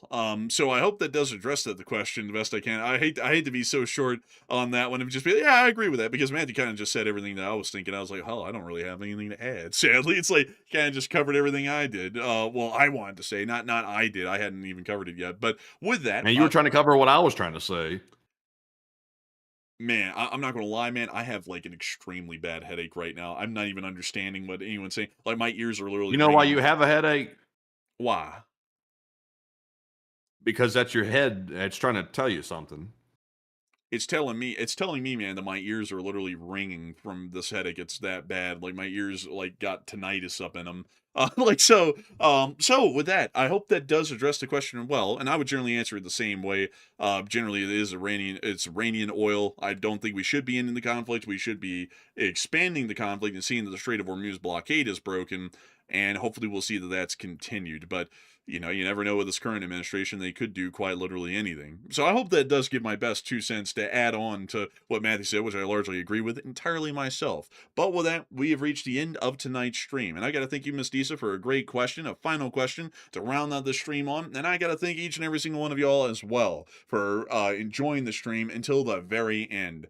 So far tonight, we had a peak viewership of 25,000 people. And 206,000 people have watched the stream before it ended. I've got to say that we're entirely honored and greatly appreciative of each and every single one of y'all watching this show and considering it to be your primary source of news. We will see you all tomorrow at 10 p.m. Eastern Time to cover the next 24 hours of the news from around the world. And if there is a short war video to be made, Enforcer Matt will be the one making that short war video. And so with that, good night, good luck, take care, stay safe, Slava Ukraini, Herom Slava, long live the Lee Spring Army, and long live the Republic.